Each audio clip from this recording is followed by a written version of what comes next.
am, of course, a great admirer of the impeccable credibility, professionalism, and business savviness of BusinessDay. If you really mean business in Nigeria, start your day with BusinessDay.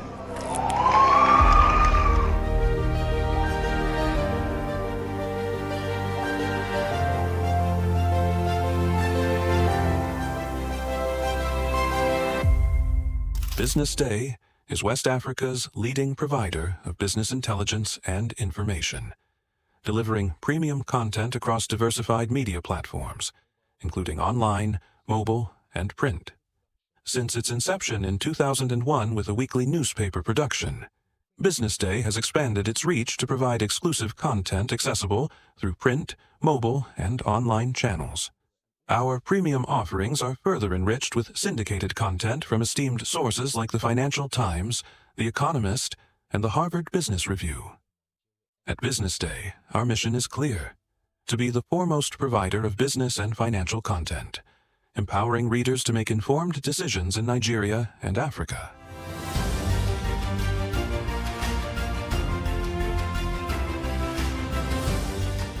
Since our establishment, we have been committed to delivering insightful, relevant, and accurate information about Nigeria's business and finance environment, while contextualizing the impact of global events.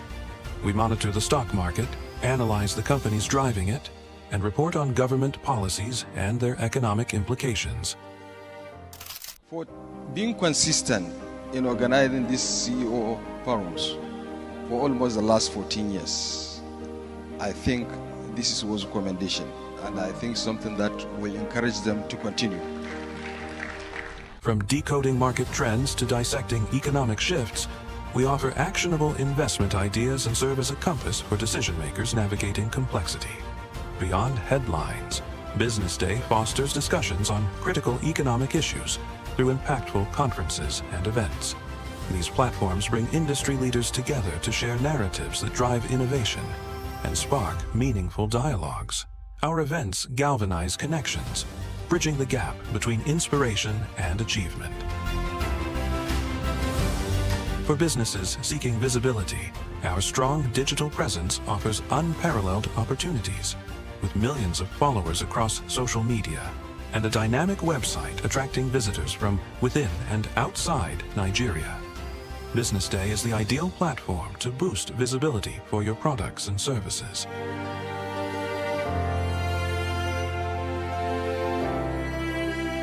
If you're looking for in-depth analysis and expert opinions on Nigeria and Africa's business landscape, BusinessDay is your guide.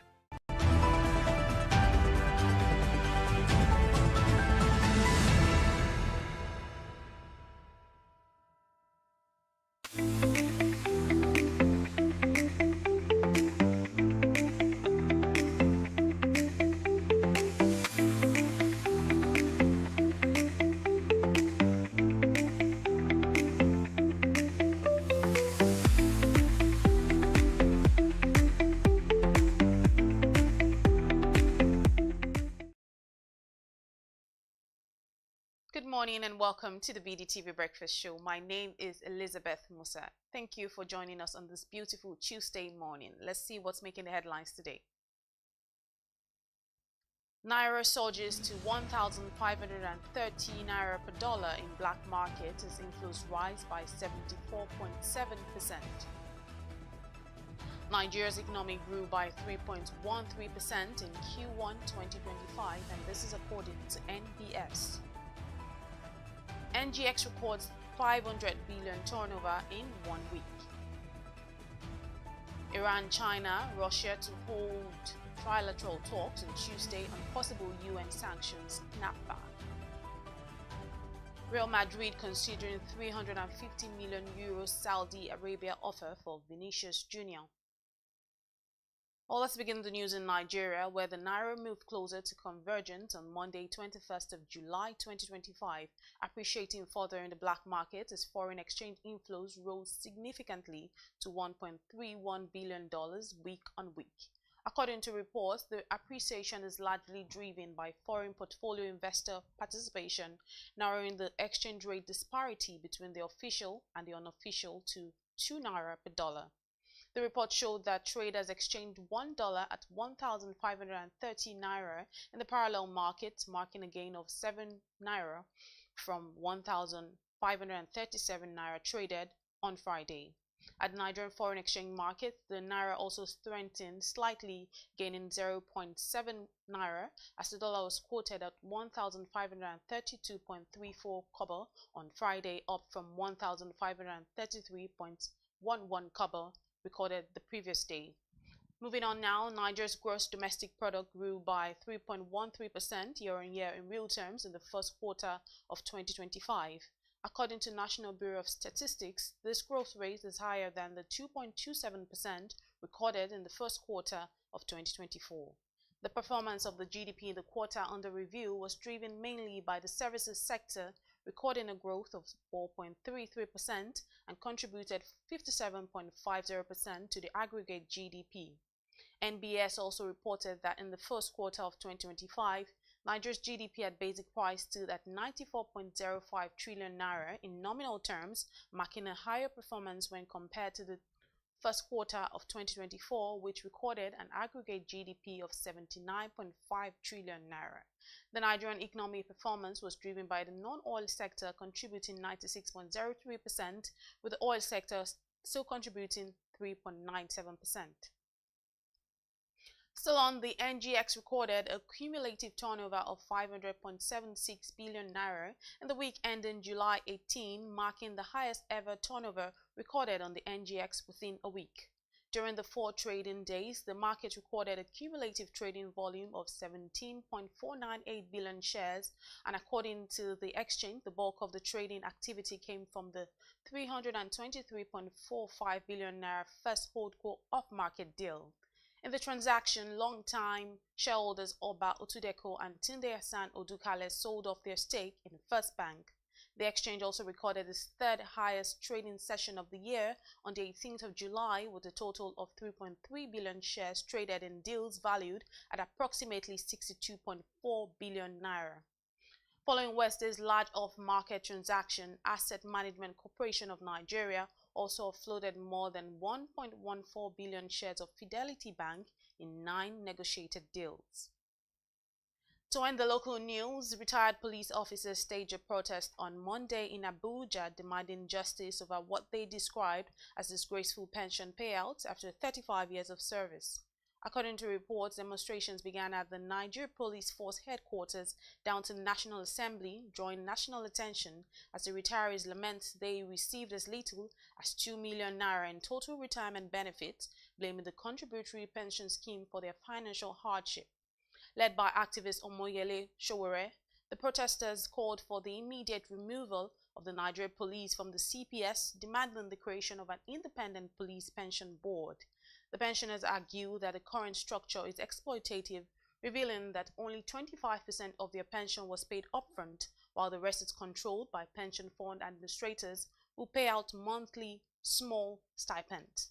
Some retirees, however, reveal that they receive as little as 30,000 naira to 45,000 naira monthly, despite retiring at senior ranks, expressing anger over what they described as broken promises from police leadership.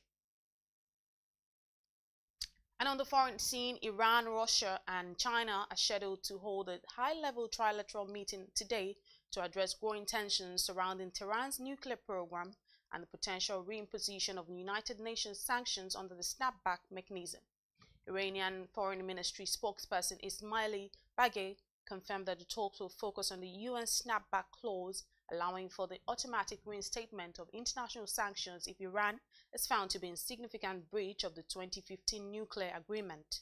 Bagay also criticizes the European signatories of the nuclear deal, Britain, France, and Germany, accusing them of failing to uphold their commitments under the Joint Comprehensive Plan of Action. According to reports, this remark came in response by a warning issued by the 3 European powers threatening to reimpose sanctions on Tehran unless it returns to the negotiation table to resolve concerns about its advancing atomic program. Also, a Bangladeshi government has announced that an Air Force jet crashed on Monday, the 21st of July, into a school campus in the capital of Dhaka, killing at least 20 people. More than 160 were reportedly injured, while about 43 of those injured were younger than 18. According to reports, footage from Milestone School and College in the suburb of Uttara showed a huge fire and thick smoke after the aircraft slammed into a two-story building. The armed forces in a statement says the pilot, Flight Lieutenant MD Toka Islam, had tried to navigate the jet to a less populated area after the mechanical fault occurred.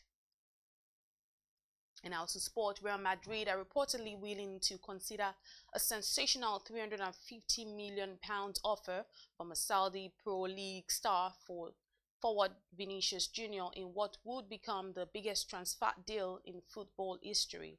According to multiple English reports, the Spanish giants are evaluating the proposal as part of a possible squad reshuffle.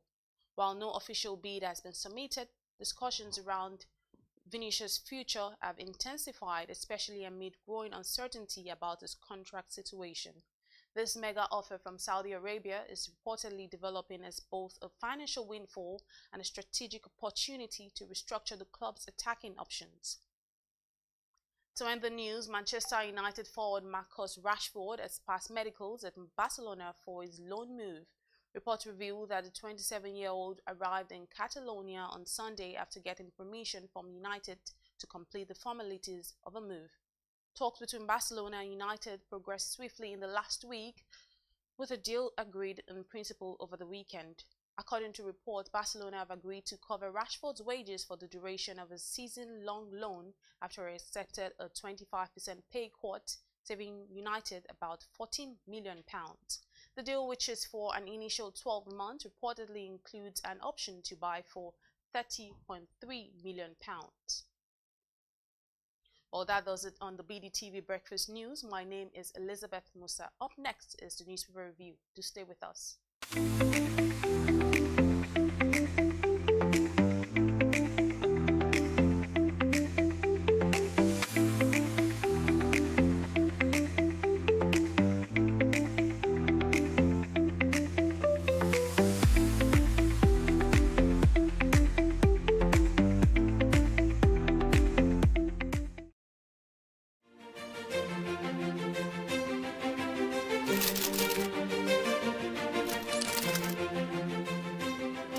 I am, of course, a great admirer of the impeccable credibility, professionalism, and business savviness of BusinessDay.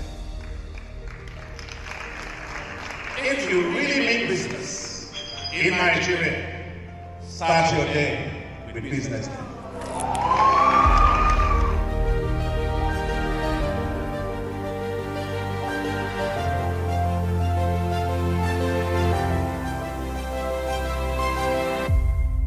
BusinessDay is West Africa's leading provider of business intelligence and information, delivering premium content across diversified media platforms, including online, mobile, and print. Since its inception in 2001 with a weekly newspaper production, BusinessDay has expanded its reach to provide exclusive content accessible through print, mobile, and online channels. Our premium offerings are further enriched with syndicated content from esteemed sources like the Financial Times, The Economist, and the Harvard Business Review. At BusinessDay, our mission is clear: to be the foremost provider of business and financial content, empowering readers to make informed decisions in Nigeria and Africa.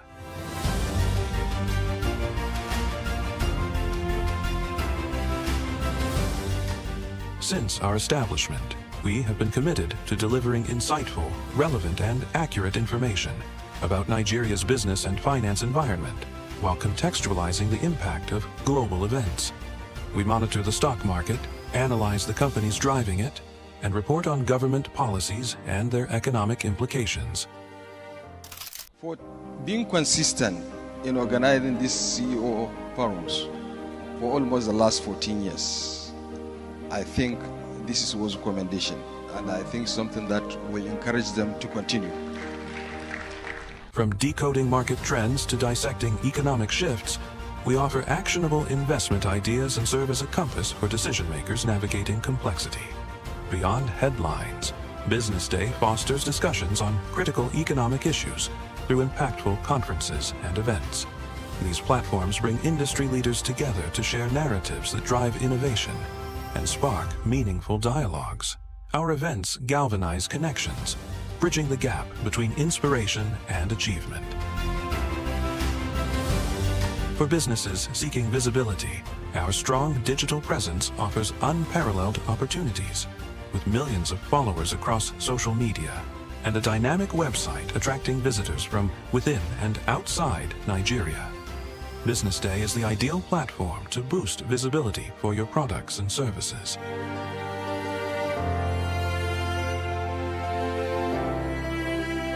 If you're looking for in-depth analysis and expert opinions on Nigeria and Africa's business landscape, Business Day is your guide.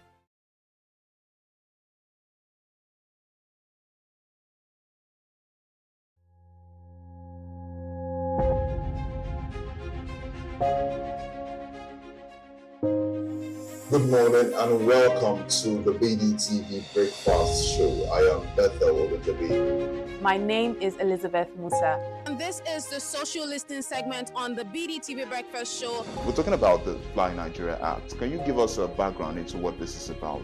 We are here today on the streets of Lagos, Nigeria, to gather opinion about a pressing issue. I go look at the cost of petrol. We get very Nigeria with the suffer. The income is not really increasing, but the prices of items are increased. Nothing like service again, no. You only pray for that money to reach you that month. There's a lot of high pressure, a lot of stress. There's a lot of high targets to be met. I was quite strict. In my mind, I said, looking for my hand, my picking go spoil.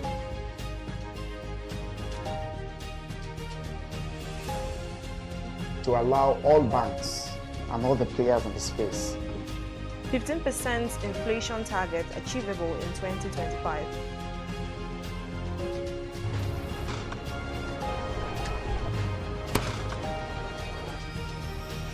The command and vision philosophy of both the Chief of Defense Staff, the Chief of Army Staff, and indeed all the service chiefs.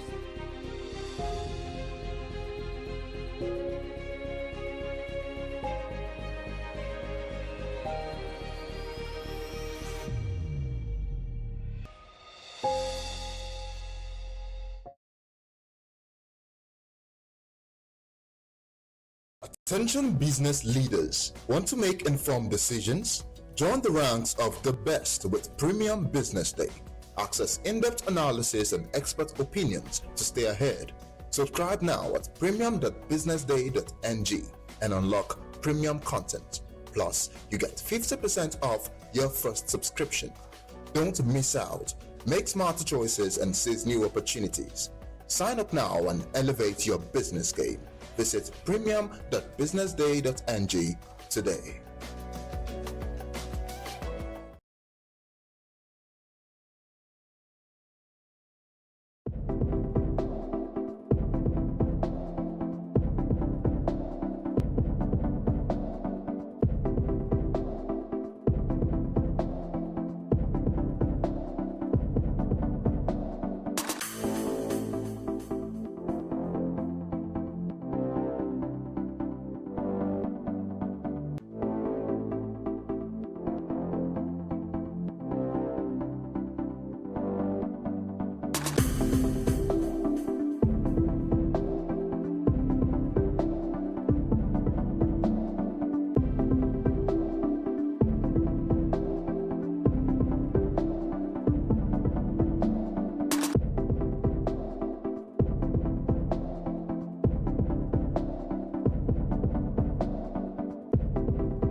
Good morning and welcome to the BDTV Breakfast Show. I am Bethel Ogunjobi. My name is Elizabeth Musa. And this is the social listening segment on the BDTV Breakfast Show. We're talking about the Fly Nigeria Act. Can you give us a background into what this is about? We are here today on the streets of Lagos, Nigeria, to gather opinion about a pressing issue. I will look at the cost of petrol. We get very Nigeria with the suffer. The income is not really increasing, but the prices of items are increased. Nothing like service again, no. You only pray for that money to reach you that month. There's a lot of high pressure, a lot of stress. There's a lot of high targets to be met. I was quite strict. In my mind, I said, looking for my hand, my picking will spoil.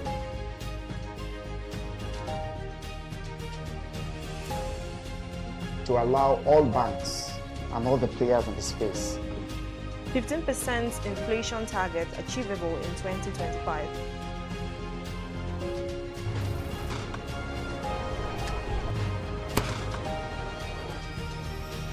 The command and vision philosophy of both the Chief of Defense Staff, the Chief of Army Staff, and indeed all the service chiefs.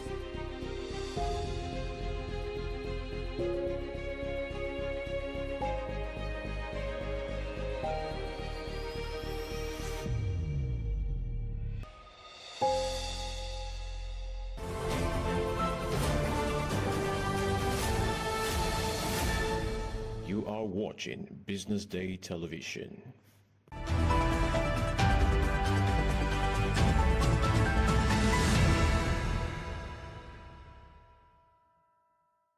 Welcome back. This is the newspaper review segment here on the BDTV Breakfast Show, where we explore some of the top headlines making the front pages of the dailies. And of course, today I'm not doing it alone. As always, I'm doing it alongside the very Onyeka Valentine. Let's go. I should add very to my name. Very. All right, let's start off this morning seeing what we have on the front page of the Vanguard paper this morning. The Vanguard is a good place to start today.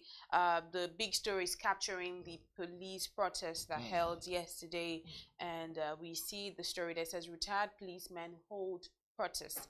It says police protest. This send salaries, of course, on that banner you see, it says police protest, hashtag, decent salaries now, end police slavery, pensions for retired officers, dignity for those in uniform. I like that. And of course, that this protest was headlined by Omoyele Shure, man always an activist, you know, in the National Assembly in Abuja. And then also on the top side of the Vanguard paper this month says Nigeria's economy grows by 3.13% in Q1 2025. On page 7, it goes on to say retired policemen protest poor pension, welfare nationwide. I did see something captured, you know, one of the interviews captured on the streets of Abuja in the protest, News Central Television, and that one of those men had said that for his pension, after working for 35 years, his entire pension was 1.5 million. What a joke. And I was like, oh my goodness, that's some people's salaries. And that's what that man is getting as pension after 35 years of serving the nation. So imagine the bitterness, imagine the anger that such people will hold in mind. Anyway, let's move. It says US to Nigerians, we will prosecute and ban visa fraudsters from entry. And this is on page 8 of the Vanguard paper this morning. And it warns Americans in Nigeria of looming visa overstay penalties. And then on page 9 of the Vanguard paper this morning says terror financing, 730 cases successfully prosecuted. And on citizenship issues on page 10, Kemi Badenoch displayed utter ignorance of law. Always in the news. And this is according to Femi Falana. And then speaking of defection rumors, Governor Adeleke says, I'm not leaving PDP. I think we should, like I say, start from the very beginning. And if there's anything we must say, this one, we must say in capital letter and underline it. If 7 police officers have any wind of idea what they will look like when they leave service, do you think they'll put in their best? And so I'm sure during that protest, they were seeing their reflection. They were seeing the future of who they will look like. what the future will look like when they leave service. If I was a serving police officer, and this is the fact, if I was in service as a police officer, deployed to go put the protest in check, let me tell you, this might sound very unpatriotic. I will not even stand in front of them. I allow them to walk wherever they want to walk, because that's me in the future making that stand. And so when you picket about something, you know that you're picketing because it is necessary. And so this protest, 100%. In fact, I was watching Showore when he said, no serving police officer, and I quote, should receive anything less than 500,000 naira monthly. That for me was a strong stand.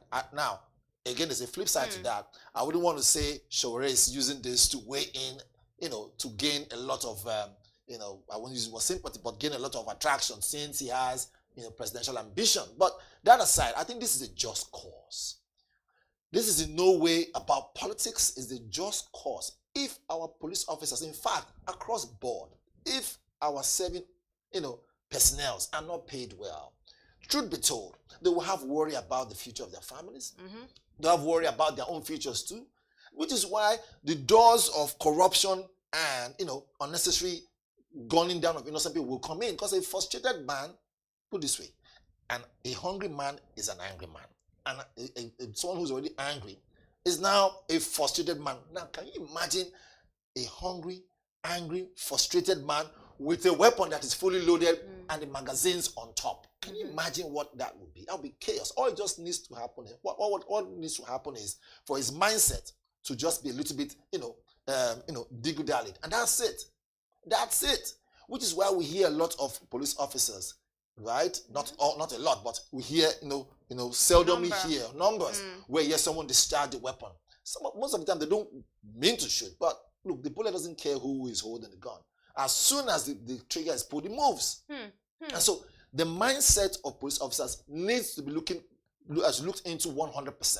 And if you're looking at it right now, someone who's telling you he received 1.5 million naira as pension, what a joke.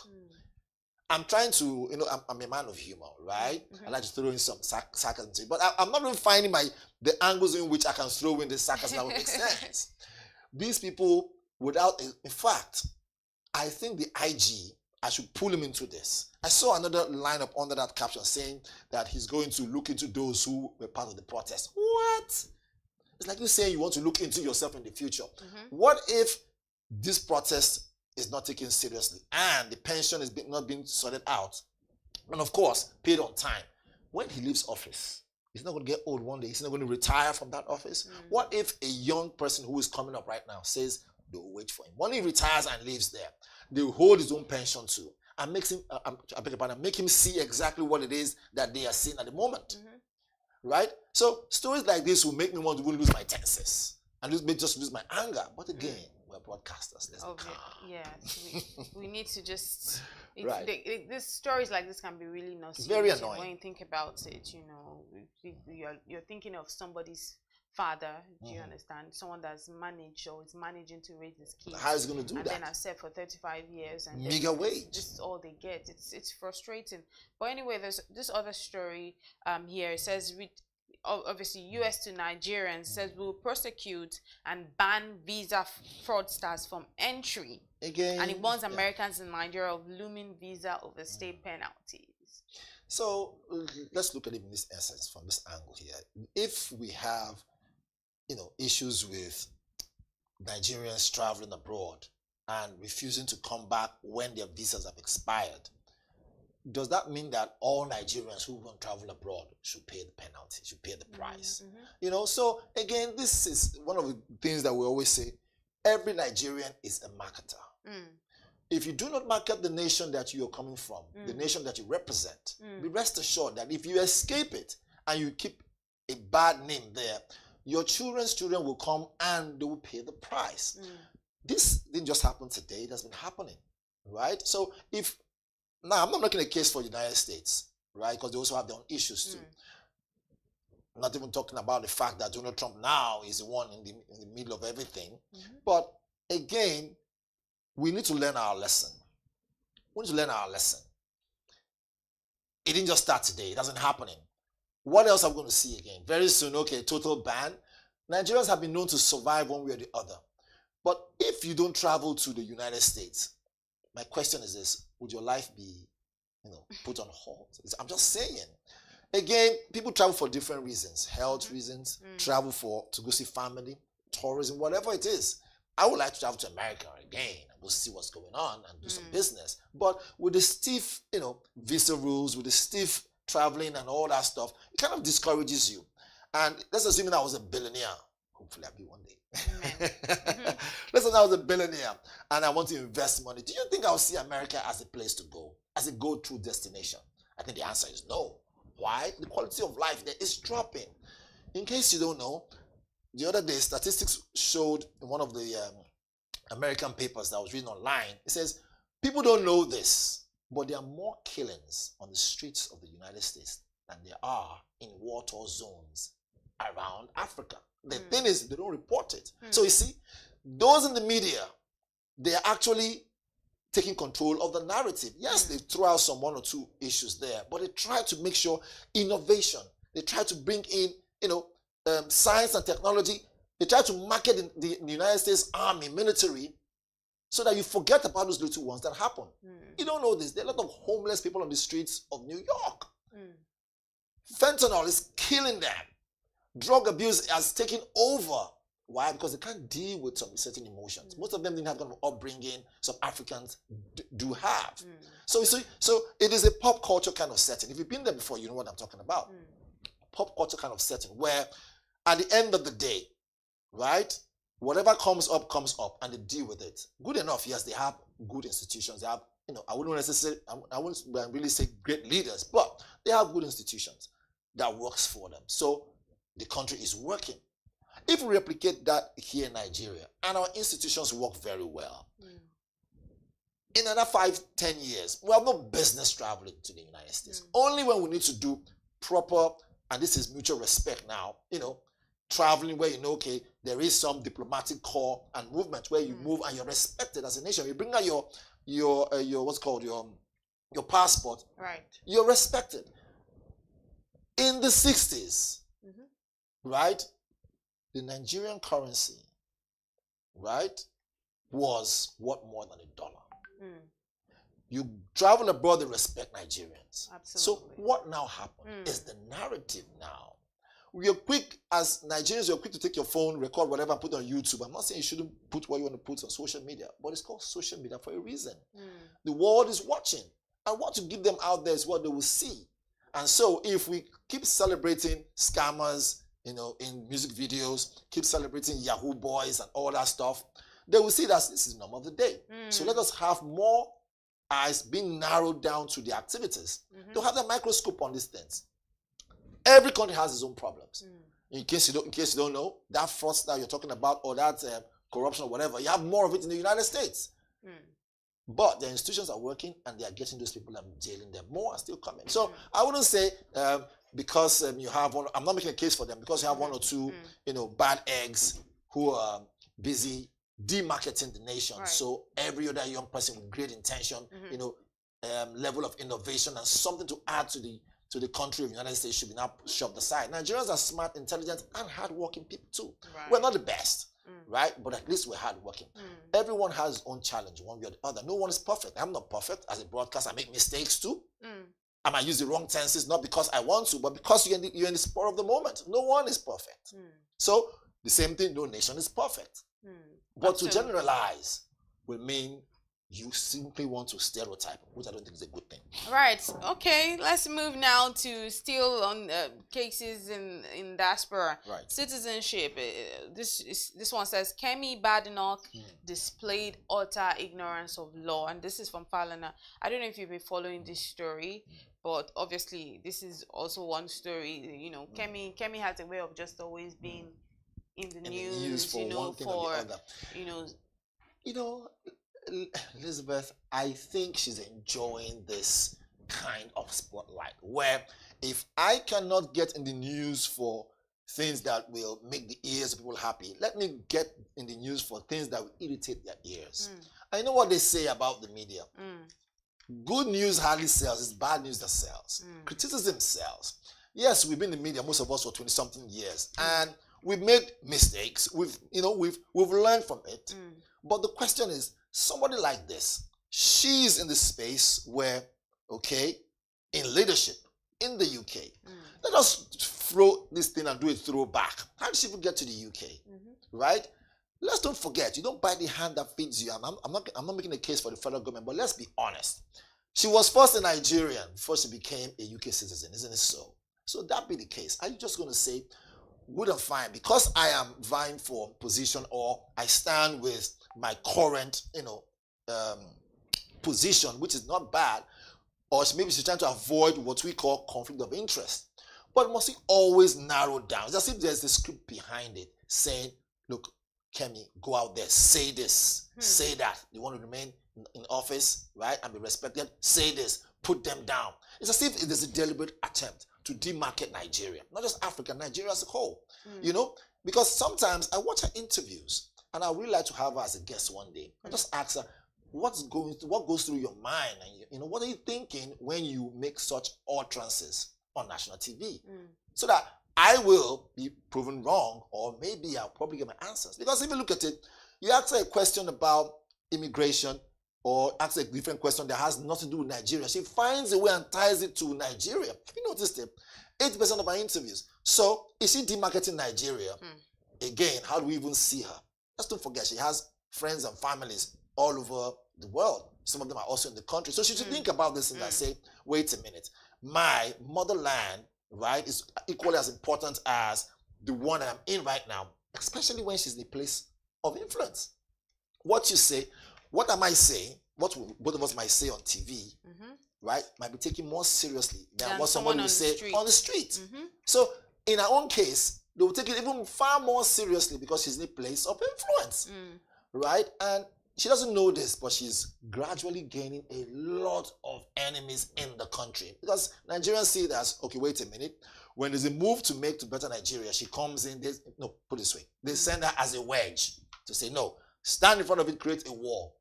Or maybe she's doing that of love for Nigeria. No, but because in this case, so what she actually said, and what Mr.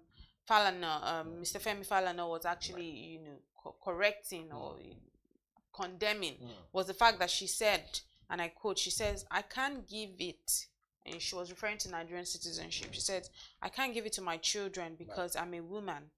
And she described acquiring Nigerian citizenship as virtually impossible. And of course, this is not true. So Femi Falana has referenced Section 42, which guarantees equal rights to all Nigerian citizens, regardless of gender or birth circumstances.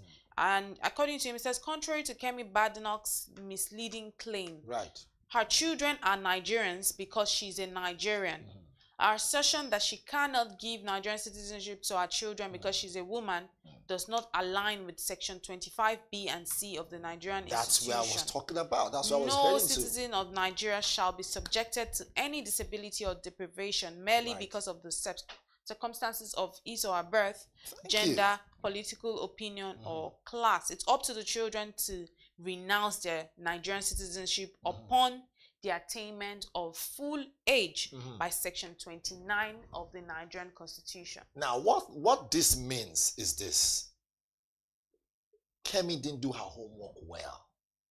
Because if she really do understand what really goes on within that sector, she wouldn't say this and stick with it.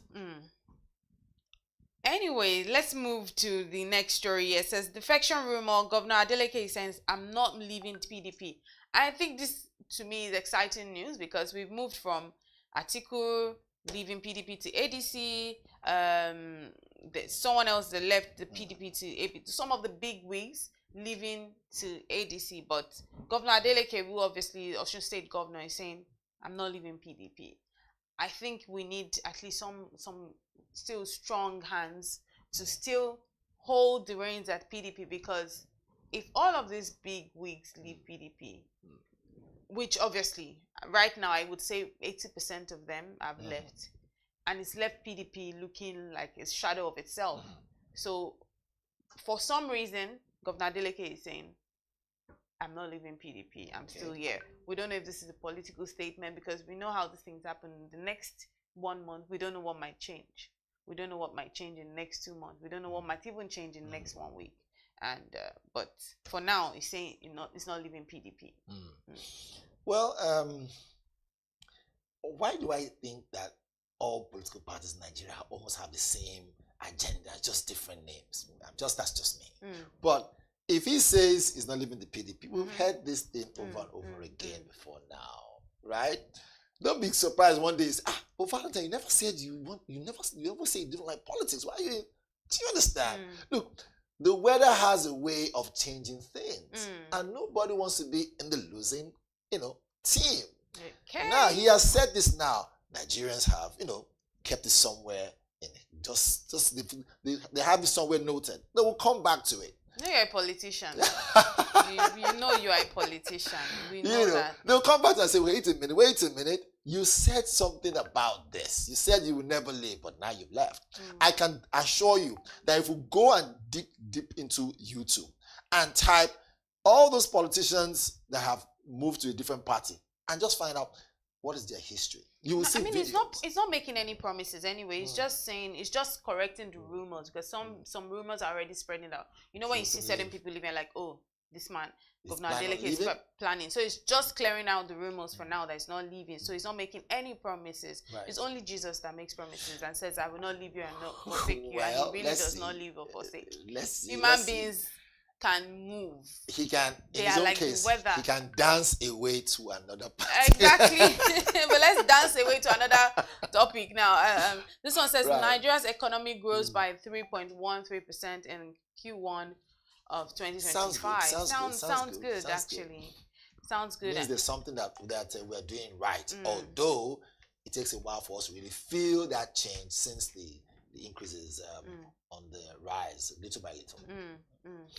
But let's see what we have on the Business Day paper this morning. Business Day paper also takes us to story, economy. It says Nigeria's rebased GDP numbers disappoint. Economy slumps in dollar terms, and Nigeria still is Africa's 4th largest economy. Speaking of giants of Africa, and crop production and trade happens to be the major drivers in our economy. Again, it's a good thing that we can say out of 54 countries, we are still in the top 5. That's a good thing. Meaning to say, these kind of reports will, quote and unquote, right, motivate, external investors, international investors to come and say, even though we have challenges with insecurity, can they come and invest? However, there's a clause to that. This kind of number must be seen across board. If we are number 4, okay, let's be able to say that number 4, we maintain it. Let's not just become complacent and now lean back and say, we're number 4, let's relax. We can be number 1. After all, like you said, we're giant of Africa. But what makes us giant? I remember very vividly, the reason why we got that name giant of Africa was because of our population. Now, institution-wise, we don't know. Of course, the one we are sure of is the one that the dollar is killing the naira, right? And was it 1980 something or so? I can't remember, when the dollar, the naira dropped a little bit. It was big chaos. The economic flow of the country had a lot of skepticism. But again, we thought, look, it was going to decline slowly or maybe climb up again. Now we're experiencing 1,000 plus. However, we are the 4th in Nigeria. I can see us moving to number 1 if we do the right things. If we make sure that every money that we borrow, right, we pay immediately and not allow corruption to keep us, knee bent and then noose around our neck, bottleneck, to IMF and the World Bank. It is high time we begin to say, numbers are growing. What are we doing right? Tick. Okay? Can we remain there? For how long? Let's have a 5-year plan. And let this 5-year plan be well designed in such a way that in 5 years we'll come back and say, we've grown. The indices is showing that we've grown to number 2. Then growth, we can now say, is steady. We don't want to decline. Well, now we're number 4. We shouldn't just relent. At the end of the day, they will now say, we knew it. Nigeria, 10 steps forward, 20 steps backward. So let's celebrate it. It's something to smile over, because with that now, anyone who is pitching for foreign investment to come to Nigeria, they'll use this as, as case study, which is not the bad thing. So a little to the left, a little to the right. I'm just a bit when you say let's celebrate it, but we're talking about the fact that the rebased GDP numbers disappoint. You know what? So what are we celebrating? And it's talking about how the economy has slumped in dollar terms. So, and how we're still Nigeria's fourth largest economy. Okay, so when I say celebrate, let's celebrate the fact that we are not plummeting too badly. Yes.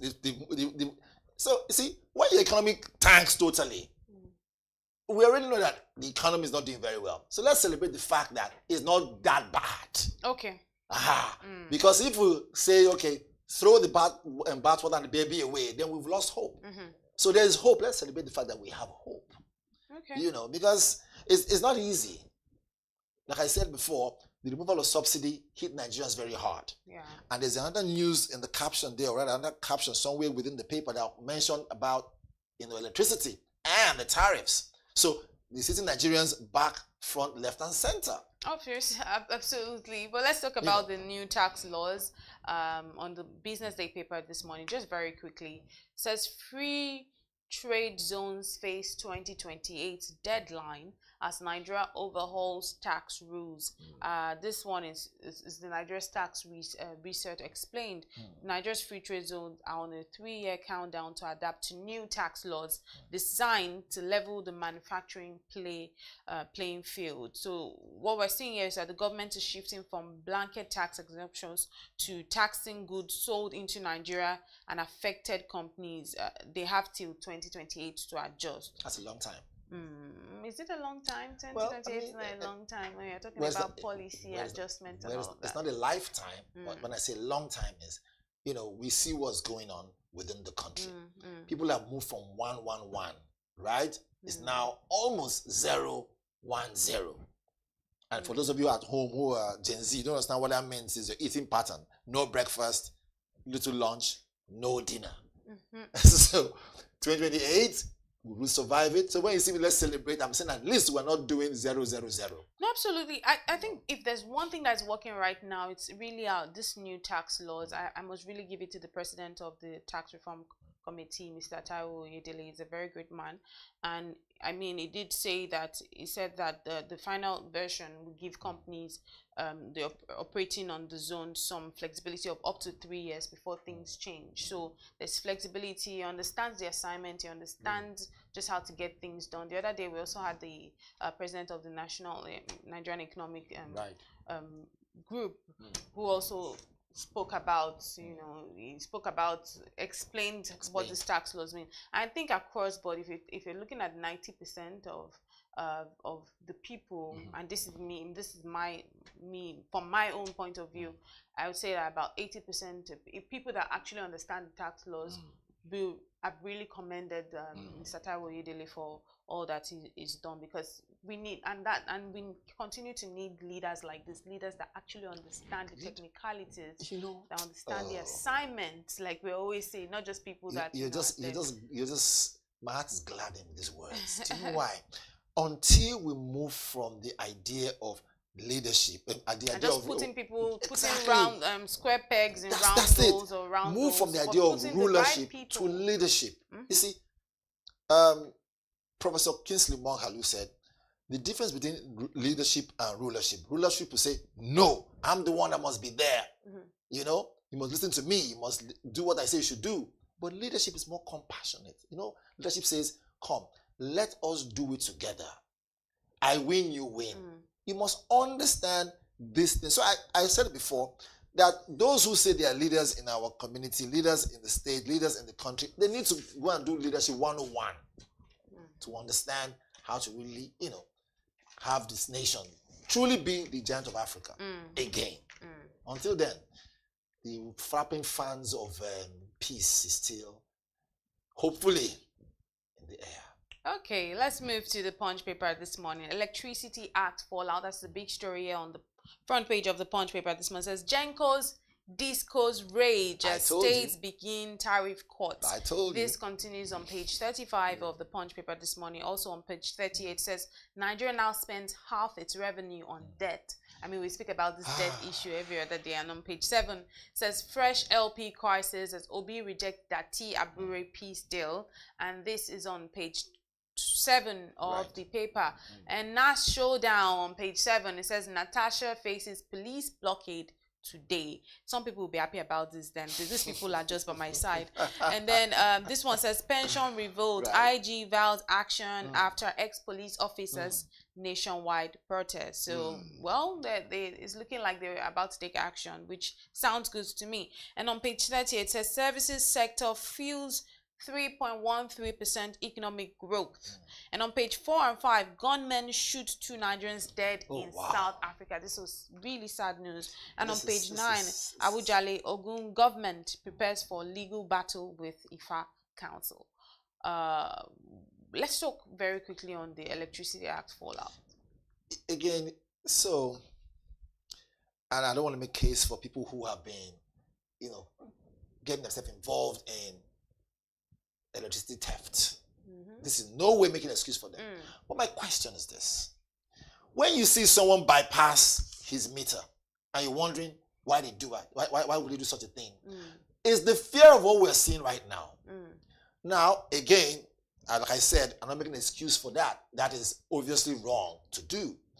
But Nigerians are being hit hard with different kind of economic challenge at the moment. To now think about, you know, electricity tariffs might increase or is increasing.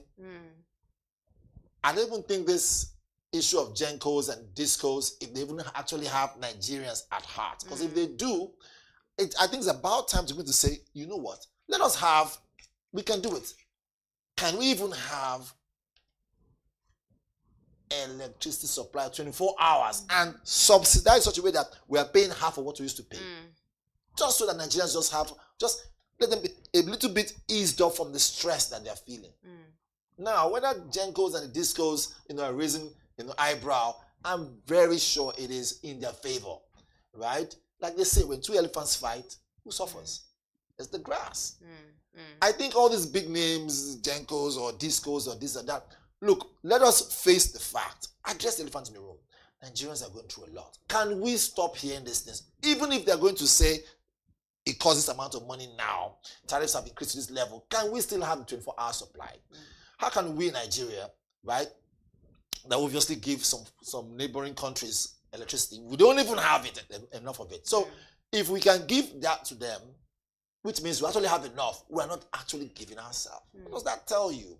It tells you that you don't have to look far away to look for the devil. You might just be chilling somewhere in Nigeria, relaxing, and we say, oh, devil is in hellfire. Which hellfire? You know, it's about time we can tell ourselves the truth. Don't create bottlenecks. Look, if you go to some certain institutions or go to some certain, you know, ministries, right? This is the right thing to do. I don't want to mention the names because I've been there. I've done some reports. This is the right thing to do, right? Now, they know that if you do the right thing, they will not make money on the side. So they create bottlenecks. Say, yeah, no, this social paper is not available. We're going to get outside. Okay, know what? You can't do photocopy here, right? Go and do it outside. Meanwhile, that's an office. You should have a photocopy machine. So it still baffles me when I see something like that. They tell you, we don't have power, no electricity. How does it make any sense? You know, so we are the ones putting ourselves in a chokehold. And so stories like this, right, will only make you wonder, which way Nigeria? Which way to go?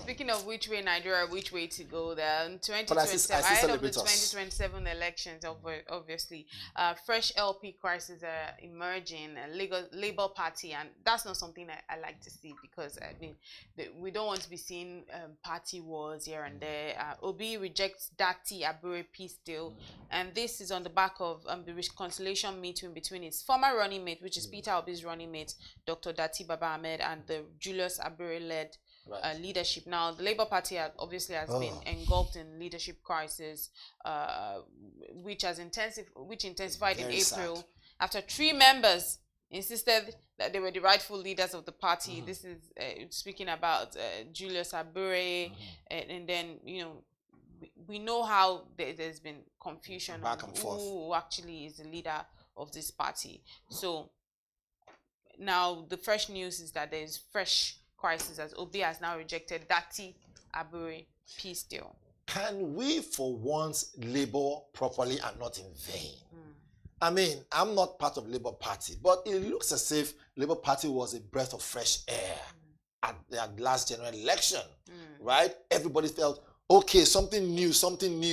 This new thing, will give us some new dimension. I think it was also about the headliner. It's always about the people that are headlining.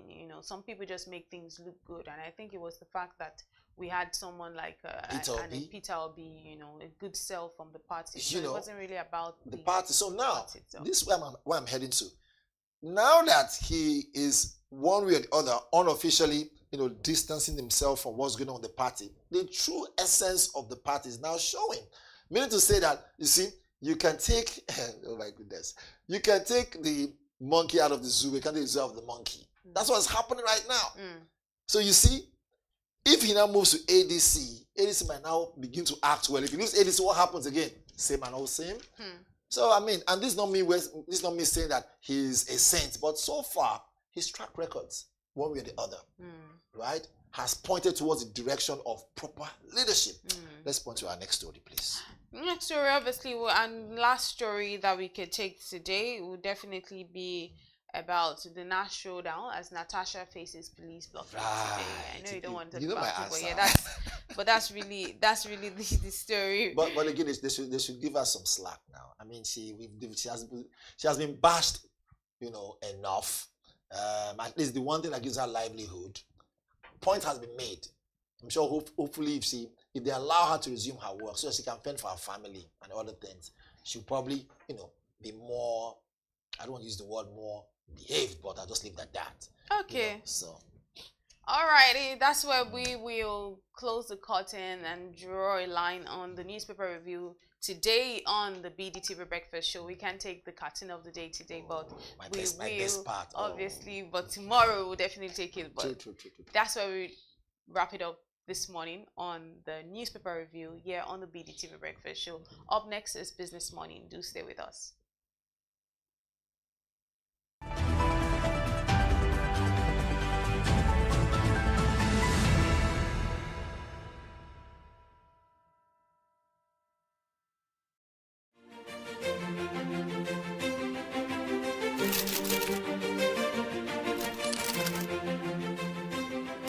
I am, of course, a great admirer of the impeccable credibility, professionalism, and business savviness of BusinessDay.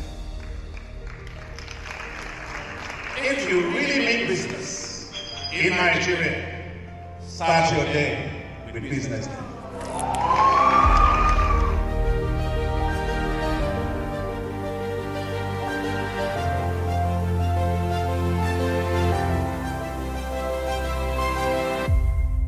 BusinessDay is West Africa's leading provider of business intelligence and information, delivering premium content across diversified media platforms, including online, mobile, and print.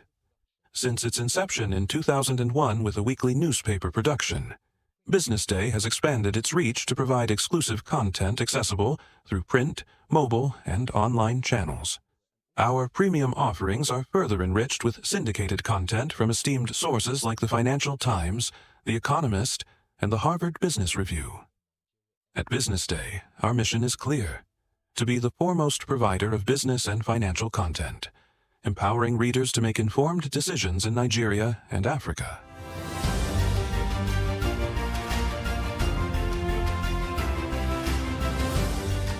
Since our establishment, we have been committed to delivering insightful, relevant, and accurate information about Nigeria's business and finance environment, while contextualizing the impact of global events.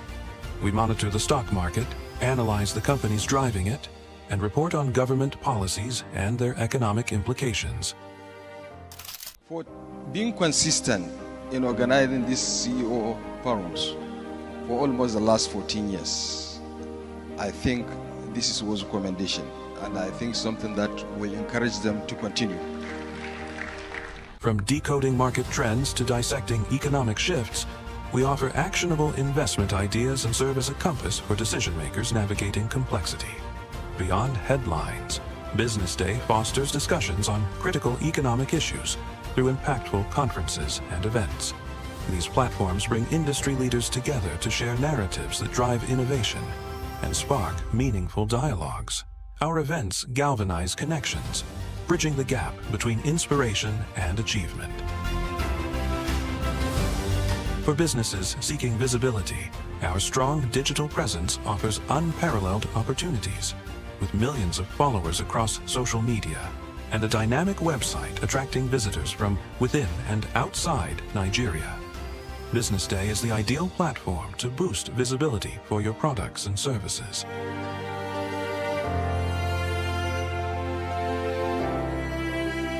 If you're looking for in-depth analysis and expert opinions on Nigeria and Africa's business landscape, Business Day is your guide.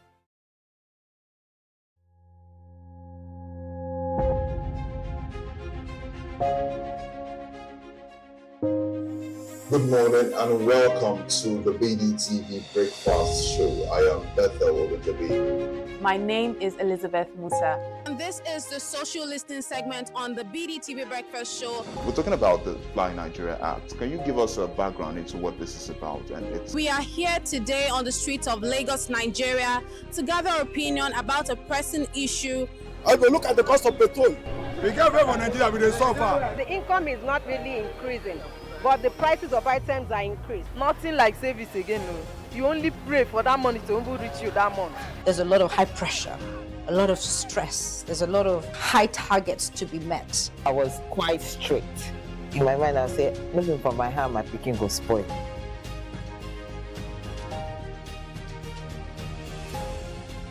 To allow all banks and all the players in the space 15% inflation target achievable in 2025.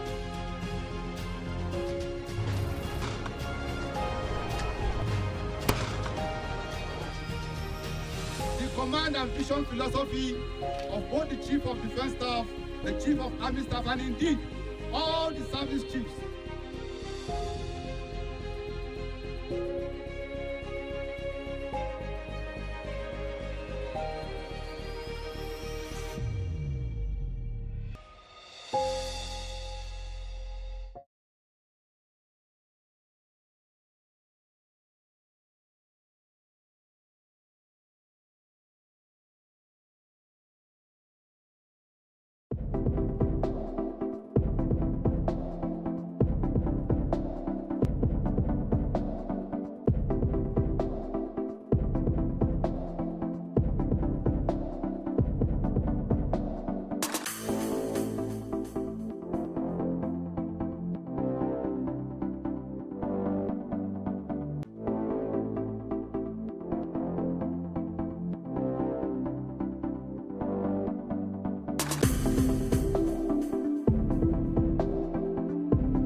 Good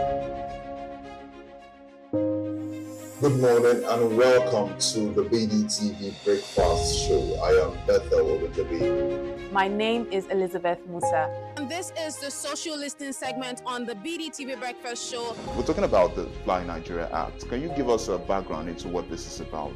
We are here today on the streets of Lagos, Nigeria, to gather opinion about a pressing issue.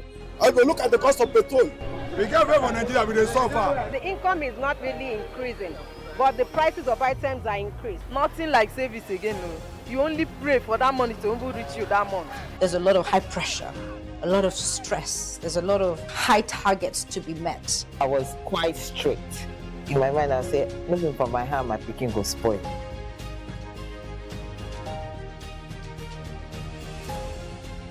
To allow all banks and all the players in the space 15% inflation target achievable in 2025.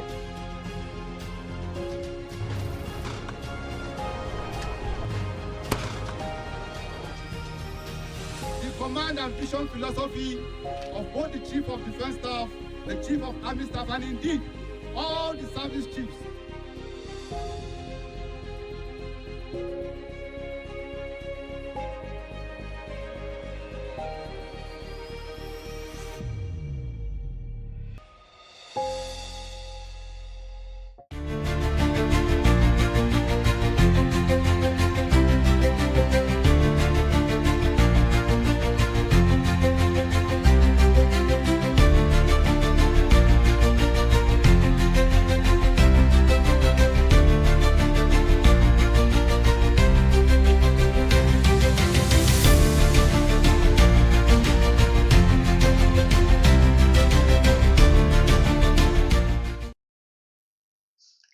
Good morning and welcome to Business Morning here on Business Day TV. It's Tuesday, July 22nd, 2025. I am Destiny Momo. And I'm Deborah Eze. Thank you for starting your day with us as we bring you clear data-driven insights into the forces shaping Nigeria's business and economic landscape. From policy shifts to market trends, we go beyond the headlines to provide the expert analysis and context you need to make informed decisions. Now let's move to the first conversation for today. The federal government has officially signed into law the Tax Act 2025, introducing a raft of reforms aimed at narrowing Nigeria's persistent tax compliance gap. The new legislation strengthens enforcement mechanisms, expands the tax nets, and targets both corporate and informal sectors in a bid to increase revenue without necessarily raising rates. But what does this mean for businesses, investors, and the broader economy? Joining us to unpack the implication is Mokhtar Mohammed. Is a CEO with Finance with Mokhtar. He's also an investment banker and financial analyst. Good morning, Mr. Mokhtar. Thank you for joining us on Business Morning. You're welcome to Business Morning. Thank you, Destiny. Thank you, Jake, for having me. All right. So let's go straight into understanding the policy. What are the key highlights of the Tax Act 2025? What's new or different from the previous tax laws? Well, for me, the key highlight of this tax law is three key areas I looked at and I'm excited about. One, the emphasis on business, especially smaller business. They will enjoy relatively type of taxes, not so much of levies, hopefully, because I still have my doubt on that, but I'm excited that that bill will take into consideration smaller businesses, how they'll be able to grow without being overburdened with taxes, with levies and just taxes. Secondly, also, I look at the ordinary Nigeria that is not earning up to 1 million naira per annum. That also is a game changer. That's the first time we are having that in terms of for people not to be paying taxes. That means at that you mean they are earning more. Then also the area of also corporate tax reduction, corporate tax also reduction from 30% to 25%. For me, those are the three key areas that I've seen in that tax bill that I'm excited about, and hopefully that will see the light of the especially in the area of compliance, not just for the tax PE alone, but also in the side of government. Like I said, I have my doubt as regard the informal sector, which seems to be captured in this tax law. Because before now, my take has always been that the informal sectors are rather levies. They are levies driven in terms of government try to tax the informal sector by levies rather than by taxes. Hopefully, especially the state government and local government, we key into this tax law and make sure that we have reduction in those levies and we have more taxes being paid by the informal sector. Okay, so why was this act necessary at this time? You know, and what specific compliance gaps is it targeting at? And you know why the act was necessary at this time? I mean, the government need more money. For me, I think government need more money. The former law was a little bit obsolete. We need to improve on that. I think for me, those were the two major reasons that this tax law was brought into being. Then again, you talk about compliance. Yes, this is the first time we are going to have a tax law that is compliance driven rather than widening the tax gap. Because when you talk about widening the tax gap in Nigeria, normally is charging the taxing the already taxed. That's how they do widening the tax gap. Especially if you're in Lagos, you see how they will come in there, say, "Oh, you've made such this." They want to get more taxes from you rather than widening the tax gap. Like I said, they rather go for smaller business and pay levies. And smaller business are the life wire of the Nigerian economy. And if they don't pay taxes, how can the government get more revenue? So for me, I think yes, just like you said, compliance is one of them. Hopefully that will see the light of day. Then secondly, again, government needed more revenue for me, and they didn't want to tax the already taxed. This is the first time we are seeing when you say widening the tax bracket, you are really looking at getting more people into the tax net rather than taxing the already taxed. All right. So let's move to the implication for businesses. You mentioned earlier that the informal sector, you're not really sure on how it's going to impact them. But how will this impact SMEs versus large corporations? Well, SME is good news for them, especially in this tax law. If you look at it very well, SMEs are really going to have a breather, especially when you are doing below 100 million. Again, that's going to give them a breather. Also, in terms that will help them do expansion also. So they will have more funds to expand into other areas, and also that might also bring more revenue for them and more revenue for government. I mean, they will be off that being just a small SME that just doing about 100 million. They will begin to do above that, and government will earn levies. And the key for me is that expansion drive will also come with creation of jobs, because if they expand into other parts of the country, because now they have leverage in terms of tax what I call tax relief, then they'll be able to expand. And when they expand, they create more jobs.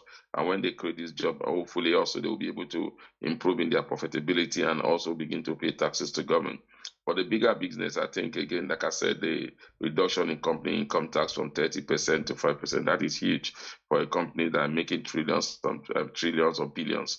That is very huge to have that. And I'm excited for that also. That also could lead to more expansion. That could also lead to job creation, because that 5% is enough to create another value chain that can drive growth in the economy. Oh, wow. Are there new penalties or incentives to encourage compliance?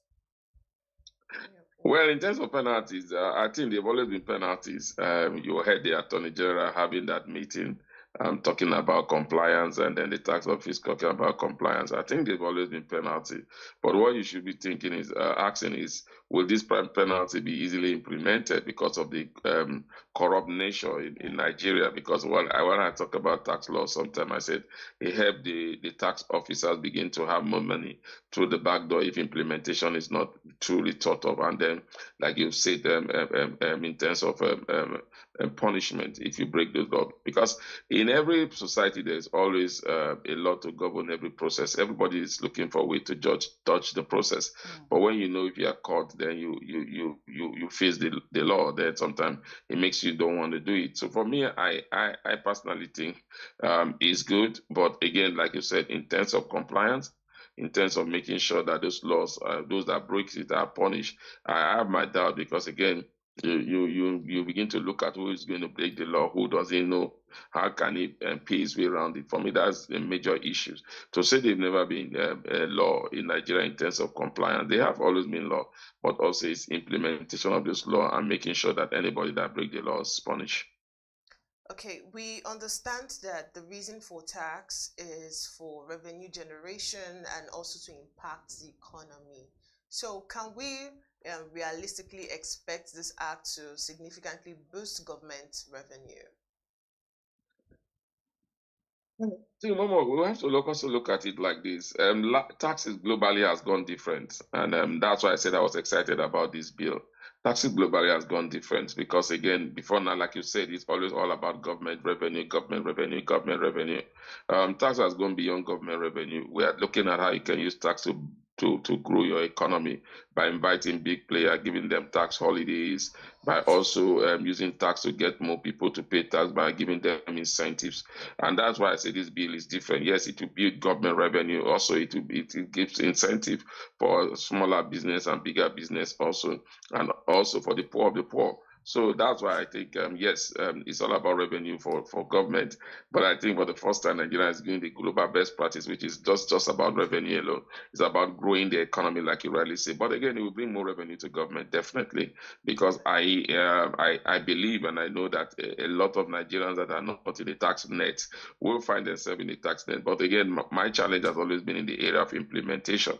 Will we have full implementation without looking at the faces of who is there, or creating another means of revenue for the tax officers in terms of through the backdoor personal revenue for them? So that for me is the major challenge on how we'll see this law see the light of day, and then also see good implementation and bring more revenue to the government. Might this create any unintended consequences for economic activity or investor confidence? No. Investor confidence will be huge. Though the investors will have their own challenges in terms of paying off these taxes, especially when you have to look at if you're an investor, you are paying almost 30% of your profit for taxes. Then you also want to see that there should be improvement in terms of infrastructure. You want to see improvement in terms of the ease of doing businesses. You want to see improvement in the area of security. This will be the challenge of investors. If you are paying that huge in terms of corporate tax, and also you are paying in terms of individual tax, you are paying also in terms of for every investment that you have done through profit, you are paying 30% of that profit to government. You really want to see how that those money are used to impact the economic secure in the area of security, in the area of infrastructure, and those are what investors will be looking at. But for investors, I think is a good law for investors. It boosts investors' confidence. But again, the confidence will come when they see that some of these funds are really being used to grow the economy rather than finding their ways into private pockets.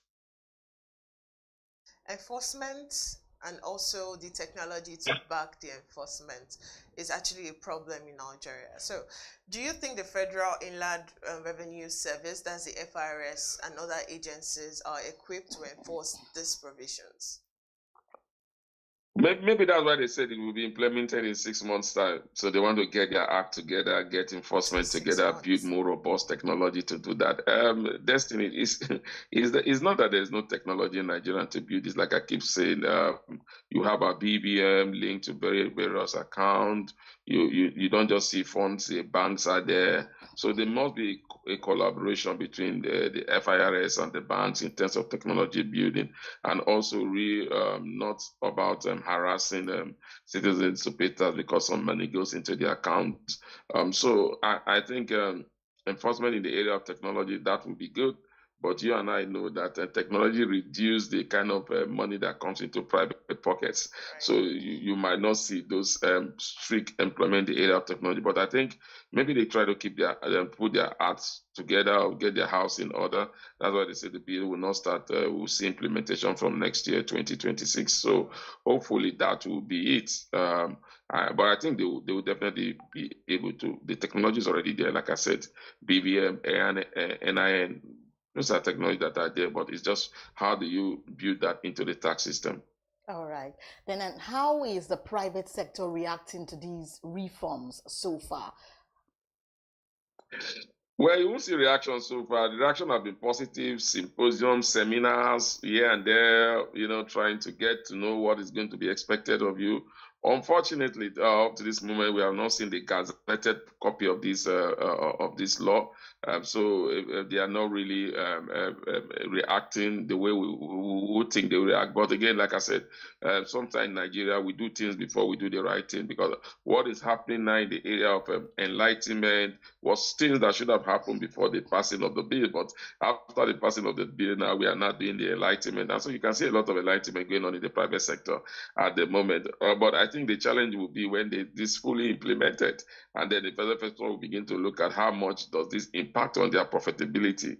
That for me is when we know whether they are really excited about it. But for now, it seems to be a lot of seminars, a lot of workshops, a lot of enlightenment by the National Retention Agency, by agency of government, by corporate institution, KPMG, and others. Seems to be a lot of enlightenment going on now. And this was something that should have been done before now. Then you take it to the table, then build the tax law. So enlightenment all the way, like I said, and again, in terms of enlightenment, in any corporate entity, you also look at where you can reduce your taxes. So that's why you see all this enlightenment program going on. Okay, before I ask my final question, how is Finance with Mokhtar taking the whole tax reform? Just personalize it now. How are you taking it? Because you're trying to dodge it. We. How are you taking it? Well, like I said, it's a good law. Definitely, I think for me, I've said it before, is one of the best economic policy of the current administration, in terms of an economic policy that is touching virtually everybody. It's touching smaller business. It's having advantage for smaller business, and advantage for bigger business. It's having advantage for the ordinary Nigeria also. So yes, and again, you know that law also comes in taxing the rich to about 25%. So you know that I am Finance is not among the rich of the rich. So definitely, I don't have so much worried about that. So I'm more worried about how it touches those my low income earners that are working for me. They are earning below 1 million now. It's more or less like they are earning more. So for me, yes, it's positive for me. It's a bill that I've always support, because like I said, it's a bill that is thinking not just revenue for government, but also a bill that tends to grow smaller business like Finance with Mokhtar, not like a bigger business like BusinessDay and others. Right. All right. So I'm looking ahead. What additional reforms or policy supports would you recommend to make this tax system more effective and equitable? Levies. They should reduce these levies on especially smaller business, informal sector, the market women, those on the streets that have been paying levies and levies and levies. For me, that is what I want government to do, because up to this moment, we have not seen that synergy between the state government, the local government, and the federal government. We've not had that meeting. We need to have that tripartite meeting between both, so that you don't pay taxes and you're at the same time paying levies. For me, that's what I think should be happening now, because before now, the coordinator of the tax reform, Taiwo Oyedele, has always talked about how businesses are levies, high levies when you move your goods from one state to another. This bill really gotten to deal with that, yes, but again, implementation is key, because local government feel they make more money than in levies, and because why do they feel like that? Why are they excited about that? It's because some of these levies find their ways into private pockets. So taxes are not easily what you can take and go into your private pocket, because it's going to go through the financial sector. So for me, I want to see that synergy. I want to see those meetings being held. For now, we've not seen those meetings yet. All we are seeing is corporate institutions and government also having meeting with their own revenue agency.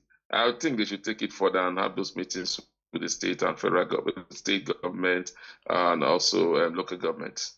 Thank you so much, Mokhtar Mohammed. Thank you for your insights. This morning, he's the CEO of Finance with Mokhtar, and he's also an investment banker and financial analyst. Thank you so much for your time. Thank you for having me. All right. We'll be right back after this break.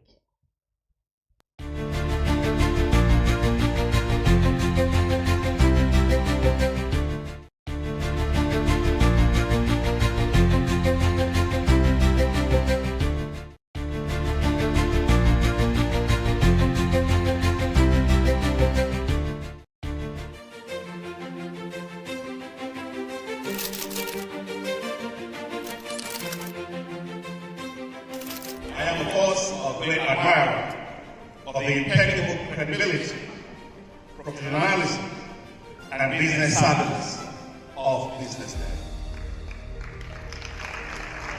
If you really mean business in Nigeria, start your day with BusinessDay.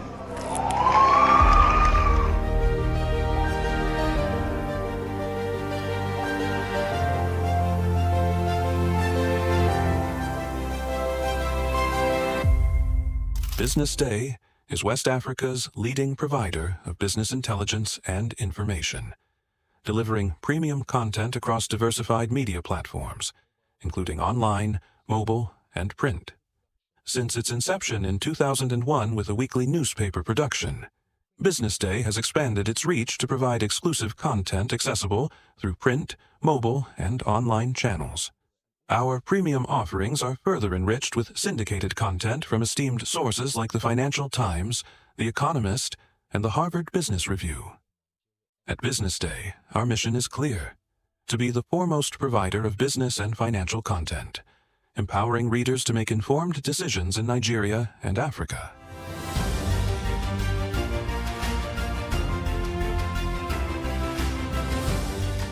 Since our establishment, we have been committed to delivering insightful, relevant, and accurate information about Nigeria's business and finance environment, while contextualizing the impact of global events. We monitor the stock market, analyze the companies driving it, and report on government policies and their economic implications. For being consistent in organizing these CEO forums for almost the last 14 years, I think this is a recommendation, and I think something that will encourage them to continue. From decoding market trends to dissecting economic shifts, we offer actionable investment ideas and serve as a compass for decision makers navigating complexity. Beyond headlines, BusinessDay fosters discussions on critical economic issues through impactful conferences and events. These platforms bring industry leaders together to share narratives that drive innovation and spark meaningful dialogues. Our events galvanize connections, bridging the gap between inspiration and achievement. For businesses seeking visibility, our strong digital presence offers unparalleled opportunities, with millions of followers across social media and a dynamic website attracting visitors from within and outside Nigeria.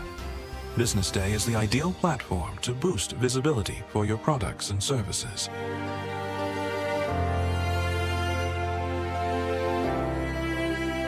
If you're looking for in-depth analysis and expert opinions on Nigeria and Africa's business landscape, BusinessDay is your guide.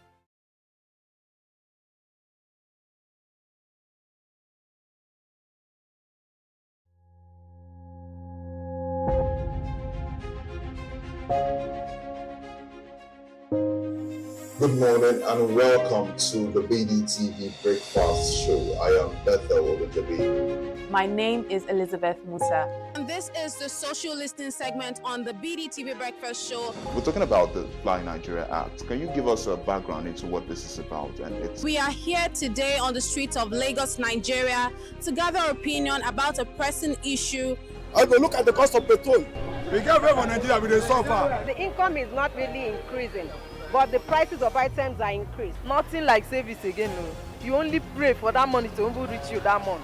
There's a lot of high pressure, a lot of stress. There's a lot of high targets to be met. I was quite strict. In my mind, I said, looking for my hand, my picking go spoil.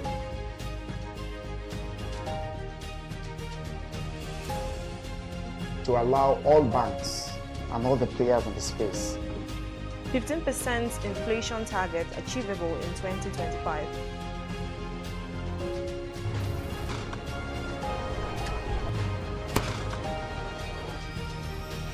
The command and vision philosophy of both the Chief of Defense Staff, the Chief of Army Staff, and indeed all the service chiefs.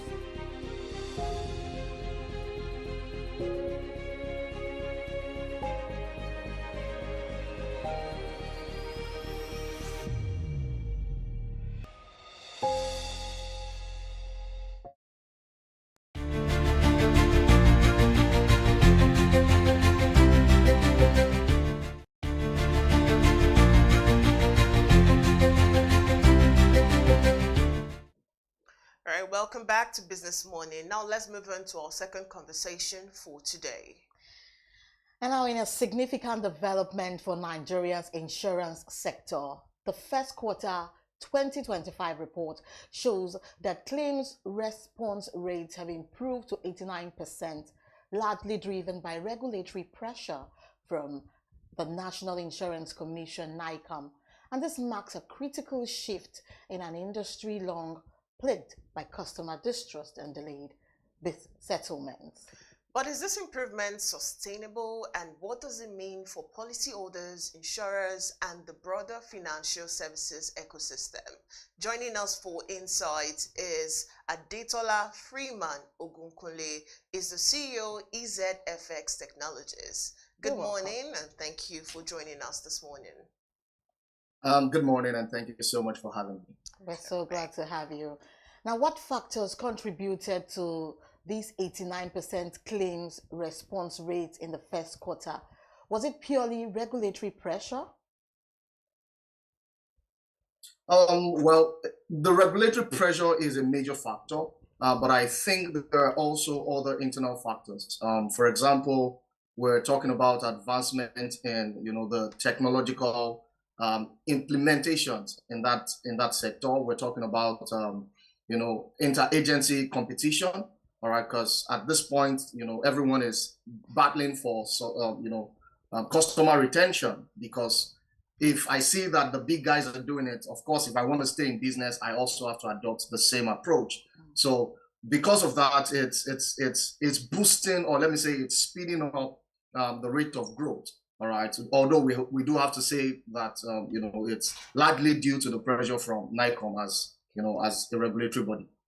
All right. So I'm still on the numbers. Can we break down which segment of the insurance market saw the highest improvement? Do you think it's life, non-life, or health?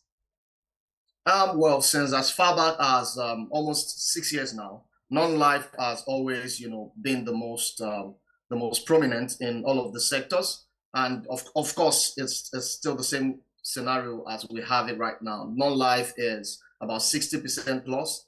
All right. Then we have health also having marginal increase. All right. But majorly, it's been non-life, majorly. Oh, wow. Now, what specific measures did NICOM introduce or even enforce that actually drove this change? Well, that's the major reason why we are having this conversation. I would say there's been a lot of improvements. First of all, we're talking about the enforcement of stricter timelines. All right, the reporting process has also been improved. All right, because now there are regulations around how quickly the reports have to be made. We're talking about regulations around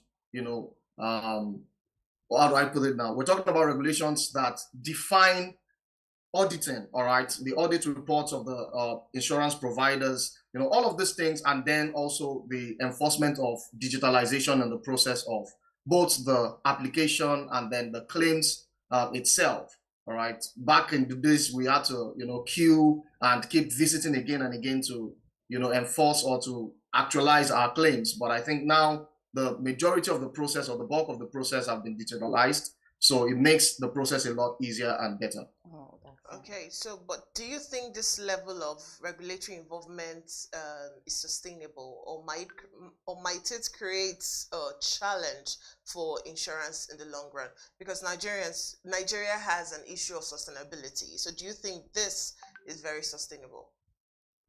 To be honest, I believe it is. The push has been remarkable, and we've seen results. And like the common saying, there's no need to reinvent the wheel. If we have something that is currently working for us and it's giving us the kind of results that we're seeing right now, I think there's good reason for us to be consistent with it. And I'm certain that the policy makers in this industry would definitely ensure that there's consistency in that regard. So then how does this improve claims response rate and impact public trust in the insurance industry? Okay, like I mentioned earlier, the fact that majority of these things are digitalized and there are timelines involved for everything, much stricter now than they used to be. Okay. I think that, it's beginning to bring about a lot more awareness, because back, and I'm talking 8-7 years ago, not a lot of people were interested in insurance. I personally was once in that industry back in Lagos. All right, so I know how people would react when you tell them, oh, we have this insurance offer for you, and someone says, I don't need insurance, I have the blood of Jesus, things like that, so it's, but it's interesting to see how much improvement we're seeing, how much more adoption we're seeing. And I believe that, there's a clear coast from here. It's provided that the technological advancements continue, or they are sustained, and provided that the inter-provider competition continues. I think that there's only room for expansion from here. Okay, so are we seeing increased uptake in insurance products as a result of this improved service delivery? Of course, definitely. Like I said, a lot more people are now aware, and the fact that it's a lot easier. I don't have to spend 15 working days, 20 working days waiting to find out whether my application has gone through or not. All of these are factors that definitely help, bring about better adoption. So I think it does. Okay. Oh, wow. So have insurance companies had to invest in technology or even revamp their claims departments to meet, these needs? Most definitely. In fact, at the moment, this is one of the periods where I'm starting to see insurance companies pay attention more to their internal technical organization, because, like I said, back then it was majorly focused on marketing, or majorly marketing and administration. But now we're beginning to see more attention to data. We're beginning to see more attention to technology. We're beginning to see a lot more development in that regard. So I can say that yes, we're seeing a lot more of that. Oh, wow. But don't you think smaller players are struggling to keep up with compliance compared to larger insurance? Don't you think so? To be honest, it's that's life, that's business. The big fish swallow the small fish to stay alive.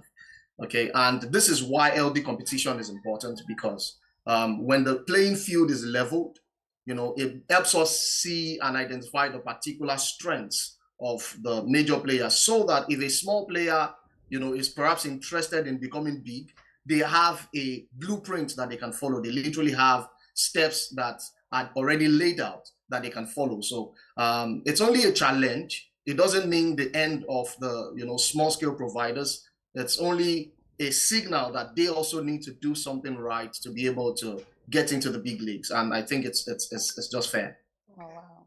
So do you think like 89% rates can be maintained or even improved, like in subsequent quarters, so to speak? Like I said, I believe that it can be sustained.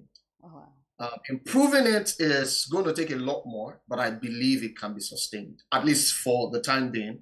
We're talking Q1, all right? This is, I think we just started Q3, all right? So I think we just have to see where the numbers lead for Q2. Okay.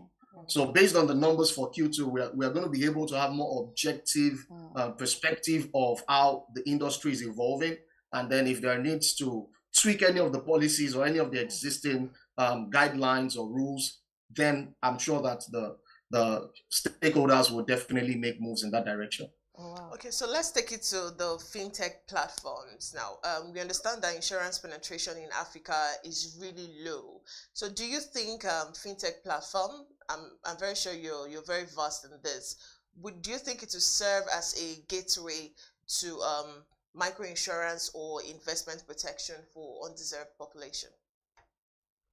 I think it will. But as far as I've seen in the industry, I think there's need for a lot more checks and balances, because of the rave for the fintech industry. We cannot completely say that all the participants right now are in it for the best interest of like you said, the underserved populace. All right. So there's going to be need for a lot more checks and balances, more stricter, or let me say stricter regulations. All right, we need to be able to ensure that also the data of the people are protected, because with a lot of fintech agencies not implementing the appropriate cybersecurity regulations and all of that, it could be a major risk to the policy, to the country. And you know, right now in Nigeria, you have your BVN, you have your NIN, and literally, if any of these two details leak, all right, or it gets hacked, you are literally at a major disadvantage. So I believe that there's a need for a lot more checks and balances in that regard. Okay, so in what ways do you think fintech and insurance will intersect more, and I mean more aggressively, when it comes to insurance? Okay, thank you for that question. It's actually an important one, because right now, like I said, we are only beginning to see increased awareness about all of this insurance, you know, all of this insurance benefits and things like that. All along, majority of people, in fact, I've had friends who have driven for years without ever having a third-party insurance. All right, most of them just have, you know, their own vehicle insurance and things like that. But we're beginning to see a lot more awareness. All right, and I believe that the fact that the fintech industry is already there on the playing field is already, they already have the numbers, they already have the attention. Okay, so I believe that partnering with, you know, interagency partnership between the fintech and the insurance providers or the insurance market players would definitely bring about much better adoption and even better security for, you know, the policy takers. All right. So what should both regulators and industry players focus on to ensure continued progress in claims responsiveness? Fantastic. I'm going to just list out three things. All right. The first one is, I believe that there's need for more thorough checks. All right. When we're talking about checks, I'm talking about more thorough investigations into claims. Okay. Because if our drive is to increase the number of claims, we also must consider the fact that not all of these claims are going to be genuine. So we need to be able to have a system, a structured system that improves, you know, the compliance checks and all of that. Then we also need to be able to have avenues for, you know, insurance providers to be able to better train their staff, all right, so that, you know, when it comes to their ability to respond to inquiries, their general knowledge of how the financial market works, how the global markets are organized, they are able to provide more, you know, more satisfactory responses, all right, to those who are interested but are not properly enlightened about how these things work. Then finally, I think that there needs to be increased transparency, all right, which goes both ways, both between the policy holders and the policy providers. All right, there needs to be transparency in their communication. All right, like I said, the first point is having proper check-in processes. Okay, so once we're able to put in these three things, I believe that, you know, we will see even more growth in this industry. Okay, so let's take it back to Forex and tech, because I believe people hardly talk about Forex insurance when it comes to Forex and tech.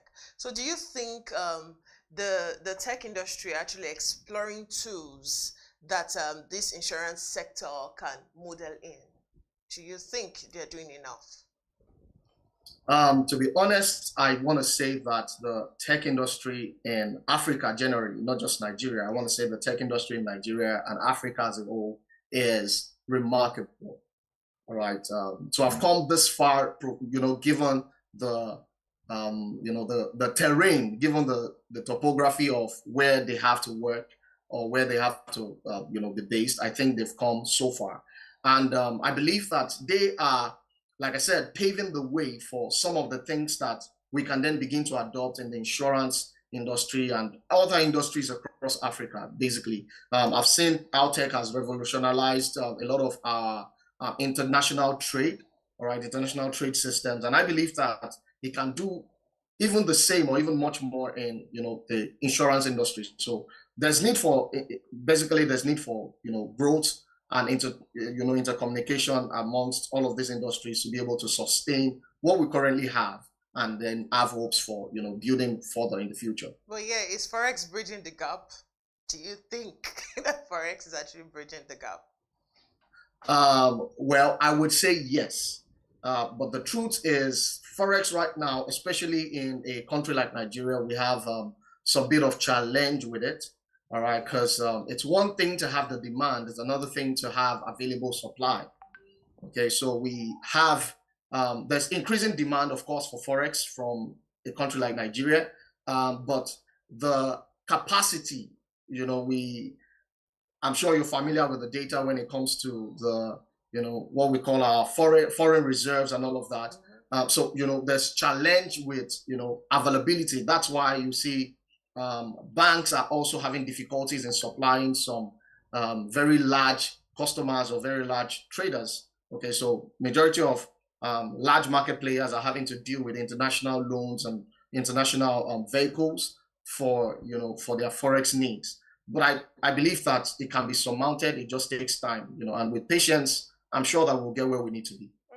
All right. So how have you been able to include minimum capital requirements in insurance in Nigeria? Well, when it comes to minimum capital requirements in regards to insurance in Nigeria, I am not ultimately familiar with all of the details.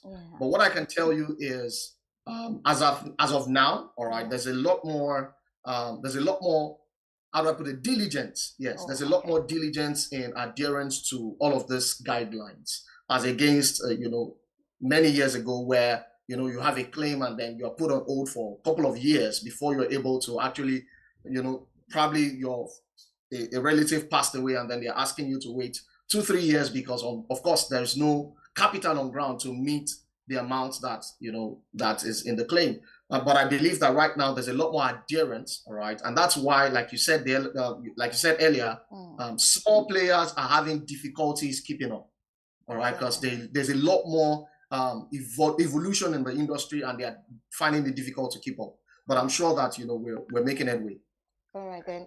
Now, in terms of adoption, like you earlier said, you actually commented the fact that Nigerians are waking up to the importance, to the goodness, to the positivity of insurance. But we still believe that there are a whole lot of lapses.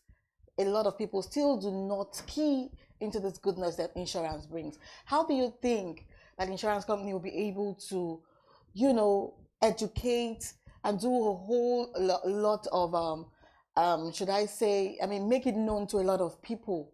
How do you think this can really work? That's an interesting question. The honest truth, however, is all of this boils back to trust. Yeah. Okay, like I said, some of us have had reason to deal with people who had pending claims for years and years, and they almost literally lost hope on the possibility of being able to actualize those claims. But I think that building trust requires a lot of information and transparency. So I believe the policy providers are on the right track, but one thing they can do better is to integrate with the fintech, like you said earlier, because like I said, the fintech are already in every household, all right? There's almost nobody that has not heard of some of these fintech names, that are common household names already, all right? In fact, some of them have found a way into some of our day-to-day slangs, all right? And you hear people say, send it to my ID, send it to that, so if the insurance industry can efficiently partner with some of these fintech providers that are already on the scene, all right, I believe that, they can do a lot more than they're doing right now and bring about better adoption in the industry. Oh, wow. Thank you so much. We're speaking to Mr. Adesola Freeman. It was really insightful speaking to you this morning. Very insightful. It's been a pleasure being here. Thank you so much. Thank you so much. All right, that's the much we can take on Business Morning this morning. Up next is Big Story. My name is Deborah Eze. And I'm Destiny Momo. Keep watching Business Day Television. Good morning.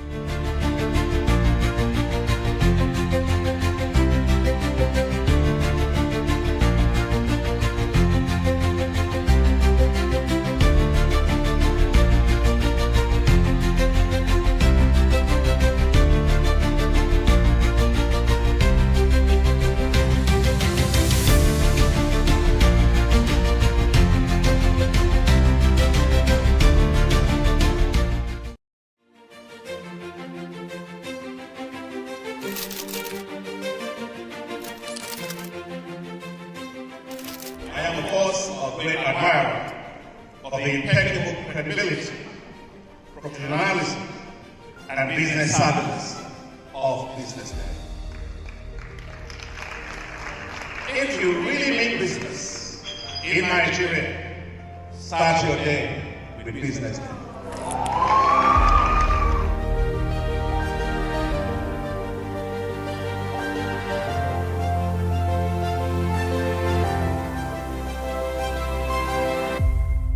BusinessDay is West Africa's leading provider of business intelligence and information, delivering premium content across diversified media platforms, including online, mobile, and print.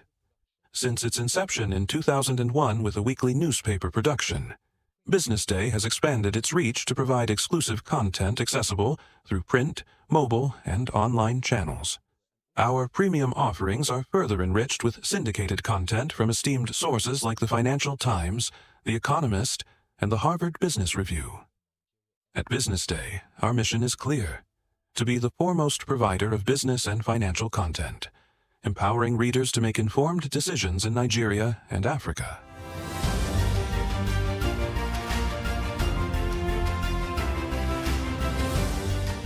Since our establishment, we have been committed to delivering insightful, relevant, and accurate information about Nigeria's business and finance environment, while contextualizing the impact of global events.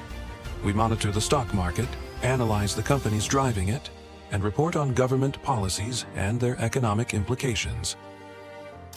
For being consistent in organizing these CEO forums for almost the last 14 years, I think this is a commendation, and I think something that will encourage them to continue.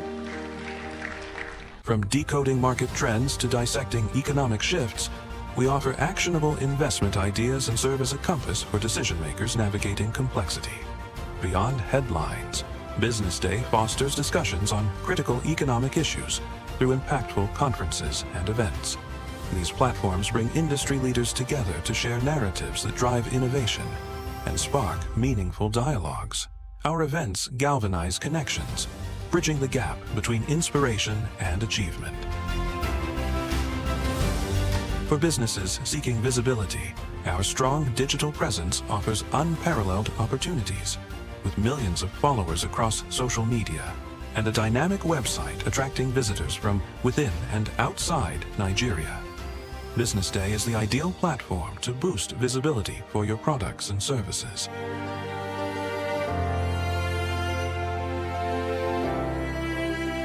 If you're looking for in-depth analysis and expert opinions on Nigeria and Africa's business landscape, BusinessDay is your guide.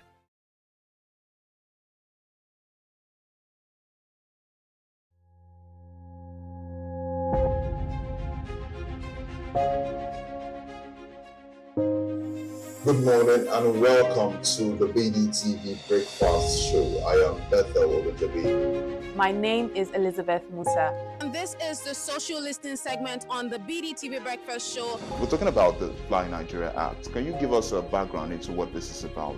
We are here today on the streets of Lagos, Nigeria, to gather opinion about a pressing issue. I go look at the cost of petrol. We get very Nigeria with the suffer. The income is not really increasing, but the prices of items are increased. Nothing like service again, no. You only pray for that money to reach you that month. There's a lot of high pressure, a lot of stress. There's a lot of high targets to be met. I was quite strict. In my mind, I said, looking for my hand, my picking go spoil.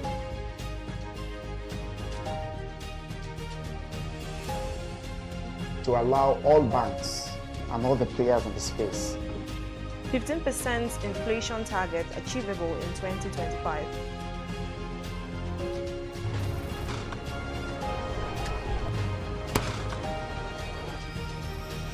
The command and vision philosophy of both the Chief of Defense Staff, the Chief of Army Staff, and indeed all the service chiefs.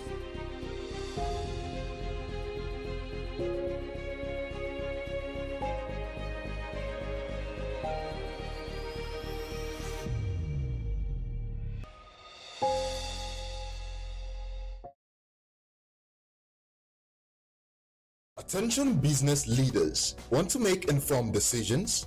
Join the ranks of the best with Premium Business Day. Access in-depth analysis and expert opinions to stay ahead. Subscribe now at premium.businessday.ng and unlock premium content. Plus, you get 50% off your first subscription. Don't miss out. Make smarter choices and seize new opportunities. Sign up now and elevate your business game.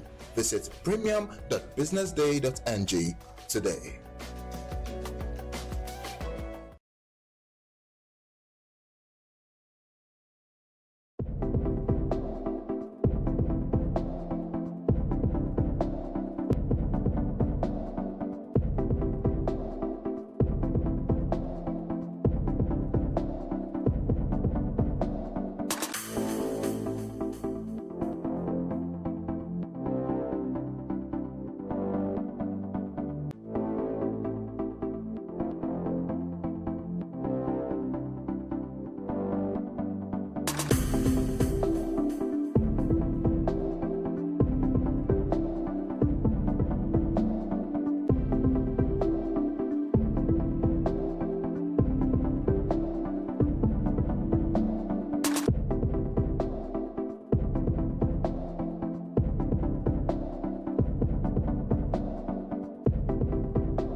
Well, you're tuned into the big story on the BDTV Breakfast Show. This is where we discuss key issues shaping our nation and economy at large. My name is Elizabeth Musa. Today we'll be exploring the deepening crisis in Nigeria's health sector through the lens of medical tourism. Despite repeated promises to revamp Nigeria's healthcare system, many of the country's top political leaders continue to seek medical treatment abroad. This recurring trend raises serious questions about the quality, accessibility and public confidence in our local hospitals. This is more so as the death of former President Muhammadu Buhari in a London clinic last week has sparked fresh concerns over the huge forex being expended by Nigerian leaders to access medical services abroad, while local hospitals are left almost in ruins. Now, this morning we examine why our leaders bypass the system they govern, and what does this mean actually for the average Nigerian? Well, joining us to unpack these issues and so much more is medical doctor and health policy expert Dr. Olufemi Babalola. Is the former president of the Guild of Medical Directors, and he joins us to unpack these issues today. Good morning and welcome to the show, Dr. Babalola. Good morning. Good to have you, sir. So in your view, what really is the reason why Nigerian leaders are consistently and persistently, if I may add, seeking medical treatment abroad? Is it a matter of trust? Is it a matter of capacity? Or is it something else? Well, first of all, let me say that it is a shame that our leaders keep going abroad to seek medical intervention. To me, any leader that is worth his salt should take pride in the medical facilities that he has put in place at home. And no matter how good or bad it is, he should avail himself of the facilities that are on ground, because that is a real test of his mettle, it's a real test of his achievement as a leader. One of the main things that any leader of any country should take care of is the health of the population that it purports to lead. And if you are not confident in your own doctors or in your own health facilities, then shame on you. So to me, it is it's distressing to see that this continues to happen all the time, that our leaders will rush abroad to Paris, some of them go to Germany, some of them go to London, to receive health care. Former media aide to the late former president Muhammadu Buhari had said, and I quote, he said his boss would have long died if he were receiving treatment locally. In your own opinion, will you say that this is a vote of no confidence in the system and also in Nigerian medical personnel, or is it something else?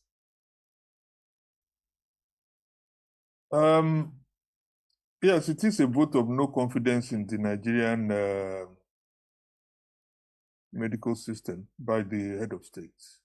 You know what really distresses me most is that even the diagnosis of his problem, or the problem for which he's going abroad to be treated, is not even made known to us in Nigeria.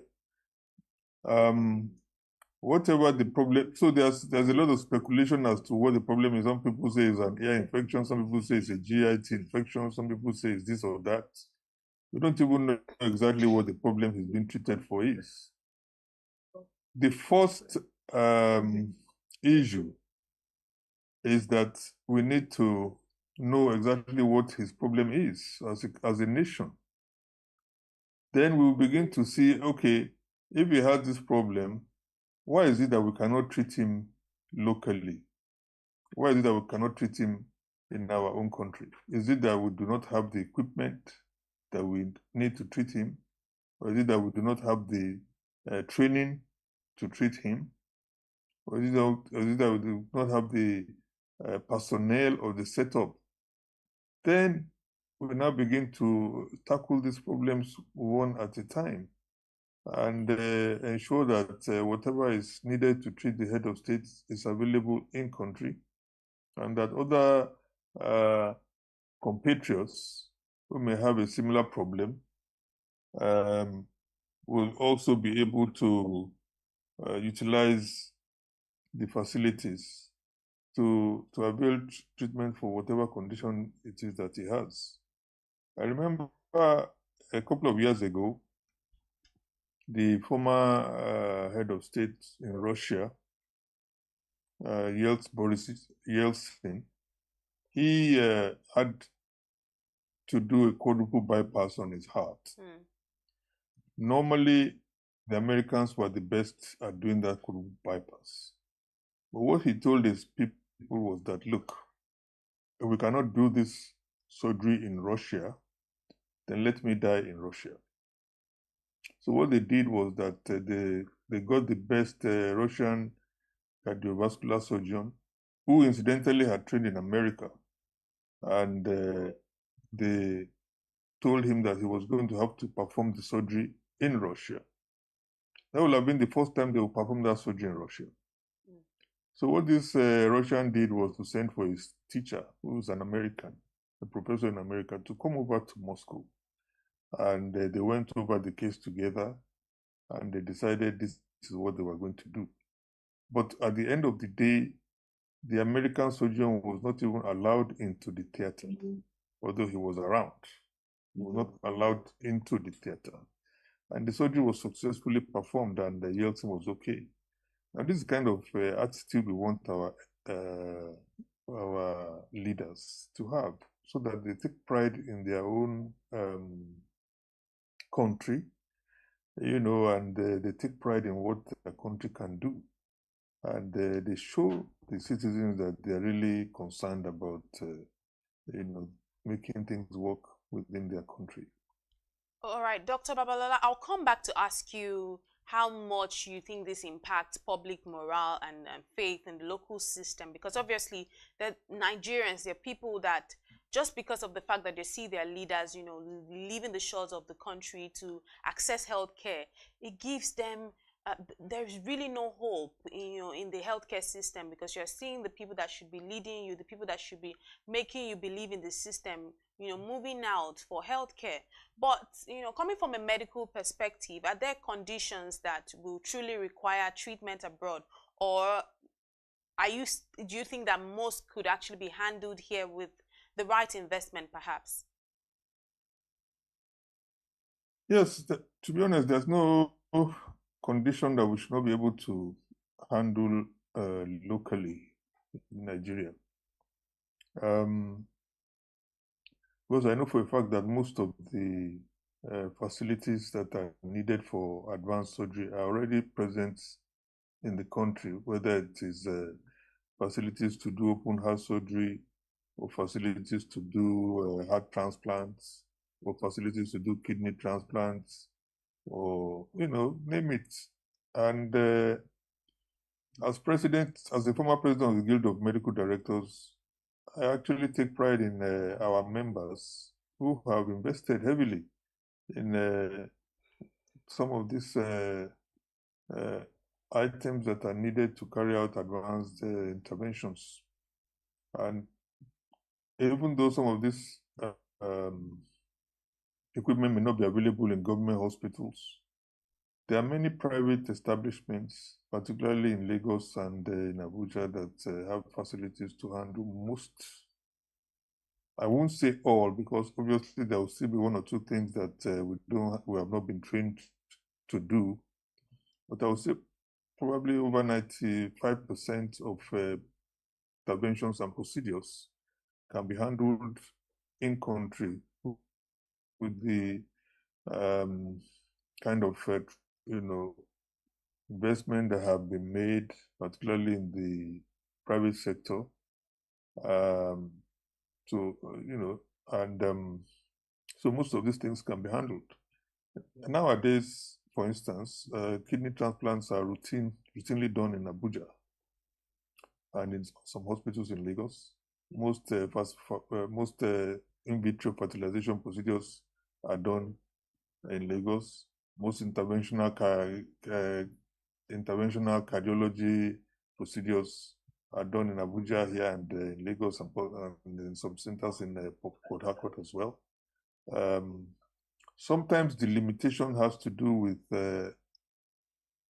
ourselves as a people, particularly when it comes to transplants.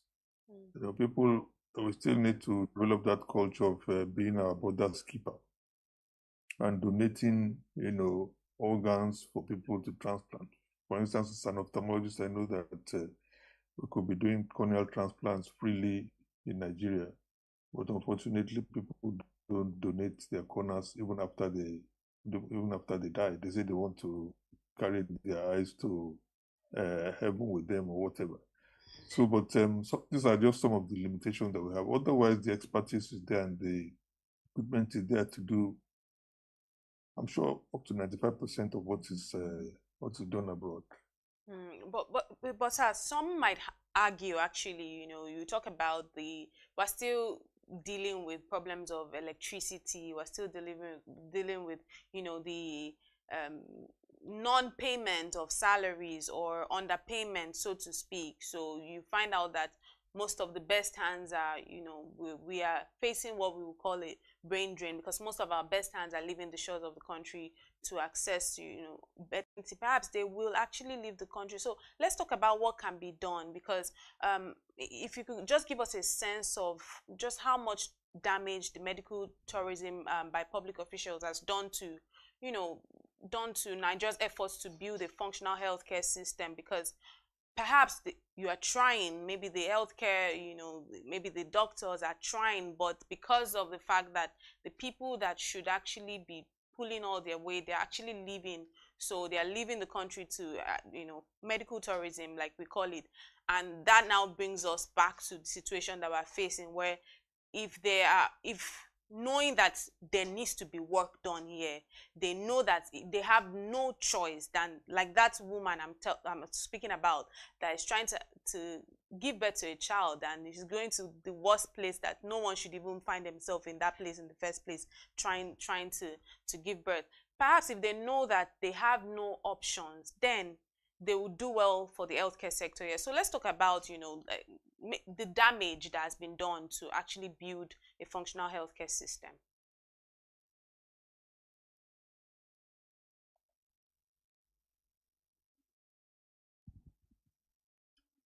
Do we still have Dr. Babalola? Some of our healthcare facilities. Yes, I'm here. Can you hear me? Oh, okay. We didn't hear you for a bit. Can you hear me? Absolutely, we can. We can hear you. Sorry, Please I'm go sorry ahead. about that. Maybe. Can I continue? Please go ahead, sir. Okay. All right. So I was saying that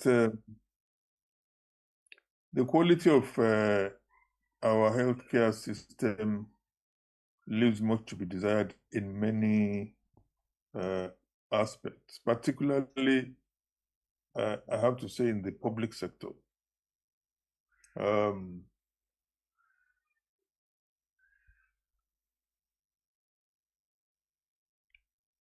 Dr. Babalola.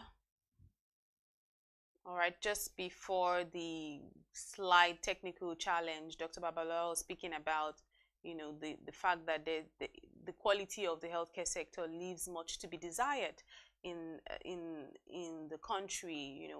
People are grappling for the best of healthcare, but obviously there's a challenge that we're facing. Okay, please carry on, sir. We lost you for a bit. I'm sorry about. All right, so sorry about that. All right. That's one of the gremlins in communication. So I was saying that the quality of the health care facilities we have, leaves much to be desired, particularly in the public sector.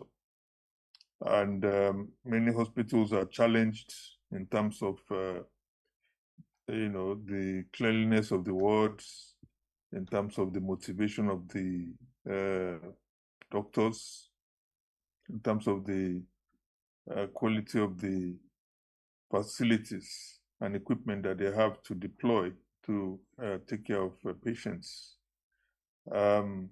Most of it is down to poor funding by government. And even if the people who are charged with running the facilities do their best, there's a limit to what they can do, particularly if they don't have the funding that is required for them to run the place efficiently. Of course, one has to talk also about the issue of the motivation of the staff in terms of what they are being paid and how they are being taken care of. As we speak, the salary structure of many of our health personnel is nothing to write home about, and that is why many of our young ones, are actually, as soon as they graduate from medical school or nursing school, the next thing they're looking for is how to go abroad so that they can get some kind of good quality of life for themselves. I'm aware that the Nigerian Medical Association are in talk with government as to how the remuneration of the medical doctors can be improved upon and made something that is realistic given the economic situation in the country at the moment. And these are fact issues that government has to face head on if we want to improve services in our health sector. Now, somebody who is already struggling to make ends meet comes to the hospital and has to treat a pregnant woman or has to take her through delivery.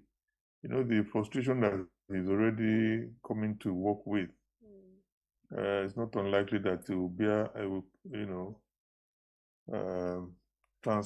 transmit that frustration to the way he's going to deal with the patient. So obviously we need to make sure that our health personnel are happy and well taken care of and given salaries that are meaningful in today's economic climate.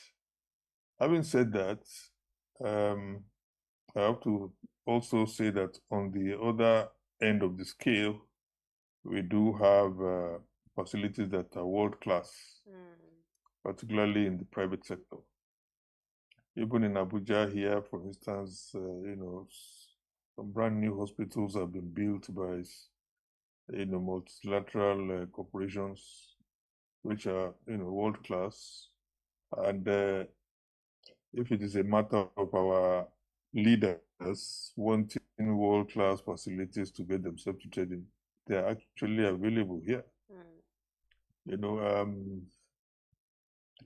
I was, from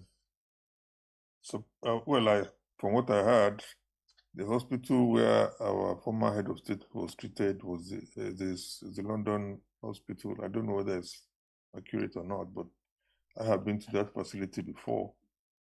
And really, some of the things we have in Nigeria, some facilities we have in Nigeria, are even much better than in terms of the physical appearance, in terms of the array of equipment and facilities, than what they are able to offer there. And the irony, of course, again, is that maybe even when it gets there, it may be a Nigerian doctor that is going to treat him when he gets there, because quite a high proportion of the high-end health personnel in the United Kingdom are actually, Nigerians. And that's really a sad fact. Yeah, it's a sad fact. I mean, that our head of state will leave Nigeria and then go and meet another Nigerian over there who's going to be the one to treat him. And of course, any head of state should ask, why are you here? What are you doing here? Why are you not helping us at home with your skills? And he will get the predictable answer he will get is that, number one, government is not investing enough in healthcare. Number two, the salaries are not anything to write home about. And perhaps he may also talk about issues concerning security and all these other things. So these are the multifaceted issues that we face. But, the idea is, do we really want to face these problems head on? Some people have suggested that, the best thing to do is to ensure that no government official is sent abroad on taxpayer money for treatment. If a government official wants to travel abroad on his own, that's okay. But to spend taxpayer money, to take care of them and pay their bills, it's just unfunctionable. Any dollar or pound that is spent abroad to treat any government official is a missed opportunity at home. That dollar or pound could have been invested, in our own facilities here to get something that will be of use. Right. Not only to that particular head of state, okay, but also to all other Nigerians who may have the same problem. All right, Dr. Babalola, just because we are pressed for time, you did mention something that brings me to my next question, because we're really talking about, people in public office going for medical tourism. So in your opinion, do you think that there should be any laws that could be passed to limit public office holders from seeking treatment abroad unless under extreme conditions? I don't know if this is a reach, but do you think there should actually be any laws, limiting public officers from seeking treatment abroad? Yes, certainly. There should be laws limiting public officials from accessing health abroad on taxpayer money. Right.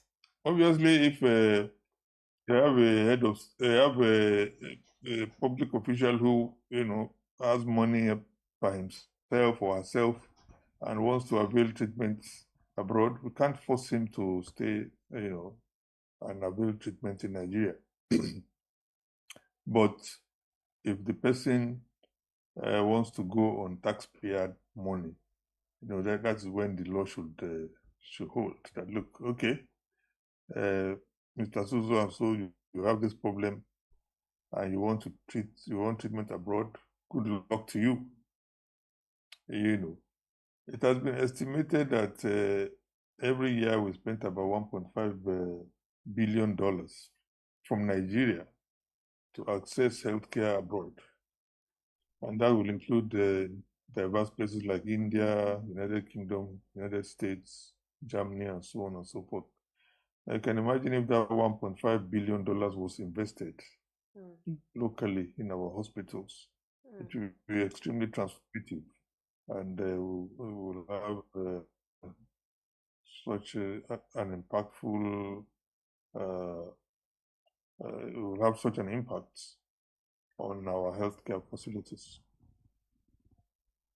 All right, just my final question before I let you go, Dr. Babalola. What lessons can we learn from other countries, in terms of practical steps that can be taken right now to restore confidence in Nigeria's health system, not just for the masses, but also for the elite? What lessons can we learn from the global stage?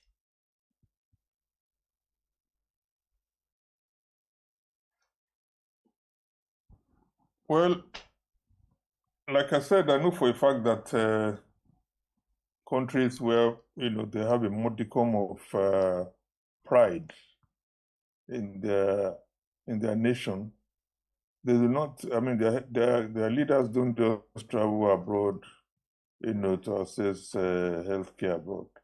When did you last hear that the head of state of India went to London to treat himself? Or the head of state of Pakistan? These are third world countries, just like Nigeria, and it's not just in healthcare alone. Take, for instance, the cars that are bought by officials in Nigeria. I remember when Obasanjo was head of state, when he was military head of state, not during his last incarnation, he made it compulsory that all official cars had to be made in Nigeria. And everybody was riding around in their 504 and maybe 505, maximum.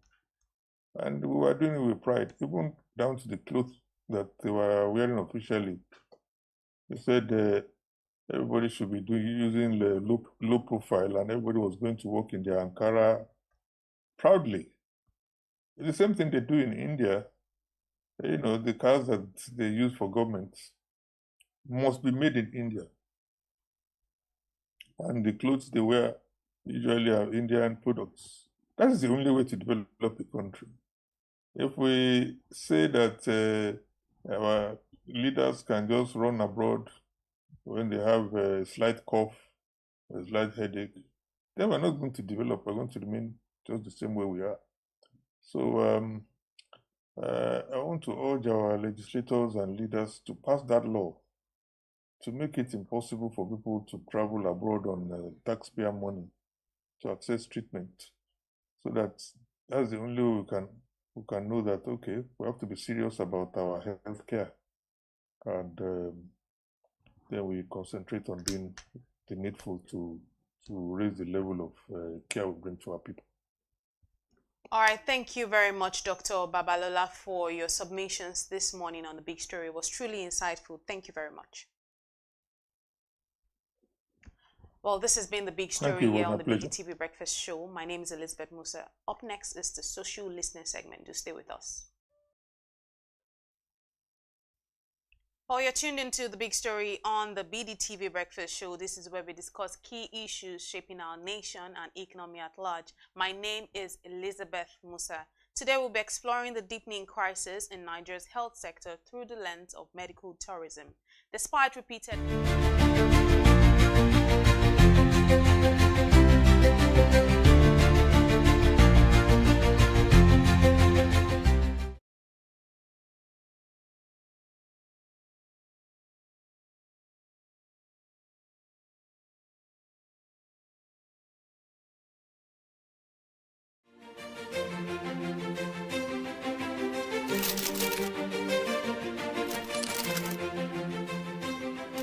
I am, of course, a great admirer of the impeccable credibility, professionalism, and business savviness of BusinessDay.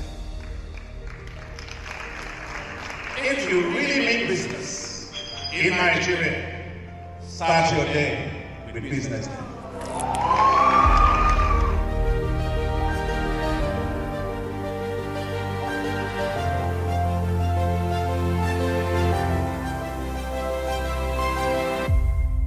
BusinessDay is West Africa's leading provider of business intelligence and information, delivering premium content across diversified media platforms, including online, mobile, and print. Since its inception in 2001 with a weekly newspaper production, BusinessDay has expanded its reach to provide exclusive content accessible through print, mobile, and online channels. Our premium offerings are further enriched with syndicated content from esteemed sources like the Financial Times, The Economist, and the Harvard Business Review. At BusinessDay, our mission is clear: to be the foremost provider of business and financial content, empowering readers to make informed decisions in Nigeria and Africa.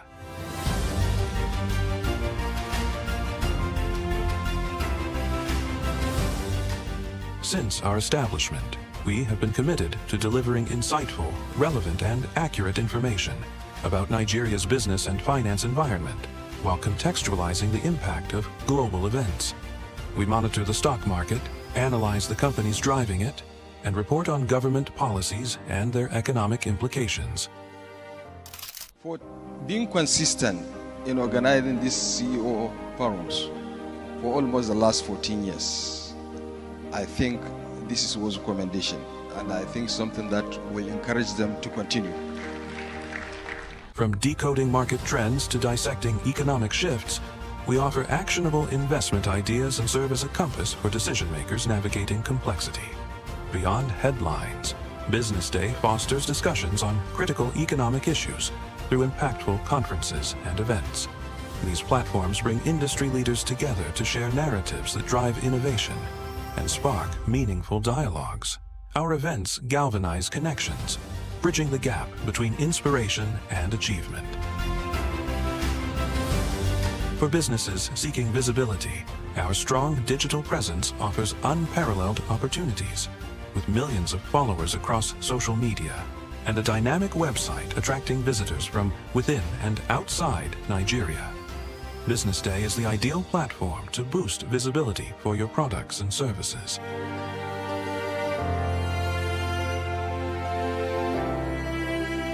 If you're looking for in-depth analysis and expert opinions on Nigeria and Africa's business landscape, Business Day is your guide.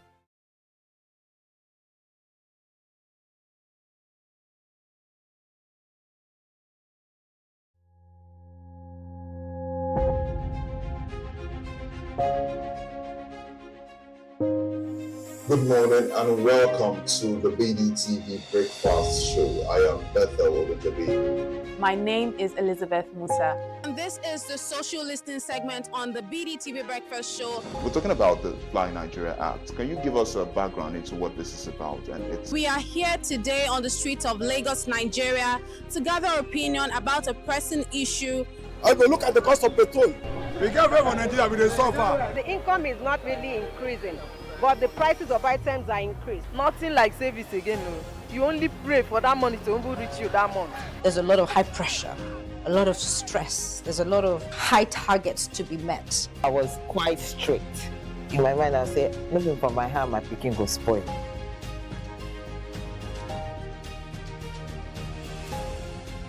To allow all banks and all the players in the space 15% inflation target achievable in 2025.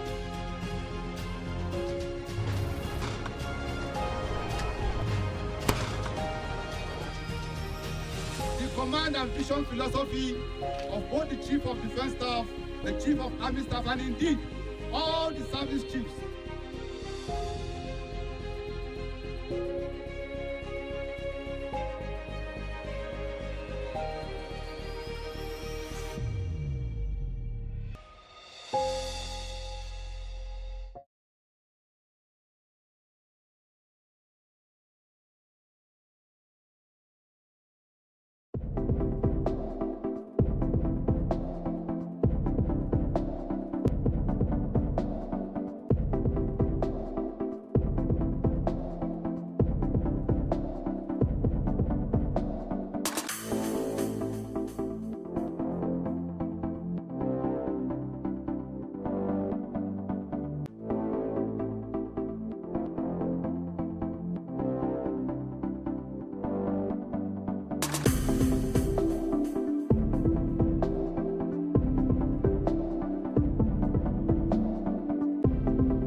the social listening segment here on the BDTV Breakfast Show, where we discuss some of the nation's most talked about stories and making the rounds on social media and what people have to say about them. My name is Elizabeth Musa, and of course, joining me today is Onyeka Valentine, right here. Right. Let's begin with a virus statement straight from the president himself at a prayer event in Ogun State for the late Abu Jale of Ijebuland. President Bola Tinubu said he hadn't won the 2023 election, Nigeria's national history would have been incomplete. He made the comment during a tribute to the late monarch Obasikiru Adetona, who he credited with supporting his political journey. Tinubu recalled that the Abu Jale had blessed him before the elections, telling him, "You will win that election and you will win one more time." For some, the president's comment sounded like gratitude, but for others, it felt like an arrogant statement. Valentine, what do you see this as? Again, so there's nothing wrong when someone says, I am a winner, I am a winner, I am a winner. But again, we ask questions when it looks as if people begin to see it as their birthright. Like I said before, nothing wrong being a winner, nothing wrong going to be a winner. But there's a part where I might want to ask the question, which is, if he hadn't won 2023, does that mean that the nation could have packed up? Because from the looks of things and what he said, it sounded as if he was a savior. So in other words, are we saying that Buhari had already taken the country to, again, so rest in peace, our former president?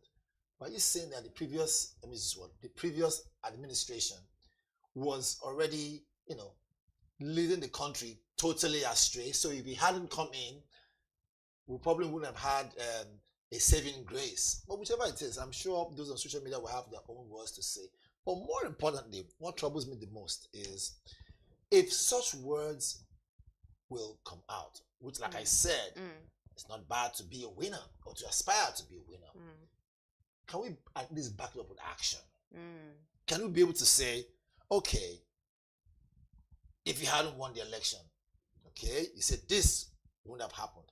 But so now you've won the election. Can we confidently now say that Nigerians are living, above hunger level? I said something yesterday, just to backtrack a bit. I said something yesterday talking about I was commending where I'd commended, President Tinubu and his loyalty, saying that was it the Abu Jale himself, or was it the Abuja himself, and also the area of the fact that he gave former President Buhari, who's late now, all the respect and everything, the way he stood in front of his remains and saying everything accordingly, the way he felt. So loyalty not in doubt. But now, where are we? Well, you see, that's the thing with life, right? And that's just being human for you.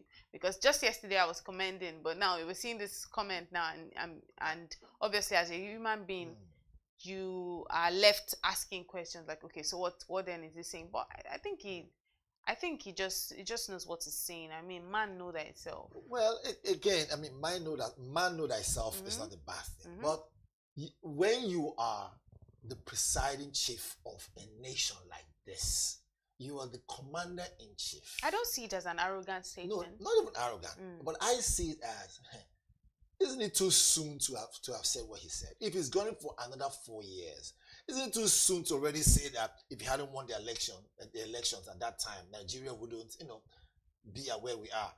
Don't forget, it's the same person that says Emilio Kan. And now he's saying that if he hadn't won the election, Nigeria's history would have not been complete. So he's still in line with his belief that, it's my time. Because maybe somewhere it has been revealed to President Bola Tinubu that you are going to be president. Revealed to him. So that's what he's saying. Whatever it is, that's what he's trying to say, that, see, wherever that revelation had occurred to him, he's saying that Nigeria's, you see, when you know that, some things that people don't know, you don't know that knows it. He's saying Nigeria's national history would have been complete if he hadn't won the election. And don't forget, he said Emilio Kan. So it's all adding up, if you ask me. Well, it's all adding up. So I agree with you. When if we look at it from that angle. But again, let us throw a bit of light to this, saying in an event where things don't go the way we expect them the next 2 years, because we're already saying 2027. Meanwhile, we just barely completed 2 years into his first, tenure. So the question now is, having seen this, Nigerians as a whole, a regular, normal, ordinary Nigerian will look at what he has said and say, wait a minute. So, are we seeing, or rather, are we envisaging a boost in the economy that will enable families live well? Because he has so much power. As the commander-in-chief, as the president of the nation, you have executive power. You have, look, it is there with you to use as you please. You know what? This is the point where I grab my phone and let's see what people are saying on social media about this thing. Let's see for ourselves what they're saying. So there is this comment on social media. Boy Okiri says, the history of hardships, Tinubu, we are already tired. There's another comment from Daniel Ajimax. It says, Tinubu's statement is arrogant and self-centered. Nigeria's history doesn't depend on one man. Leadership is service and not personal glory. This shows how out of touch he is with the people. History is shaped by citizens and not politicians. There is a comment from Uncle Jerry. Uncle Jerry says, leadership is not about personal validation, but about legacy and service. History remembers those who uplift a nation, not just those who win elections. True greatness is measured by impact and not by position. I completely agree. Showerez Mercenary says, our history is not your delusion, Tinubu. Rigging an election isn't destiny. It's treachery. It's treachery in disguise. Those are some of the comments on social media. So I want to play devil's advocate, because when most of our commentators and people who to not just batter their wives but also kill them. Oh, my spiritual leader said this. Oh, said that. At the end of the day, the woman is found 6 feet below, because then it gets too late. So you see, the idea of love, and affection sometimes can be shrouded in mystery.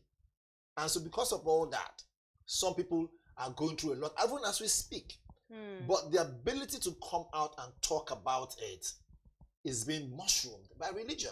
So if he's going to use religion to back it up, use it as a yardstick to hold people to account, maybe that should be the way to go. However, let's keep religion aside and face things squarely.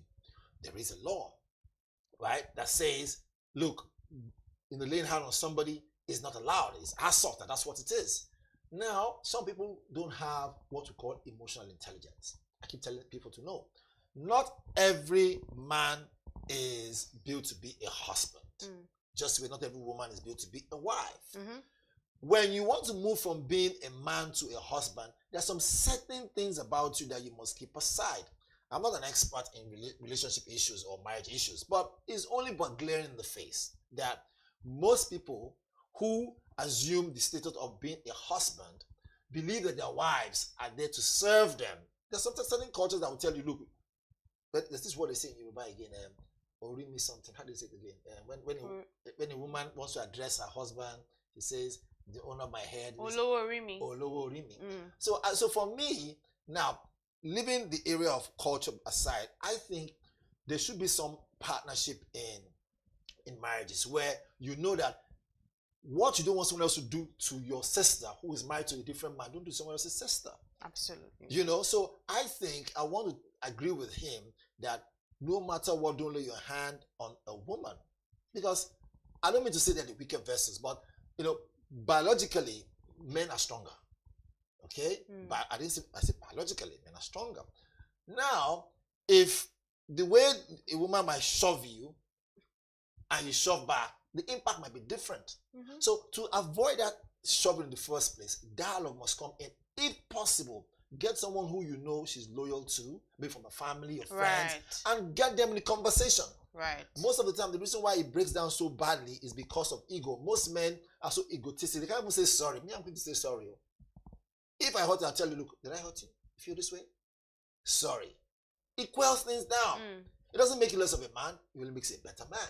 Absolutely. Because really, at the end of the day, respect comes in, and respect is not taken. It is given. given. But let's see what the reactions are. Most men will come for me. I like to grab my phone. It's part of it here and see what some people are saying about this story. There's a comment from Isua Pogu. Isua says, "That's not Sharia law. Men are allowed to beat women under Sharia law." Interesting. Okay, so he's backing that up now with a different. Right, they're saying that what law? So apparently this law is supposed to be called the Kano family law. But again, I'm sorry to cut you. What of women who are very physical, who beat men? Most men are allowed to defend themselves. If the law provides you to do what?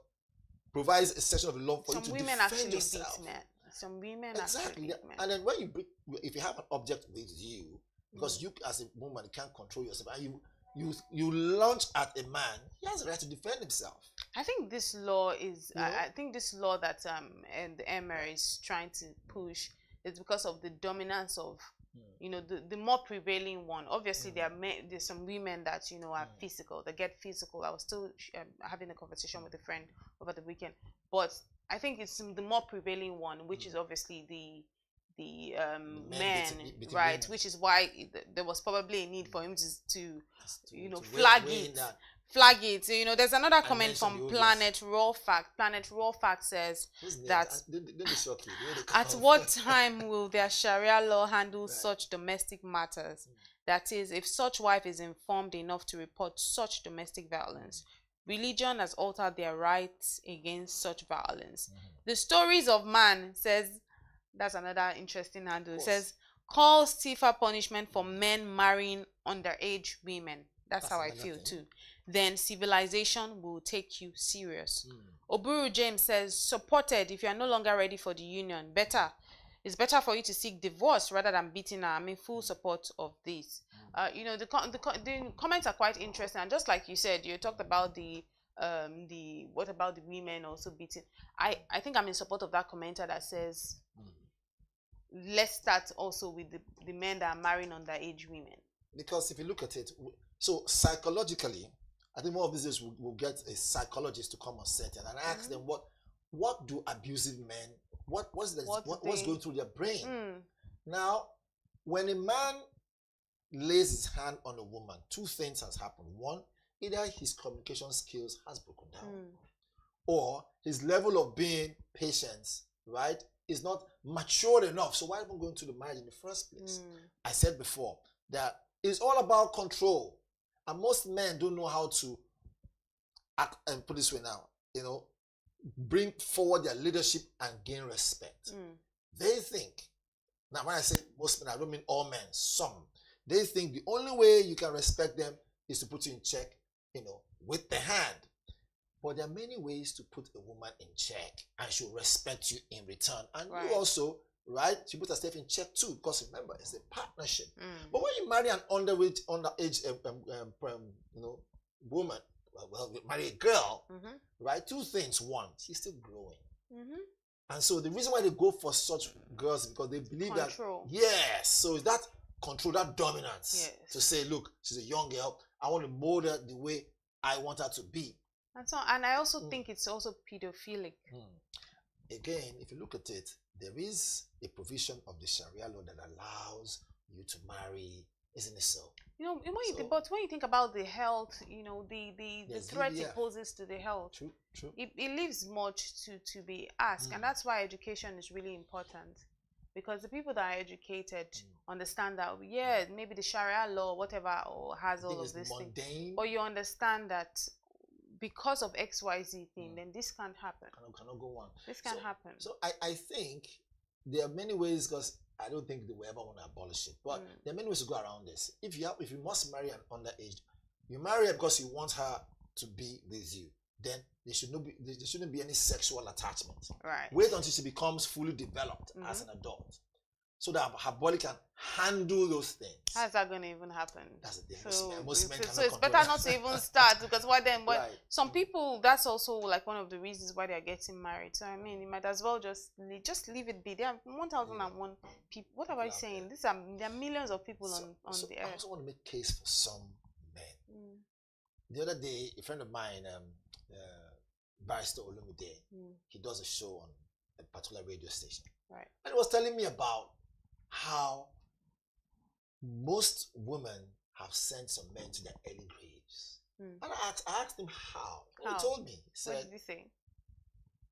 He said, without touching a finger, without laying a finger on the man, that man becomes useless. And I said, how? Is this spirituality? He said, no. What did he say? That what makes a man or feel like a man is the ability for him to provide. Okay. So when most women become very successful, right? Because they don't come to the marriage successful already. But either they're there, the man is successful, then takes good care of her, sees her through, then she becomes more successful than him. Are you talking about some? Some, not all, some. And then, because he was giving instances, he has a case he's handling at the moment, and he was telling me how this woman psychologically has not only suppressed the man and has turned him to a vegetable. Wow. Because he had a stroke. And this happens when someone is 100% and utterly in love with this person. And so this is the problem now. In such a case, right? I don't know if the law provides it, but if you look at it, it might end up being the case where you're dealing with the man psychologically, which is worse than even physical. And now he becomes useless. He no longer can provide for the family, or probably get a different job because he lost his job previously. So if you add one and one together, you will see very clearly that apart from physical abuse, you have what we call emotional abuse. And this thing goes both ways. There are all sorts of abuse, emotional, physical, verbal, all sorts of abuse. We just hope not to fall into an abusive relationship. But we have to end it right there and just keep our fingers crossed and see if the Kano family law actually gets implemented or not. But that's where we'll leave it today. Thank you so much, Val, for obviously joining on this conversation. It was truly a delight. But that's where we wrap it up on the social listening segment today. My name is Elizabeth Musa. Join us again tomorrow for another packed show.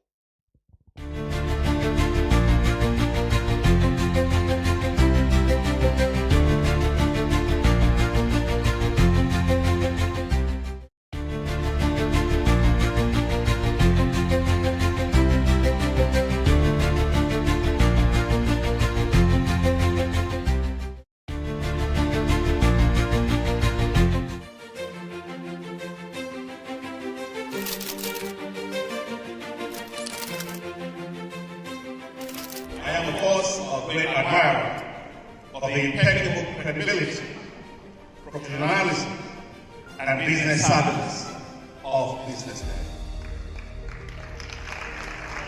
If you really mean business in Nigeria, start your day with BusinessDay.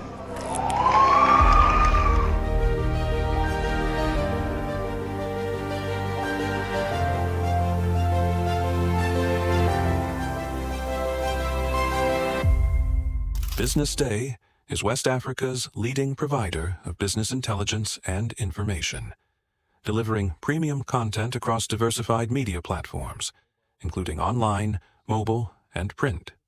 Since its inception in 2001 with a weekly newspaper production, BusinessDay has expanded its reach to provide exclusive content accessible through print, mobile, and online channels.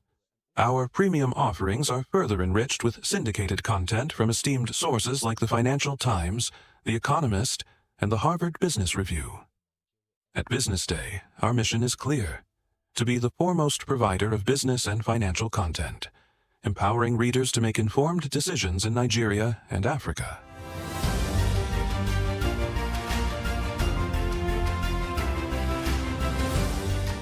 Since our establishment, we have been committed to delivering insightful, relevant, and accurate information about Nigeria's business and finance environment, while contextualizing the impact of global events. We monitor the stock market, analyze the companies driving it, and report on government policies and their economic implications. For being consistent in organizing these CEO forums for almost the last 14 years, I think this is a recommendation, and I think something that will encourage them to continue. From decoding market trends to dissecting economic shifts, we offer actionable investment ideas and serve as a compass for decision makers navigating complexity. Beyond headlines, BusinessDay fosters discussions on critical economic issues through impactful conferences and events. These platforms bring industry leaders together to share narratives that drive innovation and spark meaningful dialogues. Our events galvanize connections, bridging the gap between inspiration and achievement. For businesses seeking visibility, our strong digital presence offers unparalleled opportunities, with millions of followers across social media and a dynamic website attracting visitors from within and outside Nigeria. Business Day is the ideal platform to boost visibility for your products and services.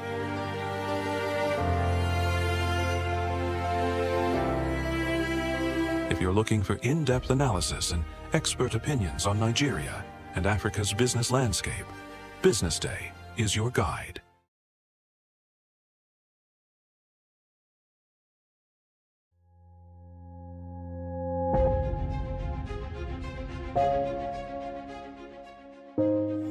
Good morning and welcome to the BDTV Breakfast Show. I am Bethel Olujabi. My name is Elizabeth Musa. And this is the social listening segment on the BDTV Breakfast Show. We're talking about the Fly Nigeria Act. Can you give us a background into what this is about?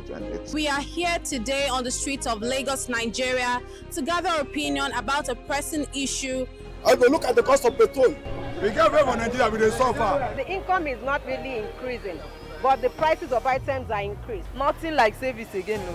You only pray for that money to reach you that month. There's a lot of high pressure, a lot of stress. There's a lot of high targets to be met. I was quite strict. In my mind, I said, looking for my hand, my picking go spoil.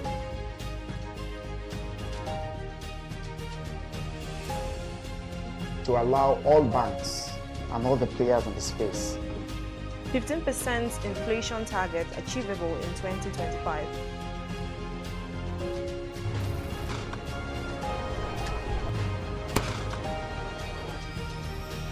The command and vision philosophy of both the Chief of Defense Staff, the Chief of Army Staff, and indeed all the service chiefs.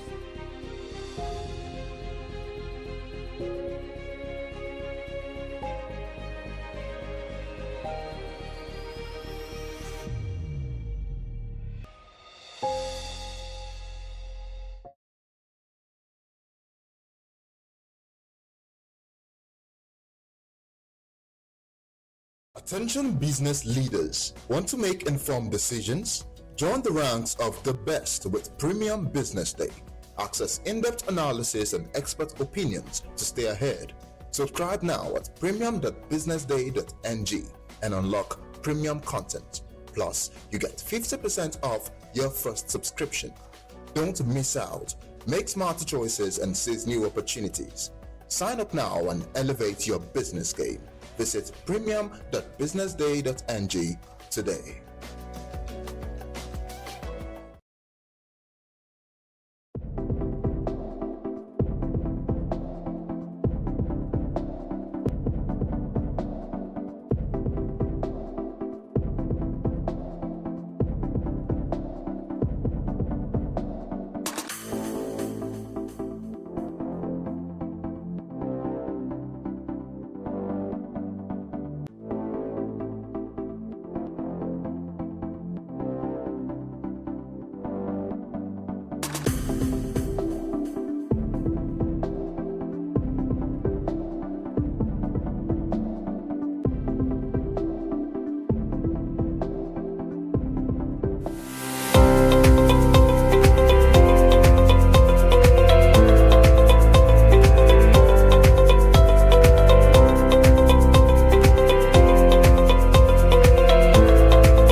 Morning and welcome to the BDTV Business News Hour.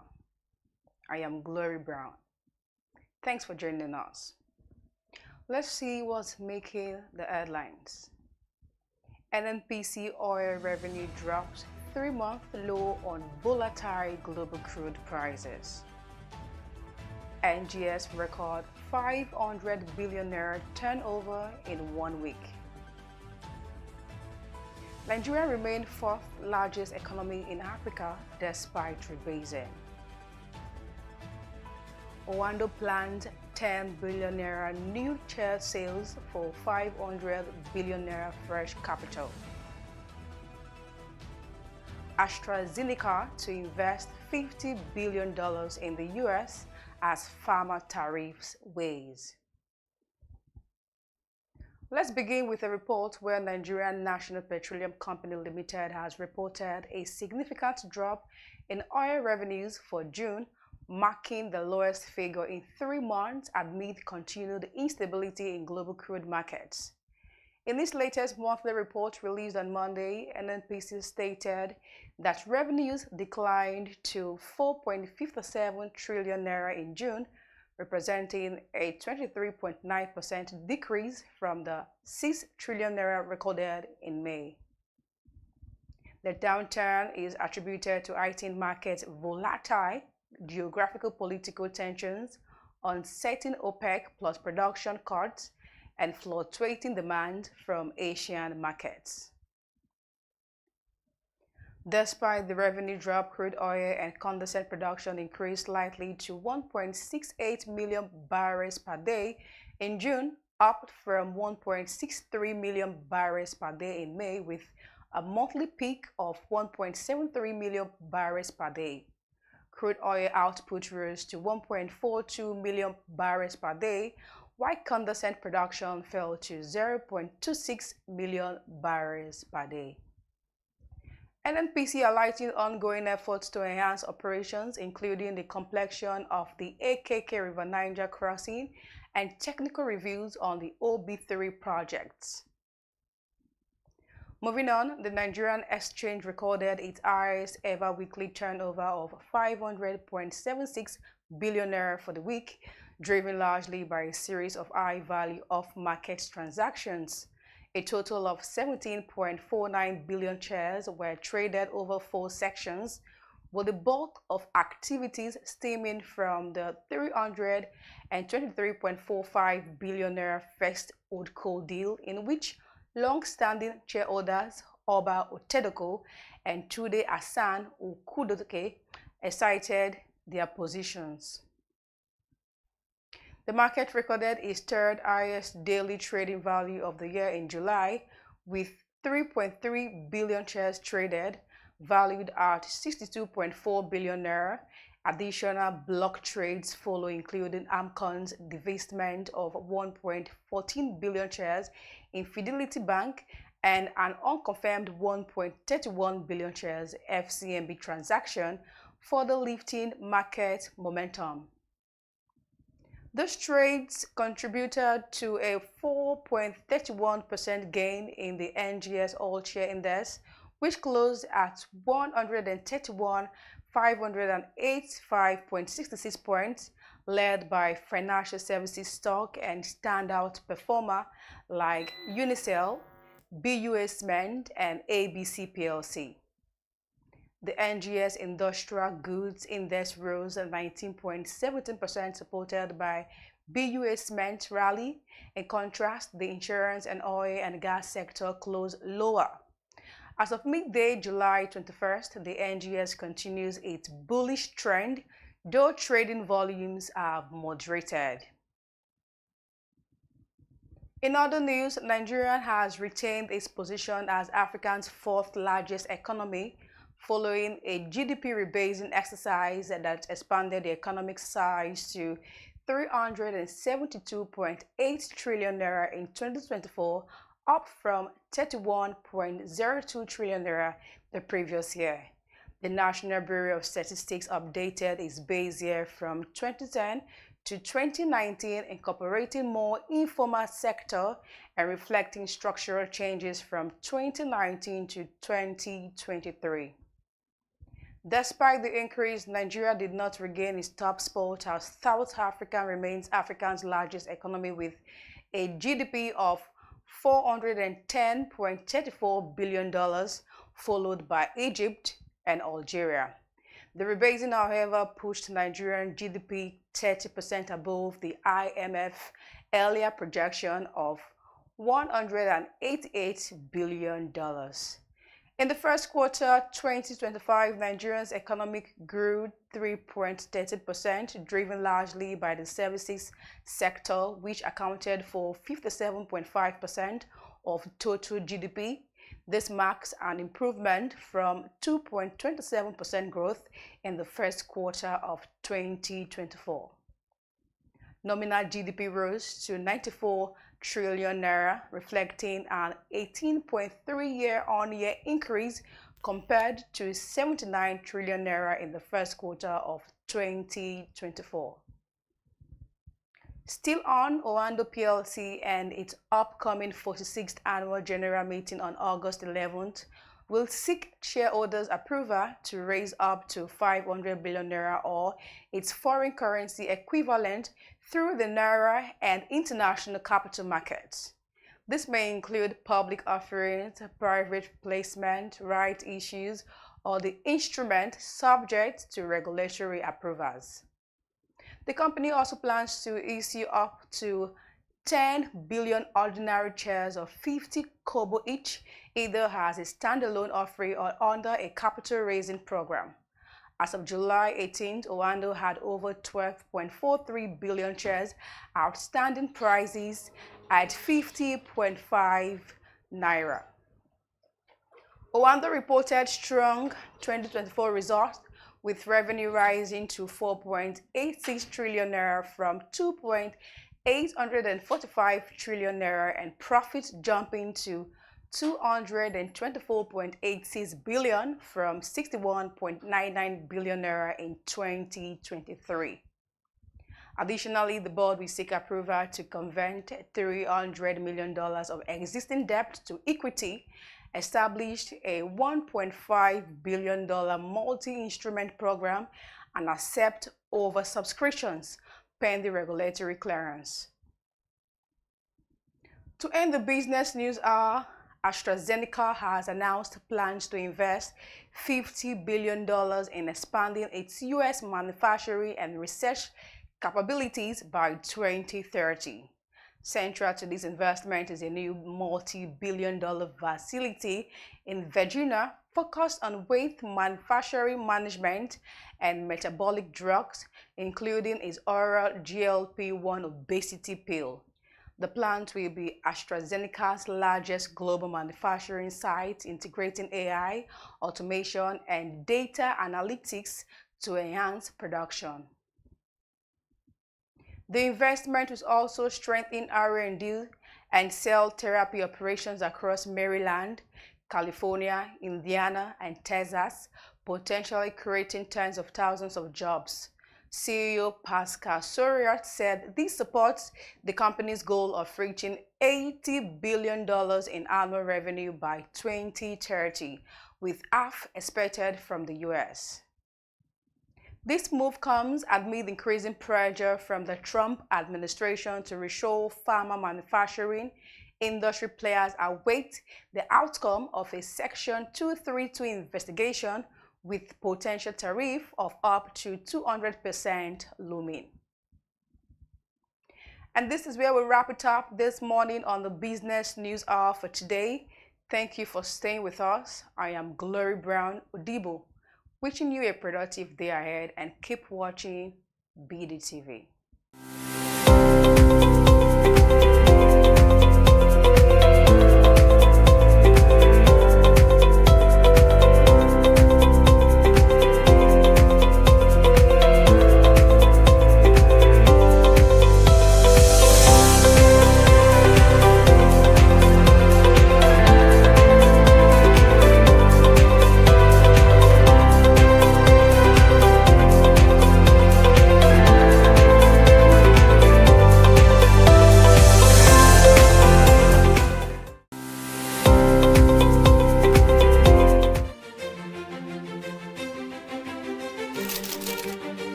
I am, of course, a great admirer of the impeccable credibility, professionalism, and business savviness of BusinessDay. If you really mean business in Nigeria, start your day with BusinessDay.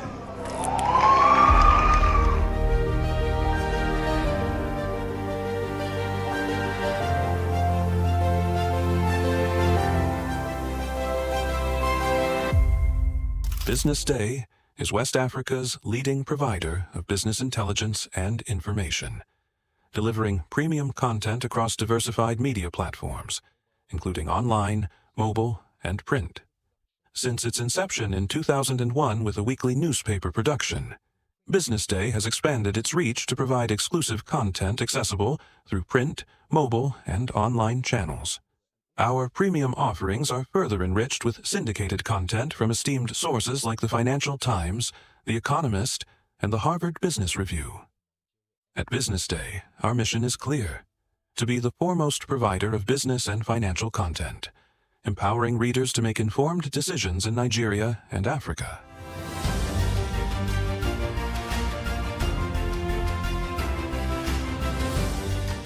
Since our establishment, we have been committed to delivering insightful, relevant, and accurate information about Nigeria's business and finance environment, while contextualizing the impact of global events. We monitor the stock market, analyze the companies driving it, and report on government policies and their economic implications. For being consistent in organizing these CEO forums for almost the last 14 years, I think this is a commendation, and I think something that will encourage them to continue. From decoding market trends to dissecting economic shifts, we offer actionable investment ideas and serve as a compass for decision makers navigating complexity. Beyond headlines, BusinessDay fosters discussions on critical economic issues through impactful conferences and events. These platforms bring industry leaders together to share narratives that drive innovation and spark meaningful dialogues. Our events galvanize connections, bridging the gap between inspiration and achievement. For businesses seeking visibility, our strong digital presence offers unparalleled opportunities, with millions of followers across social media and a dynamic website attracting visitors from within and outside Nigeria. BusinessDay is the ideal platform to boost visibility for your products and services.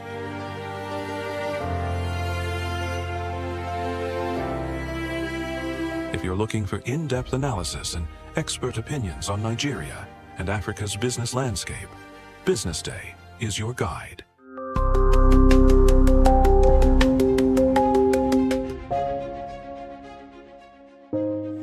Good morning and welcome to the BDTV Breakfast Show. I am Bethel Ogunjobi. My name is Elizabeth Musa.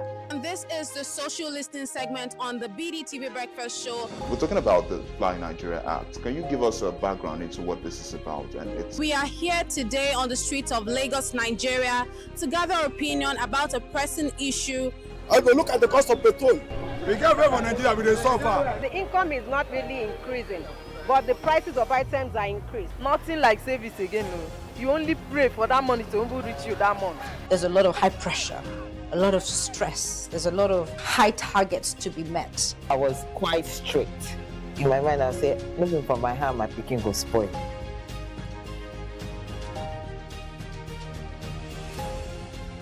To allow all banks and all the players in the space 15% inflation target achievable in 2025.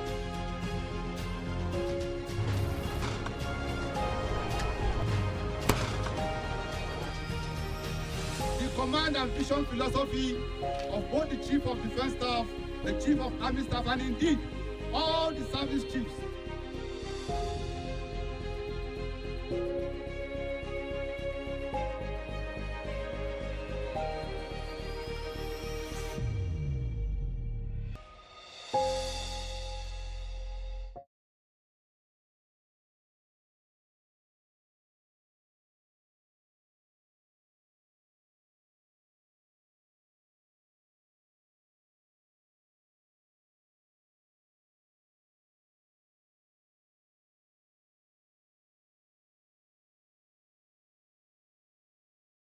Attention business leaders. Want to make informed decisions? Join the ranks of the best with Premium BusinessDay. Access in-depth analysis and expert opinions to stay ahead. Subscribe now at premium.businessday.ng and unlock premium content. Plus, you get 50% off your first subscription. Don't miss out. Make smarter choices and seize new opportunities. Sign up now and elevate your business game. Visit premium.businessday.ng today.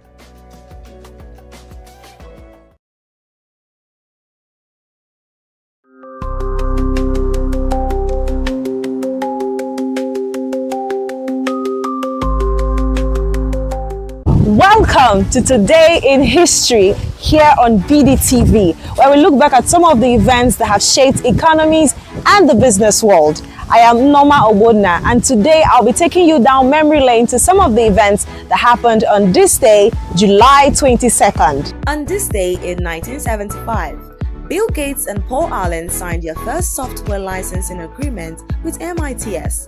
The deal gave MITS exclusive use of Gates and Allen's basic software.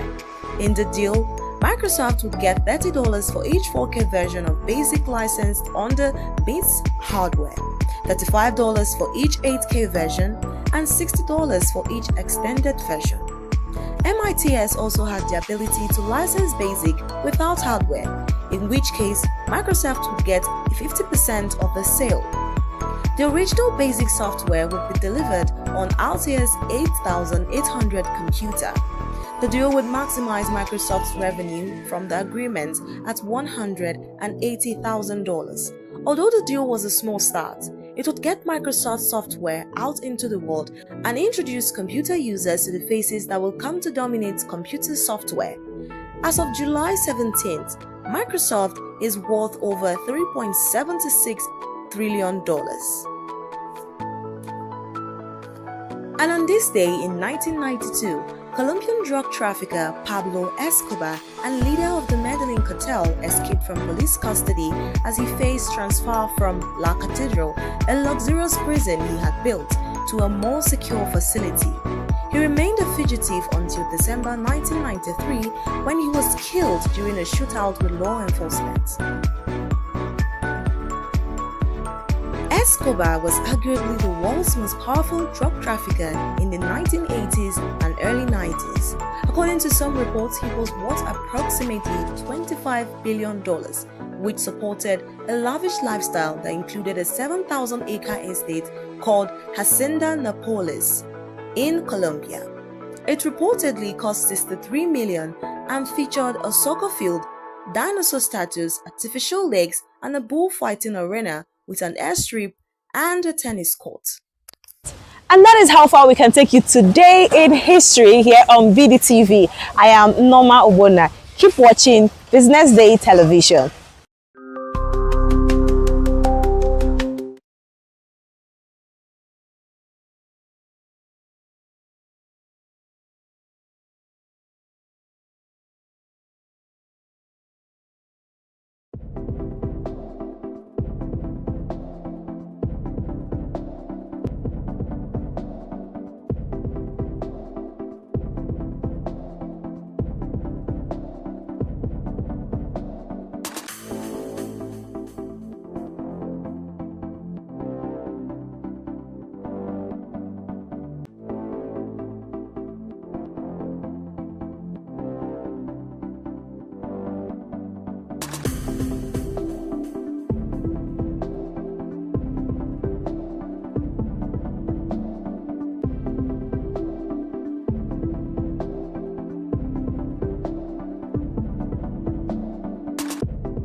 please help me in welcoming Mr. Frank Aigbogun, who will be moderating a fireside chat with the President and CEO of the Dangote Group, Mr. Aliko Dangote, who is ably represented by the Group Chief of Strategy, Mr. Aliyu Suleiman.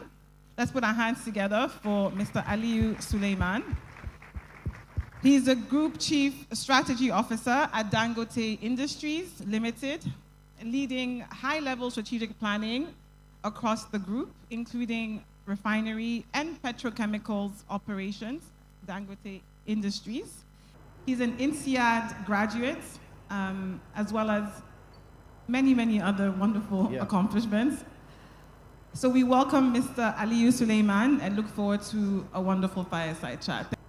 Now, we know that the refinery has not only been completed, is now in operations. And I'd like to just ask a quick question, which I think is very important and may, find acceptance with you as well. And that is the question around when you make an investment decision and you even go to site, the journey doesn't seem quite straightforward as you begin to go on. Many things begin to happen. Where in other countries they get 1 or 2 approvals to do the thing, in Nigeria you probably need to get 20, 27 approvals. So I want to just ask Aliyu this question. How were those days as the refinery construction went on, and even when it completed? What were the uniquely Nigerian setbacks or delays or challenges faced to get the refinery on stream? Thank you, sir. Thank you, Frank. First of all, let me start by extending Mr. Dangote's apologies for being unable to make it, to both yourself and to the audience.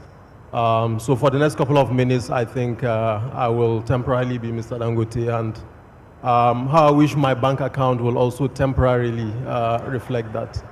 To answer your questions, I mean, you are also a businessman, right? You know how difficult it is setting up a business, not just in Nigeria, but also in Africa.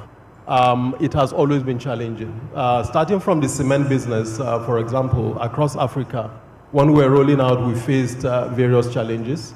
There was a country where we were held up in court for 2 years. All work was stopped. There was a country where trucks were delivered to the port, and the keys suddenly went missing, and the trucks could not be removed from the port. There was a place where our CEO was assassinated. So generally doing business in Africa is unfortunately challenging. With the refinery, any project of this size globally is challenging because it is in a class that you call a mega project.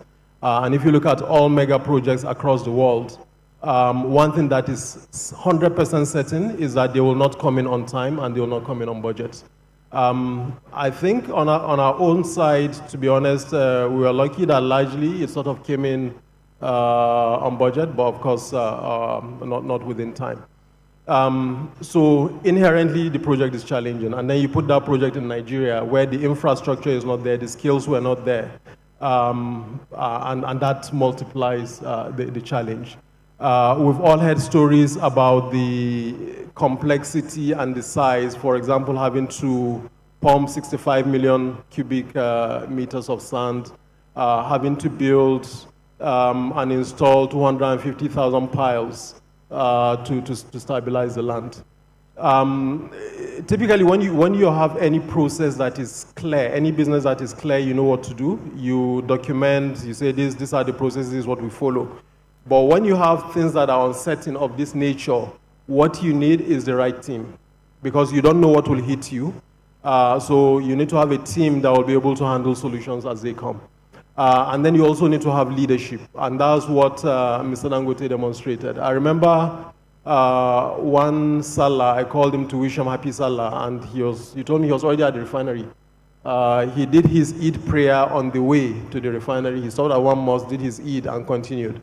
So essentially, that's what it took to be able to handle this challenge. The leadership and drive of somebody like Alaji, and then having the team that will be able to address challenges as they come. And there were many, many challenges. Thank you very much. Now, I think I want to go a bit deeper with a follow-up question. In January of 2019, just before COVID broke out, I was in a room, a hotel room, with the former Vice President of Nigeria, Professor Shibanjo, Aliko Dangote, and a number of other people, including Tola's predecessor, Kunle Elebute. And we were just talking about the issue of project implementation in Nigeria. And Aliko suggested a critical role for government. In fact, his view was that once an investor makes an announcement of the intention to invest, government should set up a team to handhold him, work with that particular investor from when that announcement is made and when the investment is fully realized and the construction is completed. How do you think government can do this for investors in Nigeria to ensure that announcements are not just made, but that we actually see the materialization of that investment? Thank you. I think that's a good point. I don't usually like using Singapore as an example because they're a special country, but I will still use them here. In places like Singapore, they have what's almost like a relationship manager that is attached to businesses that are coming in. And this is somebody that is quite senior and has clout to be able to make things. So when a company decides to come in and invest, that person is appointed, and he is responsible to work across all the business departments to be sure that they are ready and they provide all the support that is required. If we look again at this project and the business, we needed a number of government agencies or services to be in step.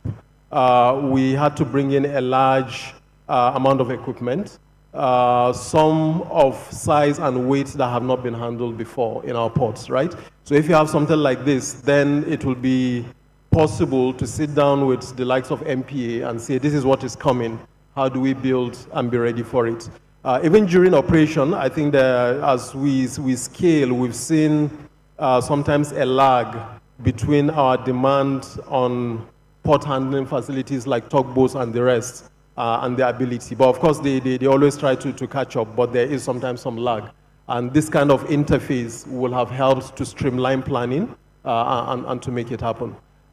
Is also, aside from the government, sometimes when you look at sectors where you invest in a value chain, especially gas, right? If you were to look at the power sector, you have a value chain where various people have to coordinate their investment at the same time, otherwise it will be inefficient. In such cases as well, having this kind of relationship manager that will coordinate across all the value chain, not just within government, but also within businesses, will be quite valuable. Thank you very much. I'd ask perhaps one of my concluding questions. The truth is, you need big investors to make the impact that Nigeria deserves. You need a big investor in power. You need a big investor in agriculture. I'm aware, for instance, in Turkey, one company alone generates 15,000 megawatts of power that goes into the grid.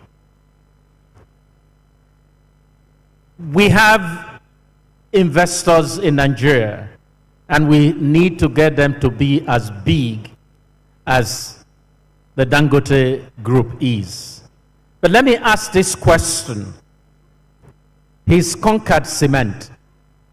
He's conquered petroleum refining. What next for Dangote Industries? Well, I don't know about conquering. That wasn't the intention. What Alaji always does is he looks at areas that are impactful, that are large scale, and that are difficult. So that will require somebody with his energy and drive and resources to be able to deliver. As a group, we are looking at our growth is going to come from 3 sectors. Foods and agriculture, that's the first one. Cement and building materials, which is our bread and butter, and then oil and gas. In the foods and agriculture, we are also driving local production. One advantage of the reforms that are coming, like the FX reforms, is that it now makes local production cheaper versus imports. When we started our sugar backward integration, we struggled with the economics because you can always get sugar from Brazil cheaper than producing it in Nigeria. But with the devaluation, now sugar produced locally is actually cheaper than sugar that is imported. So in the area of agriculture, we have projects that will still continue. So backward integration in sugar, rice mills, tomato, and so on, whatever is viable. Cement is a mature business, but we still continue to look for growth opportunities. As you know, in Nigeria, we are building a new plant at Itori that is targeted mainly at exports.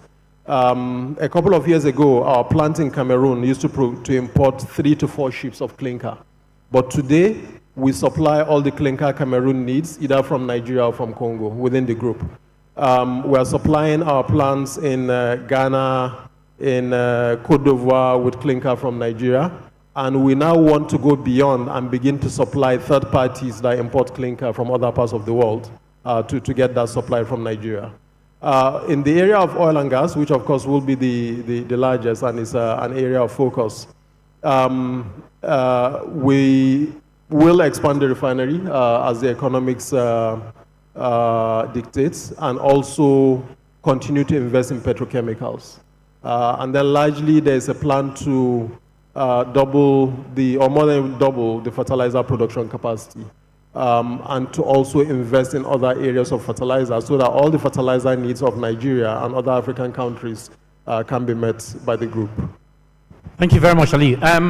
We won't have time to take questions from the audience, but I probably should end this conversation by asking you if there's any other thing that you think would be helpful in just providing context around the success of the refinery in such a short time, and the global refining situation and the leading role that the Dangote refinery is already beginning to take.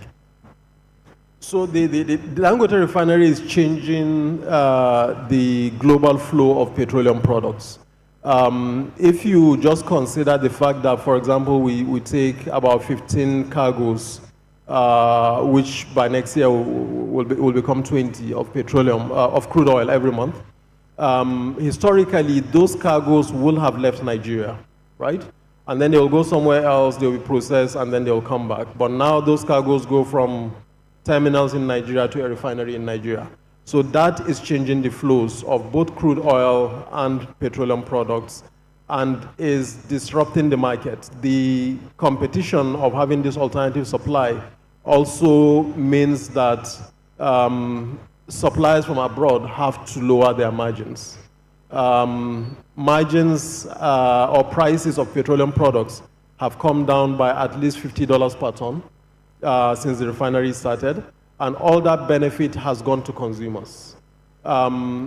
Share has been taken by the refinery from refineries across the world, from shipping lines across the world, and a lot of that value is now accruing to Nigeria and Nigerians.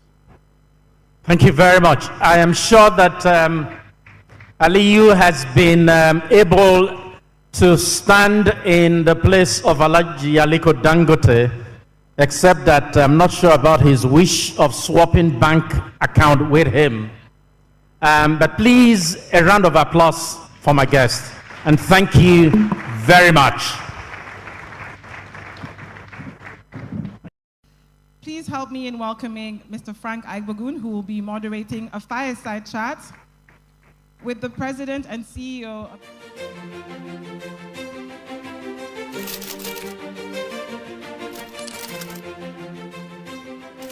I am, of course, a great admirer of the impeccable credibility, professionalism, and business savviness of BusinessDay. If you really mean business in Nigeria, start your day with BusinessDay.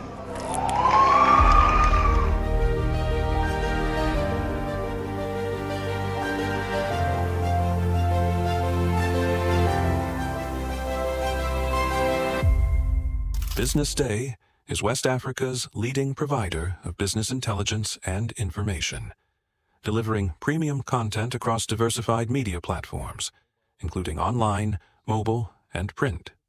Since its inception in 2001 with a weekly newspaper production, BusinessDay has expanded its reach to provide exclusive content accessible through print, mobile, and online channels.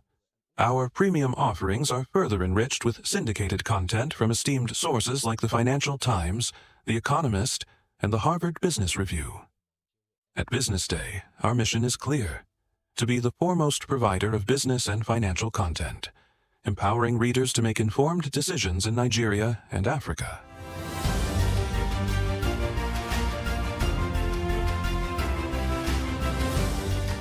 Since our establishment, we have been committed to delivering insightful, relevant, and accurate information about Nigeria's business and finance environment, while contextualizing the impact of global events. We monitor the stock market, analyze the companies driving it, and report on government policies and their economic implications. For being consistent in organizing these CEO forums for almost the last 14 years, I think this is a commendation, and I think something that will encourage them to continue. From decoding market trends to dissecting economic shifts, we offer actionable investment ideas and serve as a compass for decision makers navigating complexity. Beyond headlines, BusinessDay fosters discussions on critical economic issues through impactful conferences and events. These platforms bring industry leaders together to share narratives that drive innovation and spark meaningful dialogues. Our events galvanize connections, bridging the gap between inspiration and achievement. For businesses seeking visibility, our strong digital presence offers unparalleled opportunities, with millions of followers across social media and a dynamic website attracting visitors from within and outside Nigeria. BusinessDay is the ideal platform to boost visibility for your products and services.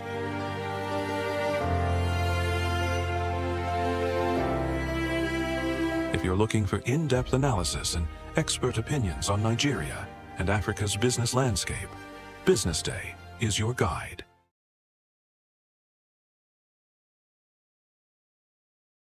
So we have a very exciting fireside chat. Mr. Haresh Aswani was supposed to be with us, but he is ably represented by Adesua Ladoja, who is the MD of the Lagos Free Trade Zone. She's a seasoned infrastructure development expert. She is also a member of the Nigerian Bar Association and a notary public of the Nigerian Supreme Court. Let's put our hands together for her. What an impressive profile that is. MD CEO of the Lagos Free Zone. Thank you. Once again, good afternoon, ladies and gentlemen. I should say that the person who would have been sitting on my left would have been Haresh. But we are learning that when you get into these positions, even you yourself can't predict where you're going to have dinner or where you're going to sleep tonight. So that's the reality of life. And so I have the pleasure of speaking to a great sister of mine, Adesua, who is able to deal with as many questions as I'm sure I want to ask. You know, I mean, we hear of stories, of great stories, of how people come from outside of Nigeria to create great things that become great not just in Nigeria, but also become great globally. And we all know the story of Tolerant. I have had the opportunity to visit the Lekki Deep Sea Port, and I've also had the opportunity to go around some key companies in the Lagos Free Zone as well. And I am completely amazed by the achievement of Tolerant. And I don't want to even talk about the other things until we get into the questions this afternoon. So my first question, Madam, would be, just help us. I mean, as I said earlier, we hear of these great stories of how companies are formed in Nigeria and they become great across the world. So what was the beginning of Tolerant like in Nigeria? Thank you very much. So before we go into the discussions, I just want to apologize on behalf of Mr. Haresh Aswani. He will have loved nothing more than to be here today because he really loves to talk about the story of Tolerant and how Tolerant and Nigeria are intertwined. But like Mr. Frank said, at that level, as chief executive, newly appointed for the group, his schedule has just become a bit unmanageable. So apologies, and please manage me as a poor replacement. Secondly, I want to congratulate BusinessDay on this incredible achievement of being in business for over 2 decades. Anybody who has worked in Nigeria or done anything anywhere in the world knows how difficult it is to carry on something in a sustainable manner, continuing to improve the quality as we've seen BusinessDay do. So please give him a round of applause and all his team, please. Thank you very much. Thank you, Madam. Thank you. Yes.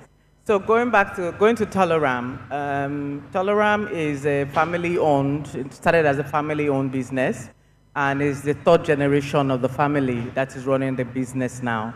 And the relationship, the love affair with Nigeria started in, I think, 1977, when they were looking into Africa as the next frontier, and they looked at Nigeria, they looked at Ghana, and they looked at Ivory Coast. And it was Nigeria that felt like home. You know, Nigeria was what called to our chairman, Mohan Vaswani, to come and see what we can do here. So when the family came in here to business, initially it was trade, right? So business, selling, buying and selling essentially. And then part of what we were doing in Pakistan was textiles. So I don't know if any of you remember Aswani Textiles. So we started manufacturing textiles in Nigeria, but that went away after a while. So continued with trading, electronics, general goods basically, and that went on for a while with partners. And that went on to the 80s when, as you remember, Nigeria started having some economic difficulties. So some of the partners went away. But that was a time when Tolerant really had to show, where do you stand? This new country that you've come to, that you've been successful in business, what does it mean to you? And they decided, you know what, we see a future here, and we're going to stay here and weather the storms. And that was the beginning of the relationship. And of course, having such a big population is a no-brainer really for you to know that anything that we will eat, anything that we will use is going to be successful. So we started manufacturing, we went into business, and we are where we are now, moving from consumer products to infrastructure. And that's another interesting story. Most people told us, you are selling Indomie, and now you want to build a port. Why? But it's because we were selling Indomie, because we were distributing Indomie, because we were moving across the country, that we were able to know what the challenges of doing business are.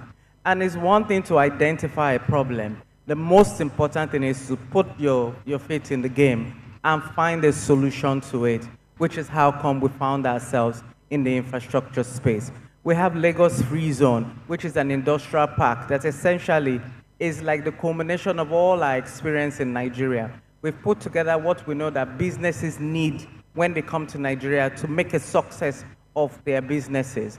And that's how we see ourselves as a partner to the Nigerian government, always helping, always thinking, always one step ahead to figure out what is it that businesses need to thrive in Nigeria, and not just identify it and criticize, but to actually do something about it. Thank you very much.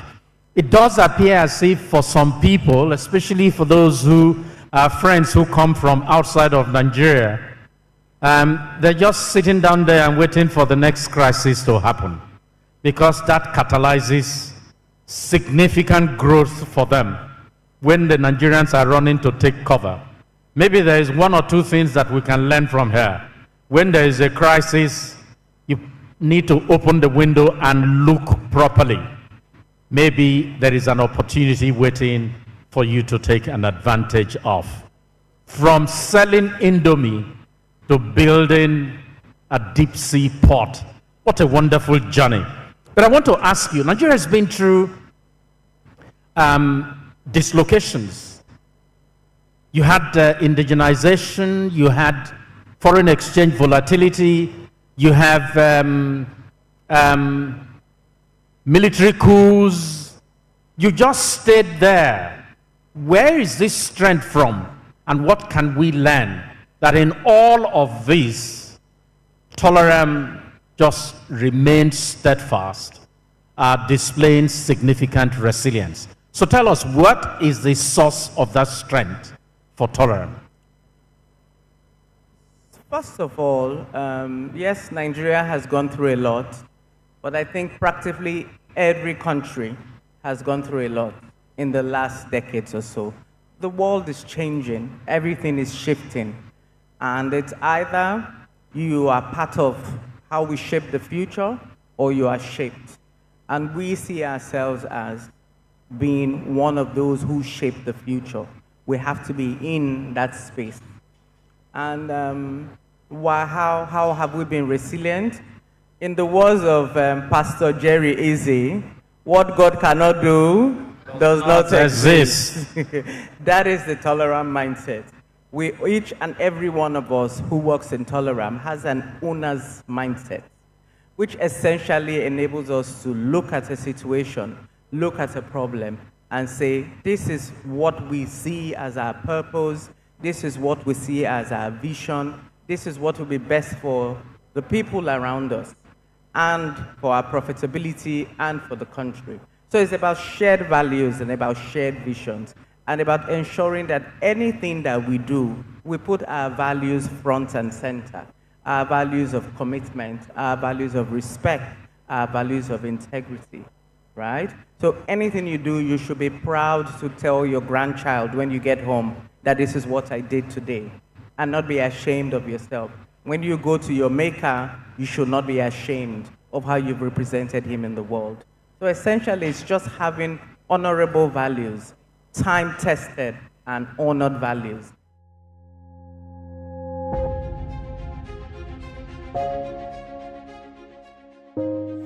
Good morning and welcome to the BDTV Breakfast Show. I am Bethel Ogunjobi. My name is Elizabeth Musa. And this is the social listening segment on the BDTV Breakfast Show. We're talking about the Fly Nigeria Act. Can you give us a background into what this is about?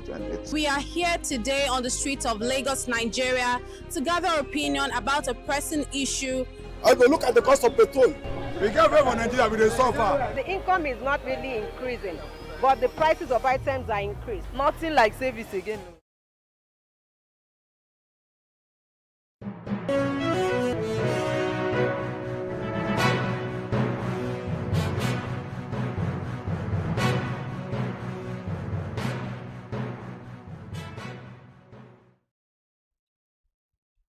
Good afternoon and welcome to the BDTV News at Noon. I am Glory Brown. Thank you for joining us this afternoon. Now let's see what's making headlines. Gencos fear blackout over 5.2 trillion debt. Nigeria now spends half its revenue on debt, says presidential panel. Tinubu, Kwankwaso hold secret meeting in Aso Rock. Ukraine and Russia set for fresh peace talk, Zelensky. Brian Mbemo officially joins Manchester United.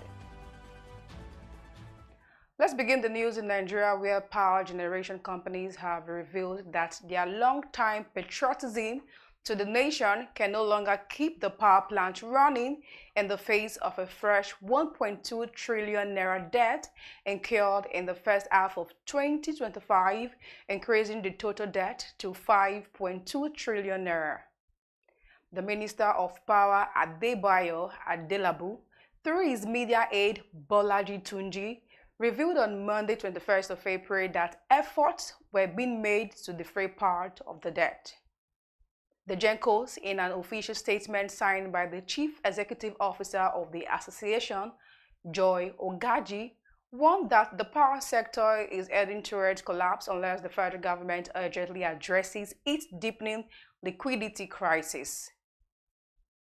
Ogaji added that the Gencos have been patriotic for years by generating electricity despite mounting debt and losses, warning that patriotism is no longer enough to keep the light on.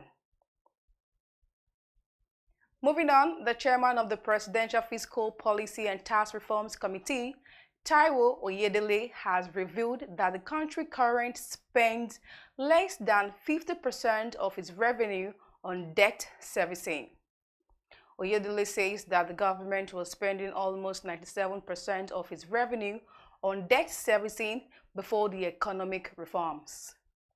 In this word, the committee has cleared unmeant forest features that were more than $7 billion, moving from under $4 billion external reserve to over $20 billion today.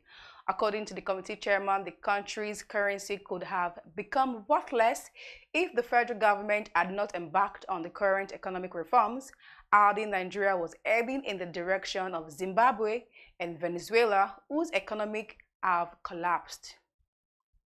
Oyedele says the countries could have reached a $1 billion economy by now if the government had begun the ongoing economic reforms a decade ago. To end the local news, former Kano State Governor Rabiu Kwankwaso held a closed-door meeting with President Bola Tinubu at the presidential's official residence on Monday, 21st of July 2025. The meeting followed Kwankwaso's appearance at the opening of the Nigerian Forest Economic Summit 2025 held at the State House Conference Center, Abuja. According to reports, the meeting marks the second publicly known encounter between the President Tinubu and the former governor in just over 2 years. Reports revealed that the presidency's sources contacted for the details could not confirm the outcome of the discussions between the two men, explaining that the meeting was held at the residence and was therefore off-limits for most aides. Now, on the foreign scene, Ukrainian President Volodymyr Zelensky has revealed that Russia and Ukraine will hold a new round of peace talk in Istanbul on Wednesday. Zelensky proposed fresh talk at the weekend, days after U.S. President Donald Trump threatened Russia with severe sanctions if there was no ceasefire between Moscow and Kyiv within 15 days. Reports reveal that Washington has pledged new weapons for the Ukrainian military after Russian intensified attacks. Ukrainian forces, however, announced that they had pushed back more than 50 attacks in the Pokrovsk area of eastern Ukraine, where Russia had concentrated much of its firepower in recent months. To end the news, Manchester United has confirmed that Brian Mbemo has joined the club subject to registration. According to the club, the Cameroonian international has signed a contract until June 2030 with the option to extend for a further year. Mbeumo 25 scored 20 Premier League goals last season, the fourth highest in the league, while registering 8 assists. Since Brentford's promotion to the top 5, Mbeumo has arrived on an average and impressive 18 goals contributions per season. Mbeumo described Manchester United as the club of his dreams, adding that he had to take the opportunity to sign for the club whose shirt he wore growing up. And this is where we wrap it up this afternoon on the Business Day TV News at noon. I am Glory Brown. Stay tuned.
we have a very exciting fireside chat. Mr. Haresh Aswani was supposed to be with us, but he is ably represented by Adesua Ladoja, who is the MD of the Lagos Free Trade Zone. She's a seasoned infrastructure development expert. She is also a member of the Nigerian Bar Association and a notary public of the Nigerian Supreme Court. Let's put our hands together for her. What an impressive profile that is. MD CEO of the Lagos Free Zone. Thank you. Once again, good afternoon, ladies and gentlemen. I should say that the person who would have been sitting on my left would have been Harash. But we are learning that when you get into these positions, even you yourself can't predict where you're going to have dinner or where you're going to sleep tonight.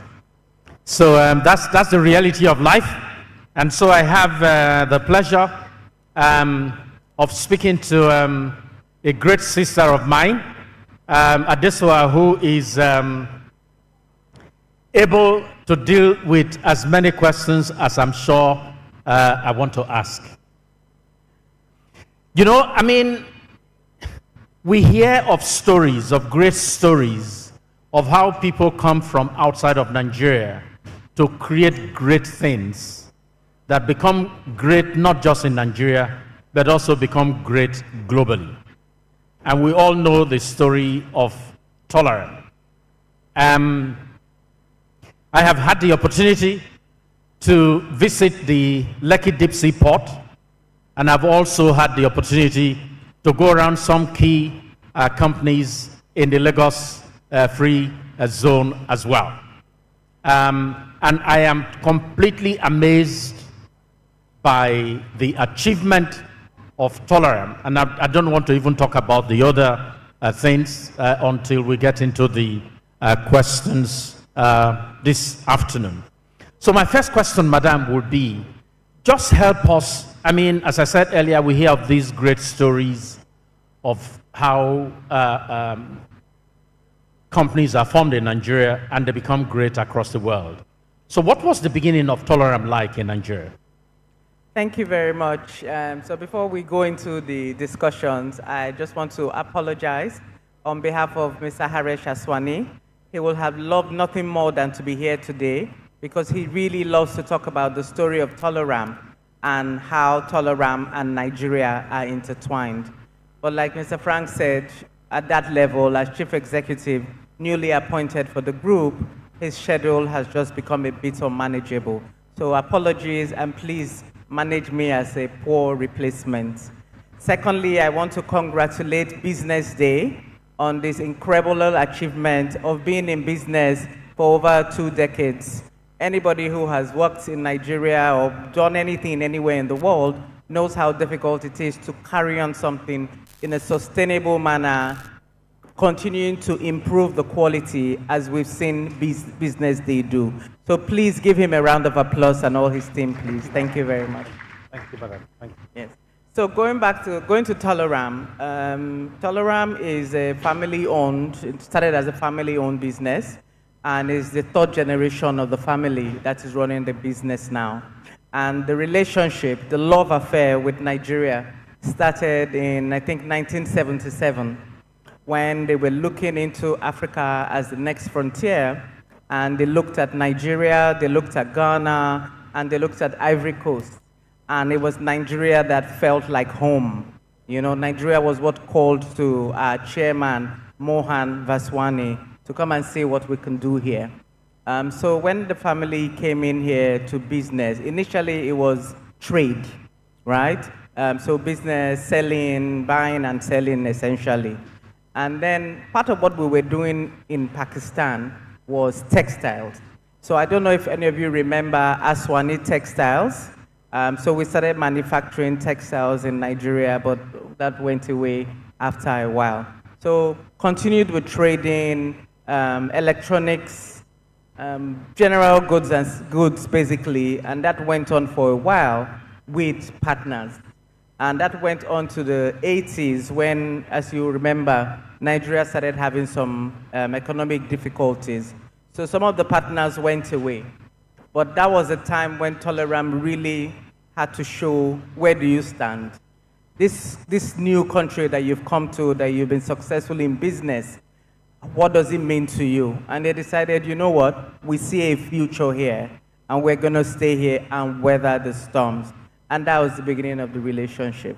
And of course, having such a big population is a no-brainer really for you to know that anything that we will eat, anything that we will use is going to be successful.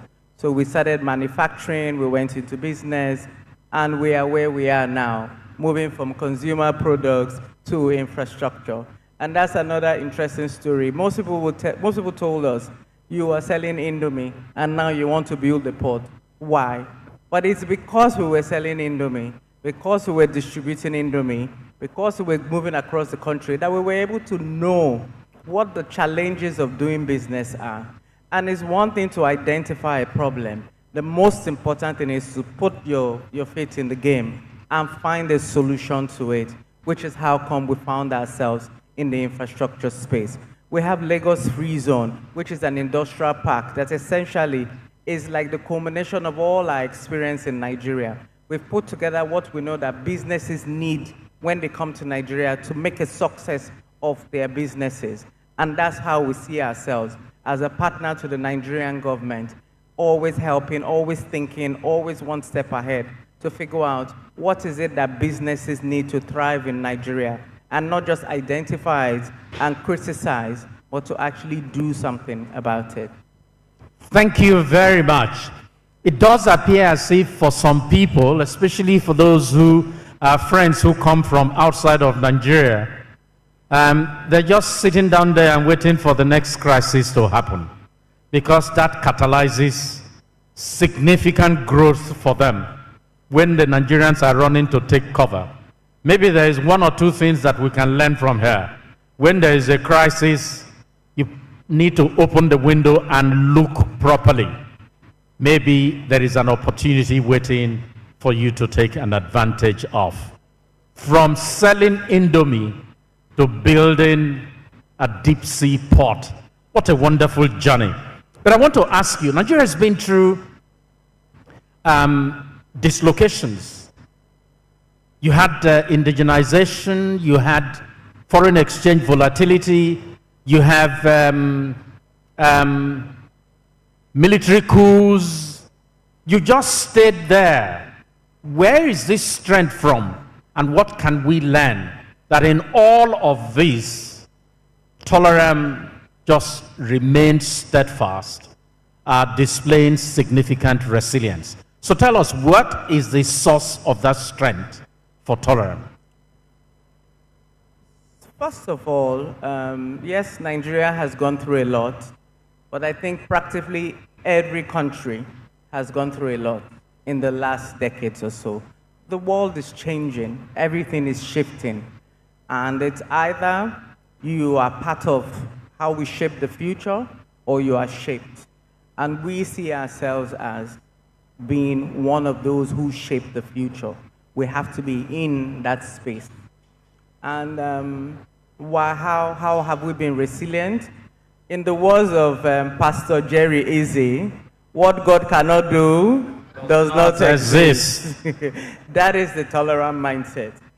Each and every one of us who works in Tolaram has an owner's mindset, which essentially enables us to look at a situation, look at a problem, and say, this is what we see as our purpose, this is what we see as our vision, this is what will be best for the people around us, and for our profitability, and for the country. So it's about shared values and about shared visions, and about ensuring that anything that we do, we put our values front and center, our values of commitment, our values of respect, our values of integrity, right? So anything you do, you should be proud to tell your grandchild when you get home that this is what I did today, and not be ashamed of yourself. When you go to your maker, you should not be ashamed of how you've represented him in the world. So essentially, it's just having honorable values, time-tested and honored values that really guide how we do our things day in and day out. I want to take two questions together. We talk about resilience, and I wanted to ask you, was there any time at all when the tolerant people look back and say, I think it's finished with us in Nigeria. We just have to, as we came, pack our things and go back. And also try and tie into this your experience dealing with government departments and government authorities when you were seeking to, of course, build the Lekki Deep Sea Port. Yes. So Lekki Deep Sea Port is a very emotional story for all of us at Tolaram, because it was one of those things that, you know, the timeline for the development of the project was so long. I mean, it is essentially the same age as my twin daughters, which is 23 years. Because we got the approval from the Presidential Committee in October 2002. My daughters were born in October 2002. So I call Lekki Port my third child, essentially. And, you know, you don't develop a port, at least the way the law is set up in Nigeria, without government involvement. And it was particularly unique because we had the involvement of Lagos State government and the federal government through the Nigerian Ports Authority. So this was going to be a test case for the real essence of PPP. You know, government at two levels, as well as private foreign promoters. Initially, it was just Tolaram, but then it became Tolaram and China Harbour Engineering Company, because they were the EPC contractor, and then they eventually became shareholder in the port. So just having to ensure that all these different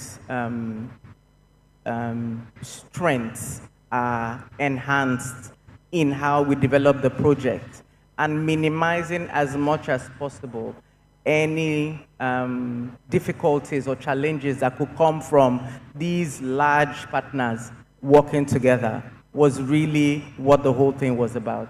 In fact, that's how come I started working with, my role was with government relationships, because we realized that we could have all the law, we could have all the technical competence, we had all the designs, we had all the engineers, but if we couldn't get everyone to work together, we were wasting our time.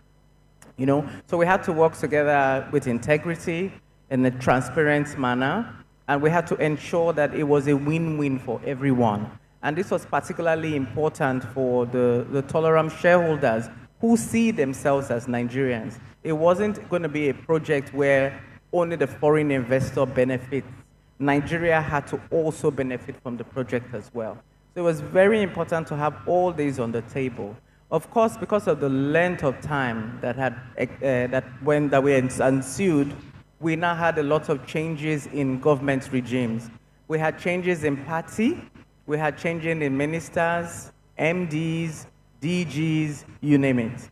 So a lot of what we had to do was practically kickstart at the end of every 4 years to ensure that there was government buy-in and support and cooperation, so you didn't have to start all over again. And so it was a journey, I guess you would call it, and one that has come to a very good ending, because now the port has been in operations for 3 years now in the Lagos Free Zone. We are reaping the benefits of all the sacrifice and all the hard work and all the pain, all the trips, all the traveling, all the sometimes setbacks and disappointment. But it's standing there. And like I always told some of the regulators, Tolaram is not going to carry the port away to Singapore. The port is going to be here for our good, for eternity. And that's what we're enjoying now. So essentially, when you have a mission and you have a vision, and it's something that is going to be sustainable, enduring for future, which is how we define our purpose in Tolaram, anything that comes your way is a mere setback that you can, with agility, with God on your side, you can find a solution to. And we owe it to future generations to solve this problem so that we can put things in place. Fantastic. You know, I had said earlier that I'd had the opportunity to visit the port. You know, one thing that interested me, I lived and worked in Apapa for many years, where, of course, we have the older port located. The day we were visiting the Lekki port, We were in a room when a vessel arrived. I didn't see the run around that I see and saw in Apapa every day. In the evening of that day, some of the raw materials had left the port and were already in the factory in the Lagos free zone. 24 hours. When we were in Apapa and we were importing newsprint, it would take us 2 weeks to see the newsprint. This one, you saw products from raw materials that arrived the port the next day. It was such a thrilling experience for me. But let's move to another conquest of Tolerance, and that is the acquisition of Guinness. What gave you such audacity? It was indeed an audacious one. And I mean, it took the whole world by surprise. But what I would like to emphasize was that it wasn't a spur of the moment. There wasn't anything like that. I mean, Guinness is such an incredible brand. And as far as Tolerance was concerned, it was an honor to have it in our portfolio. So we just, took on the challenge and visited, made their due diligence, started the discussions with the DAGO, because there's a long list agreements involved, so there had to be synergy between all of us. And one of the things that stood, as an advantage for us, even though we were in that sector before, is that we have long-standing collaborations with very, very reputable brands, international brands also. We're in partnership with Colgate, we're in partnership with Kellogg, Indomie is in partnership with Indo Foods, we're in partnership with Ala. So having these kind of companies as our collaborators made it easier for, the Guinness deal to go through as well, yes. Well, I'm sure you are holding back a lot of things. I'm not going to push further. By the way, Adesuwa is Benin and I am Benin, so you can imagine I'm not going to, be harder than I have been already. But I think it's important for us to really learn that while many of us are scrambling looking for cover, there are those who are thriving in Nigeria.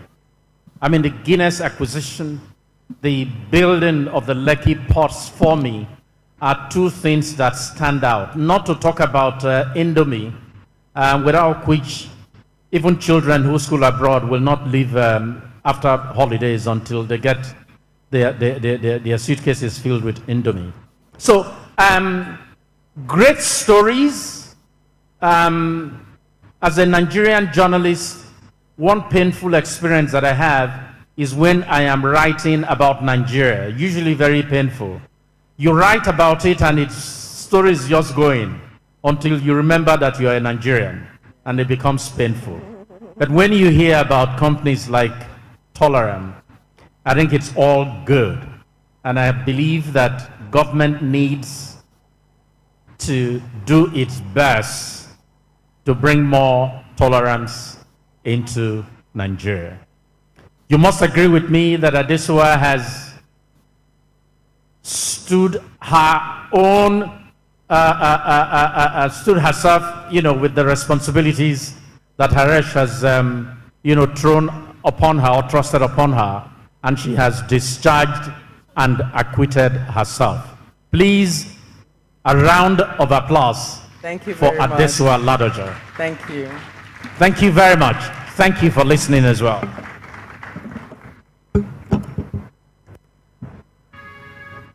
Please kindly take a picture together. Yeah.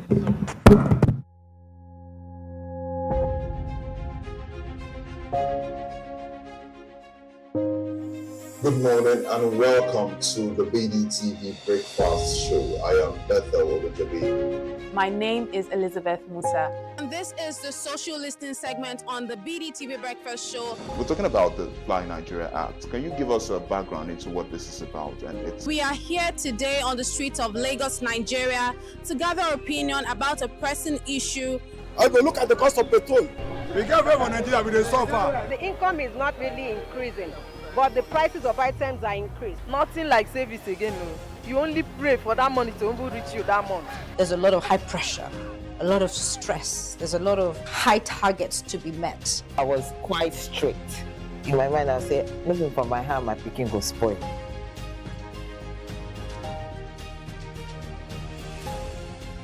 To allow all banks and all the players in the space 15% inflation target achievable in 2025.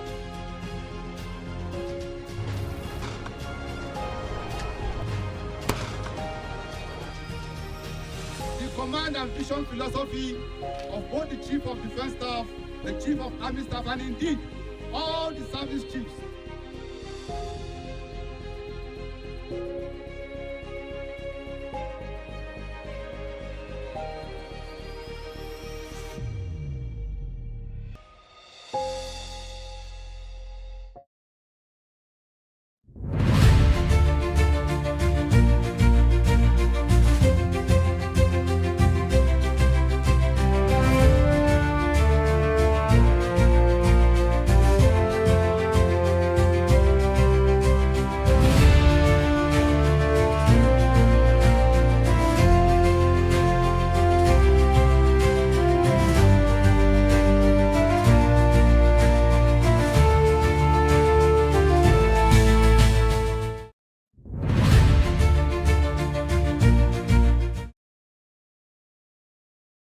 Good afternoon and welcome to Industry Focus on BDTV, where we spotlight several things going on in the industry, locally, globally, to identify their economic and business value, and of course, how it affects the GDP of Nigeria and lives of Nigerians. I am Onyeka Valentine. Here are the segments for today. Segment 1, business quote of the day on agribusiness, where we narrow down exactly words that will inspire those who are in agribusiness and those who intend to be in agribusiness. And 2, we have the captain's opinion, where we have our guest, of course, is also standing by, Farmer Samson Ogbole. He's someone who is seasoned when it comes to agriculture and, of course, has gone far and wide. He'll be giving us his own contribution and doing justice to our questions today. And segment number 3, deal or no deal. We want to know if recent happening in agriculture will help Nigeria move forward or not. Talking about cassava, so you don't want to miss that. And finally, we have retrospect. Before the coming of oil exploration, agriculture used to do a lot for us. When did that change? All this we'll find out right here on Industry Focus. My name, Onyeka Valentine. Stay with us. We'll be right back after this break.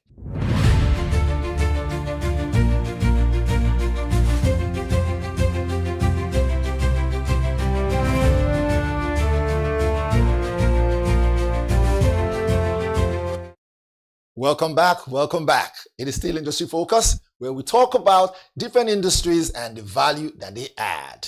Let's jump right up to our first segment of the day.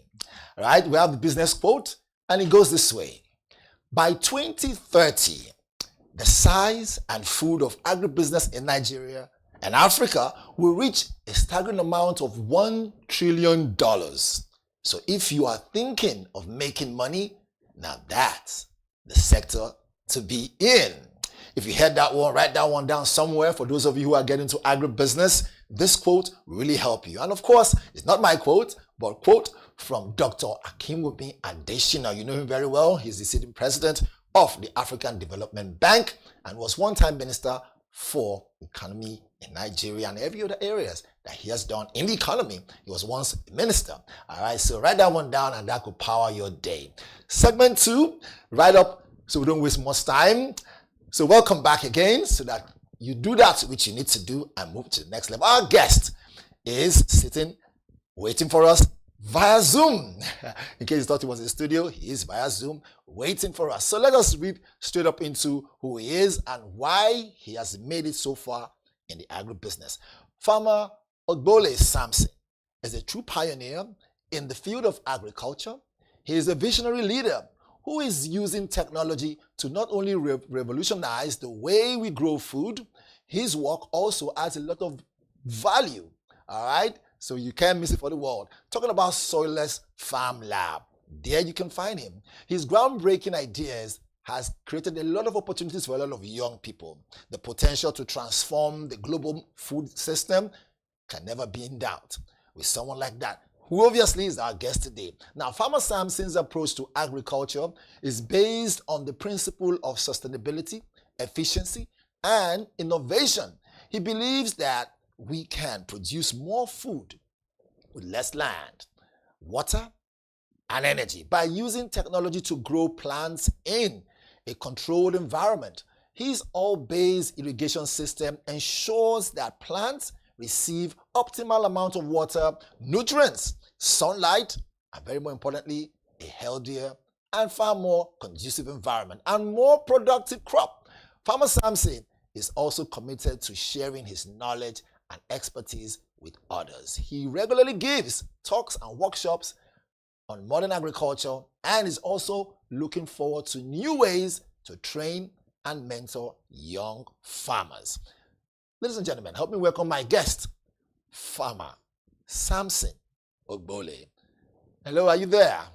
Mr. Samson, can you hear me? I am. Good afternoon. Fantastic, Thank you for the platform. Thank you so much. We cannot see you. I don't know if your video is off so we can see you clearly. Are you there? It's on now. Yes, I am. Great stuff, great stuff. I hope I was able to do justice to that introduction. Yeah, thank you so much. Thank Awesome. you so much. Great stuff. We see you smiling.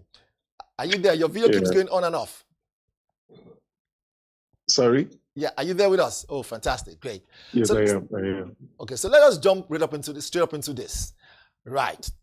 When we talk about agribusiness value chain, from farming and processing to logistics and retail, where do you see the most significant yet currently undertapped economic opportunities for entrepreneurs and investors in Nigeria right now?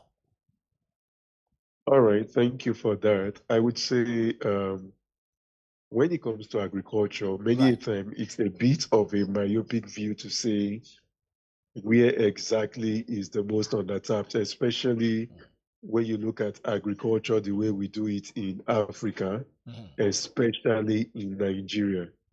I say that because if you look at majority of the farmers in Nigeria today are still using things like hoes and cutlasses. Now, for that to make sense, think of the technology that came out with hoes and cutlass. Hoes and cutlass predicts landlines that we used to use those days as telephone. Hoes and cutlass predates biro. Hoes and cutlass predates even cars. Right. So what you simply realize is our method of agric is still far behind in every area, which means anybody that is trying to come into the sector, you just first need to understand the system and ask yourself, where do I want to play? Right. Do you want to go into production and maximize yield? That is fine. Do you want to focus on distribution, storage? I mean, Nigeria as a country, over 90-something% of transporters of food produce are using the wrong kind of vehicles. So that remains a big issue. I'm sure you'd have heard some people say things like, Nigeria is not suffering from a production problem as much as a distribution problem. Because every year we hear places like Benue and their likes having a whole lot of food waste, which means there is nobody to distribute from where there is glut to where there is scarcity. So it's a whole lot. Is it value addition? So it's not where is the most, it's a question of where does the person, whoever is investing, what do you understand? What are the strengths that you have that can allow you leverage so that you can build on that gap that already exists and make something out of it? Okay, on that part, to make something out of it, I know Nigerians are out there wanting to make something out of agriculture, but some people don't know where to start. But like they say, start from the very beginning. So let us jump into this next question. Now, how can we truly empower smallhold farmers to climb, okay, the value chain? So thank you. It's important first we understand that is there anybody that is running a business that is a smallholder that can grow wealth? The answer is no. Whether you are a smallholder kiosk owner, smallholder tailor, smallholder shoemaker, the problem with this is not a price giver, you are a price taker. Oh, it's that simple. Price taker, So, not a price giver. if we need to, you don't give because, take for example, if you see the small woman selling small tomatoes by the roadside, you will want to negotiate the price. She is small, so she would have to listen. If you go into some of the big superstores, you do not negotiate the price because they are big, they give you the price. The same thing, whether you are going to Mama Put, whatever sector it is, you are taking up an artist, an entertainer. If he's an upcoming entertainer, you give him the price you want to pay. If they are big, they tell you the price they want you to pay them. So it means that smallness in itself is an issue. But we cannot just change them overnight because they are not small because they don't want to be big, but there is a system that has made them small. So the first thing is, how can we increase their yield per square meter despite the fact that they are small without burdening them about the technologies and the learnings of increasing that yield? This is what I mean. Take, for instance, right now, I am talking using a phone. I do not understand the intricacies of how a phone works. Right. But the technology has been done such that even ignorant persons like myself on how a phone operates can still use the phone and benefit from the efficiency of a phone. Right. So a system must be created where the smallholder farmer can get, oh, these are the things, these are my soil tests, these are the things, this is how to apply this, how to do this, so that I can increase my yield per square meter. To make that make sense, on an hectare of land, for tomatoes, for example, most Nigerian farmers get about 5 tons per hectare, and they celebrate it like, thank God. But you are meant to get minimum. Yeah, before you go ahead, I think we're losing your visuals a little bit. If you can have your device really facing well so we can see you. Yes, most definitely. Please go ahead. Yeah, fantastic. You are meant to get minimum of 60 tons per hectare. Right. 60 tons per hectare. If you now go to developed countries where they have the right technology and all, they get 200 tons per hectare. Compare that to the smallholder farmer getting 5 tons. So you realize that the gap is too wide. It's too wide. Now, if you are not telling that smallholder farmer, I want to give you more money, give you more this, give you more this, at his 5 tons per hectare, even if he increases his land to 100 acres, the issue is his productivity did not increase. On that note, it did not increase. Yeah, we have the third one. Just to follow up with that, I mean, we know you're a powerhouse when it comes to agribusiness, and more importantly, agriculture and everything that has to do with, cultivating, and we appreciate that. But on that one, let us throw in something else that will give more robust information. So beyond that farm gate, what's the real potential of agro processing, right, to help drive Nigeria's industrialization? Just upon your answer, right, to add that one to it. Yes, so processing is needed. So I'll give an example using Netherlands. Right. In Netherlands, their smallholder farmers come together. They own their processing facility. Because you see, at the end of the day, the value from a crop will determine how much can come out from that system. Now, imagine you go to places like Shaki, Kurupe, you go to the north, and you have a place where they are doing a whole lot of pepper. And these farmers can come together and process. You realize that automatically those things that go to waste, nothing goes to waste. It increases the revenue for the farmers. Right. So, being able to bring in agricultural processing zone, and thanks to AFDB, the SAPZ zone they are creating across different zones in Nigeria, so that smallholder farmers around can plug in and process their product so that there is more value and less waste. Okay, so more value, more value, less waste. I mean, that's something that anyone who is aspiring to be a key player in the agribusiness should hold on to. But let's just draw this other one in, right? Now, where does technology help to redefine the rules of engagement in agribusiness? I mean, we know you've had a lot of people, you've hosted a lot of people in your farm, likes of former president of Nigeria, by the name Olusegun Obasanjo. You've also had the governor of your state there. We know you've had all these people, right, in your processing farm. Is that the right word to call it, processing farm? Yeah, in the farm. Okay, in the farm. So how has technology helped to help you to redefine the rules of engagement in agribusiness? So technology is just an enabler. Okay. Technology is an enabler. How do I mean? Right. If I take a calculator and I wanted to type 10 times 10, and I mistakenly typed 10 plus 10, calculator will tell me 20. Right. But my overall answer for whatever I'm trying to solve will still be wrong. Right, right. Technology is the enabler of a solution I have understood manually. Mm-hmm. Two, we need technology to compete. We need technology because, again, hunger is local. Right. Food is global.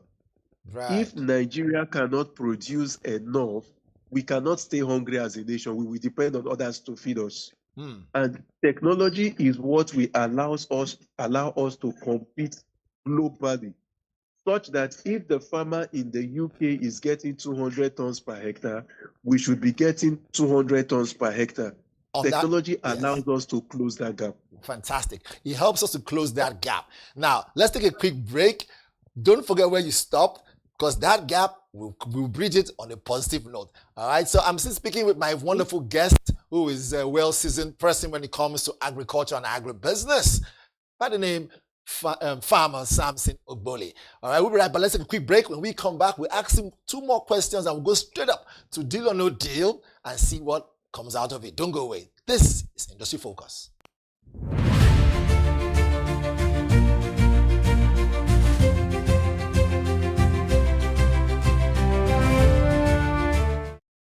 Welcome back. Quick short break, but it was important so that we know that we are still live. All right, our wonderful guest is still with us via Zoom, in case you're just tuning in. And we've been talking about the value chain in agribusiness, or very more importantly, how it grows the economy. Farmer Samson, are you still there with us? Are you there with us? Yes, I am. I'm still here. Fantastic. Sorry, we had to take that quick break. All right, just on that note, right, we want to know, haven't mentioned, and of course your answers have been on point, haven't mentioned these different areas that will help anyone who wants to get into agribusiness, right?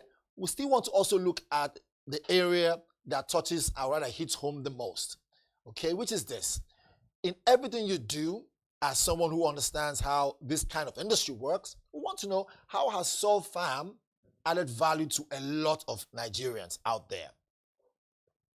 So for us as a company, what Soilless Farm Lab has done is, first, we are farmers. Soilless Farm, right? I said Soil Farm. So Soilless Farm, go ahead, please. Yeah, the Soilless Farm Lab, first is, we are farmers. Right. We are one of the first few farms that started the whole year-round production, right, to ensure that production is not about seasons. And we say that because we understand that hunger is not seasonal, so the food production itself cannot be seasonal. Right. That is number one. Number two, we are one of the first few farms that brought about something we call price lock, which is basically, and the reason why we brought that up was because we realized that, NBS gave out a statistics last year that Nigerians spend over 50% of their revenue on food. And two, you also realize the fact that there are 2 ways to create people, to give people wealth. It is either you increase how much they earn, or you reduce what they spend money on. Now, we cannot increase everybody's salary overnight or revenue, but we can help you fix what you spend money on. We started this whole thing called price lock, where our customers can lock in with us, and for a year, your price of food will not change. Beyond that, We have also been able to train young people for free. Train young people on modern agriculture, help them link them to markets and all of that so that they can get the best value for their work and Best inputs. value for their work and issues. Farmer Samson, we cannot thank you enough. We'll do a part 2 of this, right? And because of time, we wish we'll go on and on. But before we leave, if you're still there, we have something that we always do on this show, and we call it Deal or No Deal. Are you there with us? Yes, I am. All right. So presently right now, we hear the federal government is embarking on a certain scheme that will enable cassava to make a lot of impact so that we can export and we can have jobs and run through that area of agribusiness to generate more funds for the country. However, some say it's still being sketchy. What is your take on this? Do you think it's a no deal for our economy? Because we're a business station, we follow the money. Or do you think it's a good deal? What do you think? If we get it right, it's a good deal. I will give just 2 scenarios for people to understand why I say if we get it right, it's a good deal. Rewind back to 20, 30 years ago as young Nigerians. Remember that rice used to be the food we ate only on Sundays or special occasions. Right. We had our local food that we ate a lot. Today, we depend more on rice than our local food. Right. Why did we kill where we have strength over where we do not have strength? That is because the owners of such food pushed it to us. Number 2, one of the most expensive meal you can eat in the world today is sushi. I mean, sushi, for God's sake, is uncooked fish. Why is that big? That is because the nations that own that food did everything possible to ensure that we saw it as big. Why then can't we push our own? Cassava, we are the largest producers of cassava in the world. We should start thinking of how to use cassava to produce everything and anything so that everybody in the world knows us with cassava and yam, live on cassava and yam, use it for soup, pasta, wine, anything. There should be cassava inside. It is what we have. It is what we should push, promote, do everything around it to make it a commodity that becomes something that you cannot do without. So if we get it right, good deal. Bring in food scientists, let them think out ways to eat cassava beyond pounding, fungi. Think of new ways to eat it and make it a mainstay food. Make it a mainstay food. Mr. Samson, we cannot thank you enough. You have hit the nail on the head and given us something to think about. And of course, we know the federal government is also watching and they are taking notes. Mr. Samson, thank you so much for joining us today on Industry Focus. Hopefully, we will call upon you anytime again in the future and you do great justice to our topic. Thank you so much, Mr. Samson. Thank you. All right. Thank you so much. Thank you so much. All right, ladies and gentlemen, if you're listening right home and we are watching also, I hope you're able to get 1 or 2 things from what we discussed about agribusiness and the economic value and opportunities that it lies and shows and brings in front of us. Okay? So it's time for us to go. But before we go, it's important we always say this, that anyone that knows where they're going to remembers where they're coming from. So let's do a bit of retrospect so you know exactly how agriculture, right, has made so much deal. Very quickly, all right. So from the 50s to the present day, agriculture, of course, agribusiness in Nigeria, evolved from subsistence, of course, moving from that angle, right, of subsistence and other areas of farming to the area of crude oil when we finally discovered it. That put agriculture on the side. Subsistence. That is the question. Time to leave the studio. Until next week, Onyeka Valentine is my name.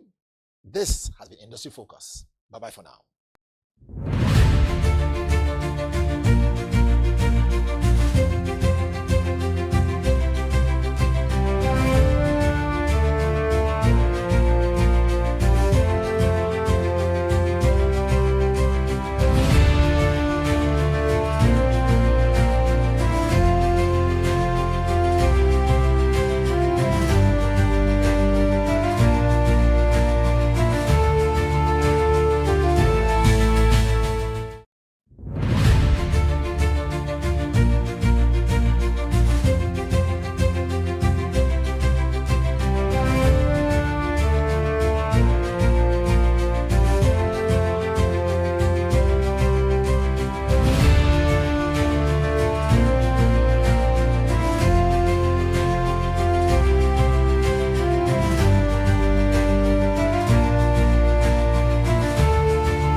am, of course, a great admirer of the impeccable credibility, professionalism, and business savviness of BusinessDay.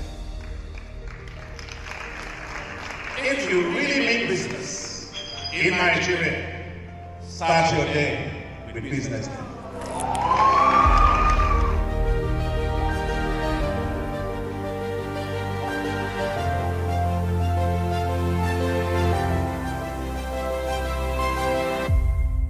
BusinessDay is West Africa's leading provider of business intelligence and information, delivering premium content across diversified media platforms, including online, mobile, and print.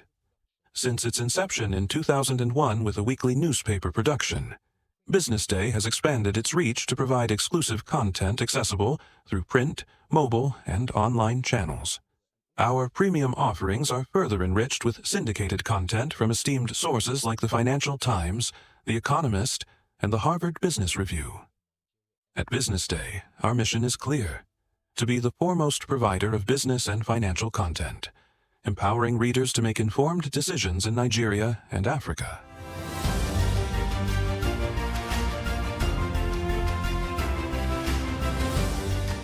Since our establishment, we have been committed to delivering insightful, relevant, and accurate information about Nigeria's business and finance environment, while contextualizing the impact of global events. We monitor the stock market, analyze the companies driving it, and report on government policies and their economic implications. For being consistent in organizing these CEO forums for almost the last 14 years, I think this was a commendation, and I think something that will encourage them to continue. From decoding market trends to dissecting economic shifts, we offer actionable investment ideas and serve as a compass for decision-makers navigating complexity. Beyond headlines, BusinessDay fosters discussions on critical economic issues through impactful conferences and events. These platforms bring industry leaders together to share narratives that drive innovation and spark meaningful dialogues. Our events galvanize connections, bridging the gap between inspiration and achievement. For businesses seeking visibility, our strong digital presence offers unparalleled opportunities, with millions of followers across social media and a dynamic website attracting visitors from within and outside Nigeria. BusinessDay is the ideal platform to boost visibility for your products and services.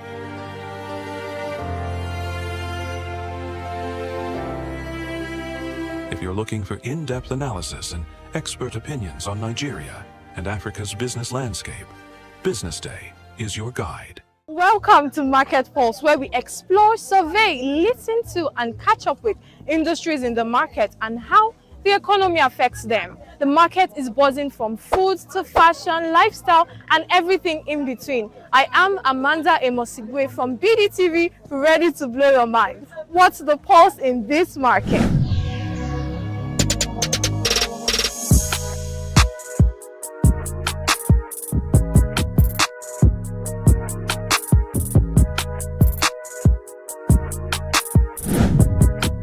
On this episode of Market Pulse, we are exploring the food market. We went all the way to Lekki and Obalende market to know how inflation has affected the current market prices. How much is this carton? It's 250. That's the last price? Yeah. The fuel subsidy removal in May 2023 caused a hike in fuel prices, but it did not stop there. It also cut across all areas, including the food industry. The first subsidy is gone. Interacting with the sellers of foodstuff at Lekki Market, we captured current price situation in comparison with that from previous years. I've been in it since my childhood. It's my grandma's business, so when she's an elder person now, so we asked her to Rex. That's why we take me and my elder sister. That's our last one inside. It has really affected us based on no plantain. You usually have seasons. So when there is no season like this, it used to be very, very expensive than the rates we usually buy before. Now it's very, very expensive. From last 2 years back, is the prices are still better than this year. Like then when it is season, we usually buy plantain dozen, maybe 40,000, 30,000 per 12 head. It's called dozen. When it is season, we usually buy 30,000, 40,000. When it's not the season, we usually buy 200,000 per dozen, 250. Yeah, last 2 years, 250, 180, depending on the size of the plantains. So now that like this year now, when it is season, we usually buy a dozen of plantains, 60,000, 50,000 per dozen. Yeah, this year, when it's the season, we buy 40, 50, depending on the size.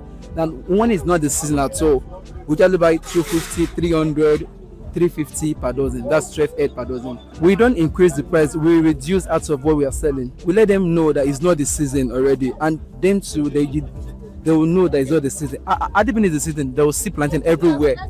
But when it's not the season, they won't be able to get maybe close to their house.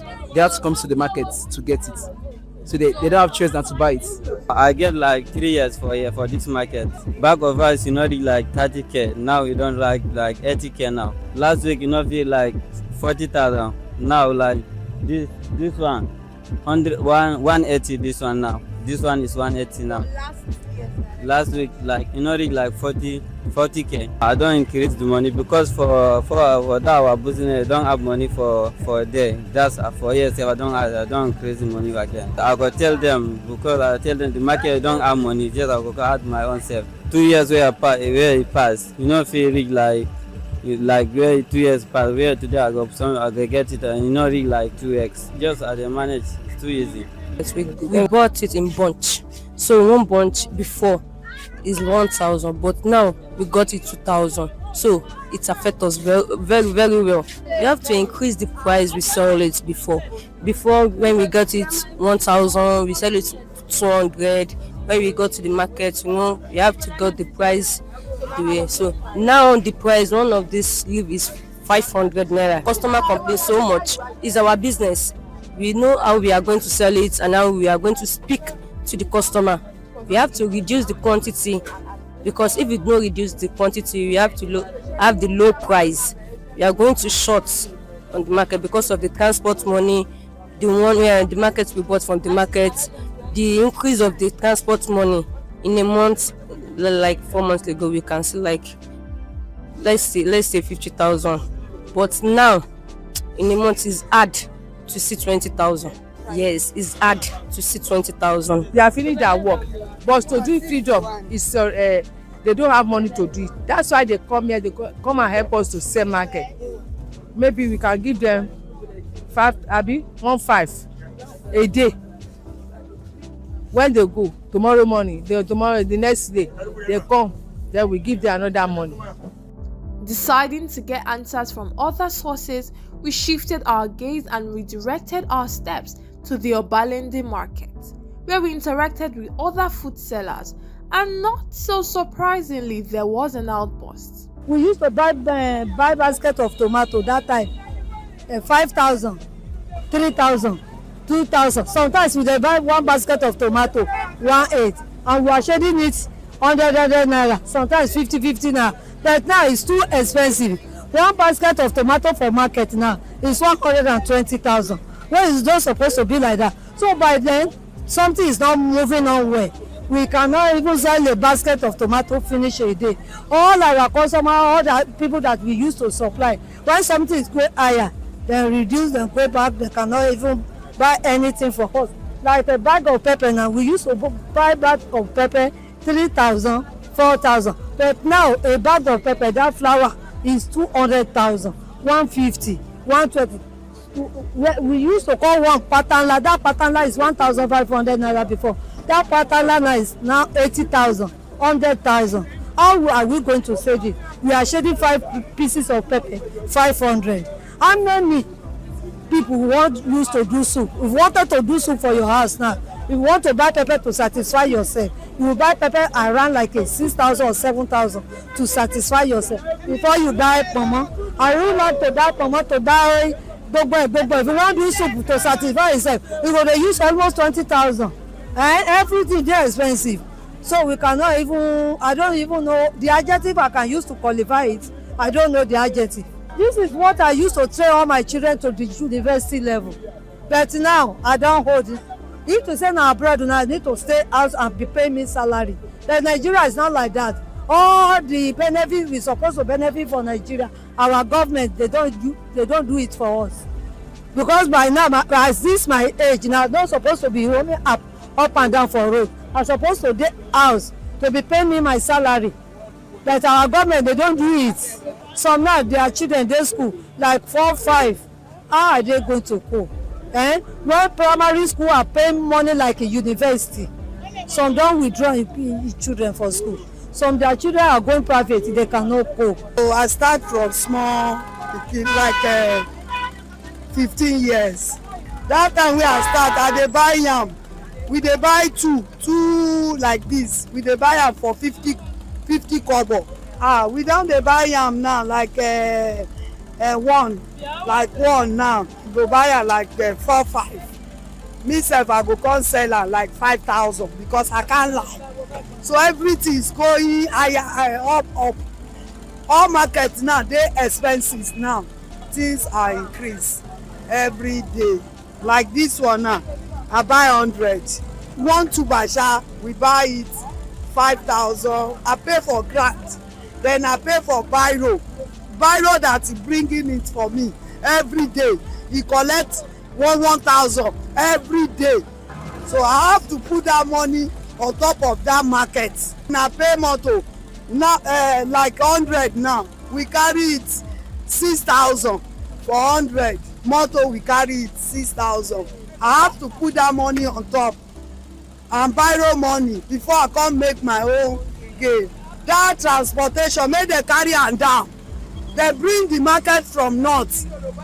We beg government, we no do shakara, they make the help us so that they go bring market, they go bring the fuel down so that the market sef will come down. 15,500 now, we used to buy it before the carton. Now 51,500 we are buying it now for this in 4 corners. So we have 3 slates. That 3 slate is 63,000. So the 4 corner is 51,500 we are buying it now. Before this set now, I used to sell it 200 naira. So now it's 500. So the one of this thing 300 naira, 400 naira. So it's 1,000 naira I'm selling it now. Used to buy like 300, like 5,000, 6,000, like 100, 200 pieces. That you come and you sell it in the market. Now tomato come down. Now you used to buy like 50,000, 60,000 now. The time that I first started, I had like 5,000 in my hand to start. When I take that 5,000 naira to come and buy small, I'm seeing some of game small inside. This one that I been now, I cannot be selling it finished today. Tomorrow I'll come and sell another one tomorrow. I'm managing it small because I'm buying the pomo small so that I can sell it finished in time. That's why I'm buying it small. As we dug deeper, sellers told us the struggle with maintaining profitability in the market. The struggle, very real. From the local markets, we had a discussion with the CEO of a 5-star contemporary Afro-fusion restaurant on this same course. I'm here with the CEO of a contemporary restaurant in Lekki, Ram and Beer. Welcome to the show, Mr. Melvin. Thank you so much. So Ram and Beers. Yes. Now let's go back to the very beginning of your business. Walk us through the business idea, the execution. Yes. All right. So for Ram Beer started in 2019. Actually, yeah, that's how we started the business. And the name Ram Beer. Okay, first of all, I looked at what do people like in general. Ram. Yes. We all like ram, like the layer ram, the ram meats, and all the ram suya. You know. And then I said, fine. So ram is one keyword. I kept it there. Then what the next thing that people could relate with in terms of drinks? For adults, beer. Yeah. People like drinking beer. Yeah. Right. So I said, fine. If that's the case, that's my name, Ram and Beer. Ram and Beer, beautiful. Yeah. So how was your startup process like? So for the startup for us, it was quite a difficult one. I can't even lie, because that was before COVID. So we didn't really see certain things happening to us at the time. But we were able to scale through. So for us, what we did was that we started with like the usual, not like the usual per se, but for us, We had to like buy like a derica of rice, a derica of beans, half carton of turkey, half carton of chicken, just like put together. Then we bought a full ram and then kickstarted the business just like that. A full ram? The full ram. Wonderful. So we gave out a lot of free meals to friends, to families, right? To like test it and like give us a feedback. First, I was one doing everything at the time. The grilling, the cooking, everything was me at the time before I started bringing in new hands to assist us. And then your business blossomed. Yes, it did actually. After 3 years online, that was in 2019, 2020, 2021, 2022. Online was doing so well. Our customers were now asking us, how far? We need a physical location. What's going on? So I had to like venture into that. I was very lucky enough to like get certain investors, which are my friends, that believed in the business and they injected some good amount of money into the business. We got a space in Lekki Phase 1, a big space, paid for it like about 10 years straight at the location and started running the business. That's how it came to life. So you said the business, it's bloomed and blossomed as at 2022. As at 2020, in the 2020, we already had about over 800 customers that we have serviced, all online. Wow. And we had about 3 dispatch bikes then, which wasn't enough at the time. So we had to partner with at that time was GoCada, yes, with them to help us facilitate our deliveries and all that, alongside with the 3 bikes that we had on ground. Before we now move to the new space. Let's take a stroll back to 2 years, 2023. Okay. How has inflation affected your business? But trust me, the inflation has hit us hard. I think it has hit everybody anyway, but for us, it's been sad because we have not been able to get those amount of customers that we usually get on a daily basis. Yes. So for instance, in a week, we might have like a footfall, for walk-in customers in the restaurant, how about let's say 200 people walking in a week, or 300 in a week walking in. Because of the inflation, it reduced drastically to like 50 people in a week. Oh, that was bad because now people don't come in any longer, and I still had to pay the staff, pay the hostesses, run physical operation costs, which doesn't really care about whether people come in or not. They must be paid. Compared to when we're online, we didn't really bother. If anybody orders, fine. If anybody orders, fine. We don't really bother that much. But in having a physical location whereby we're hoping that people will come and people don't end up coming, things became really bad for us. The prices of our items now skyrocketed a whole lot. It was really, really crazy, actually. So still on this inflation, you mentioned prices of items skyrocketing. Yes. But apart from prices of items skyrocketing, did you have to substitute ingredients? Did you have to change your menu? What have you done to adjust to this? Okay, so we did not reduce our standards, first of all. The same ingredients? Same ingredients, same standard. But what we had to now do was we had to now increase the costs of each item. Our menu was a bit robust at the time.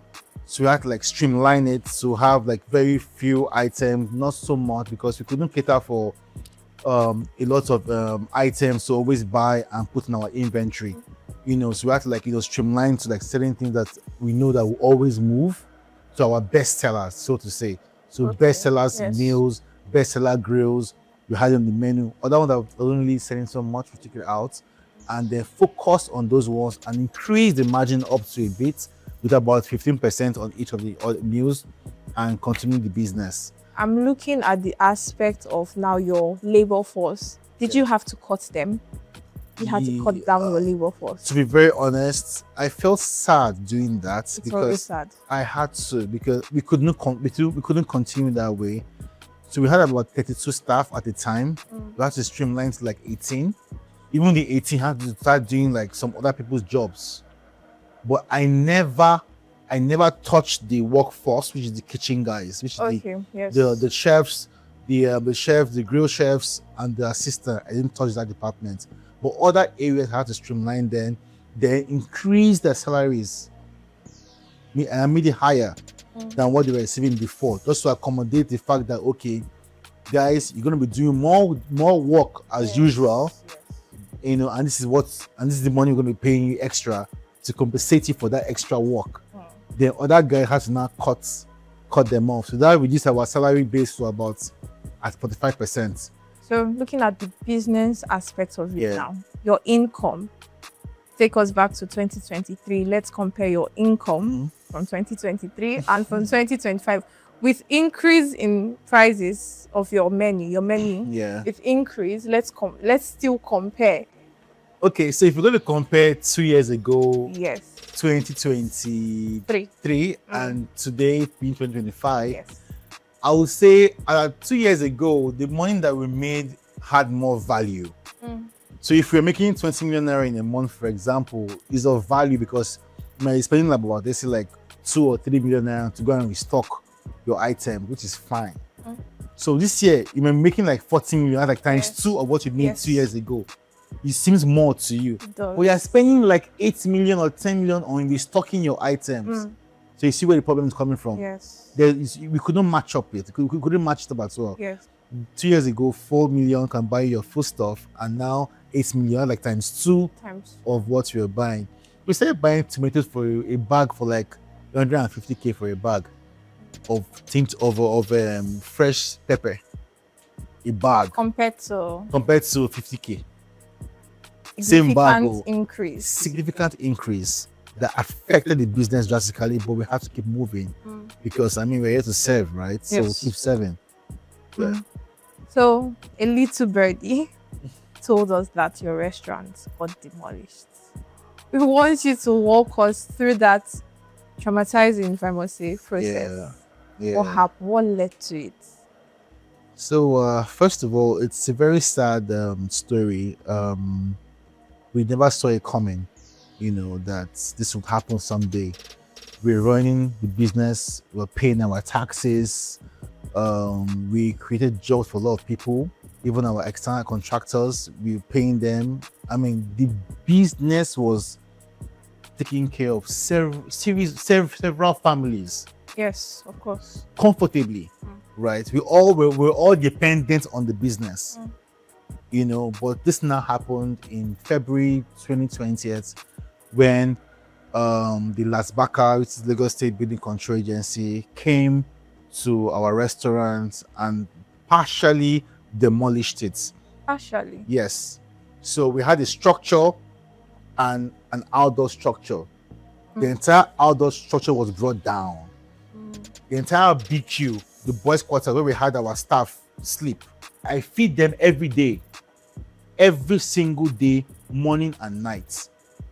So that makes them very comfortable, and their salary they can save and make proper use of it. Do you understand?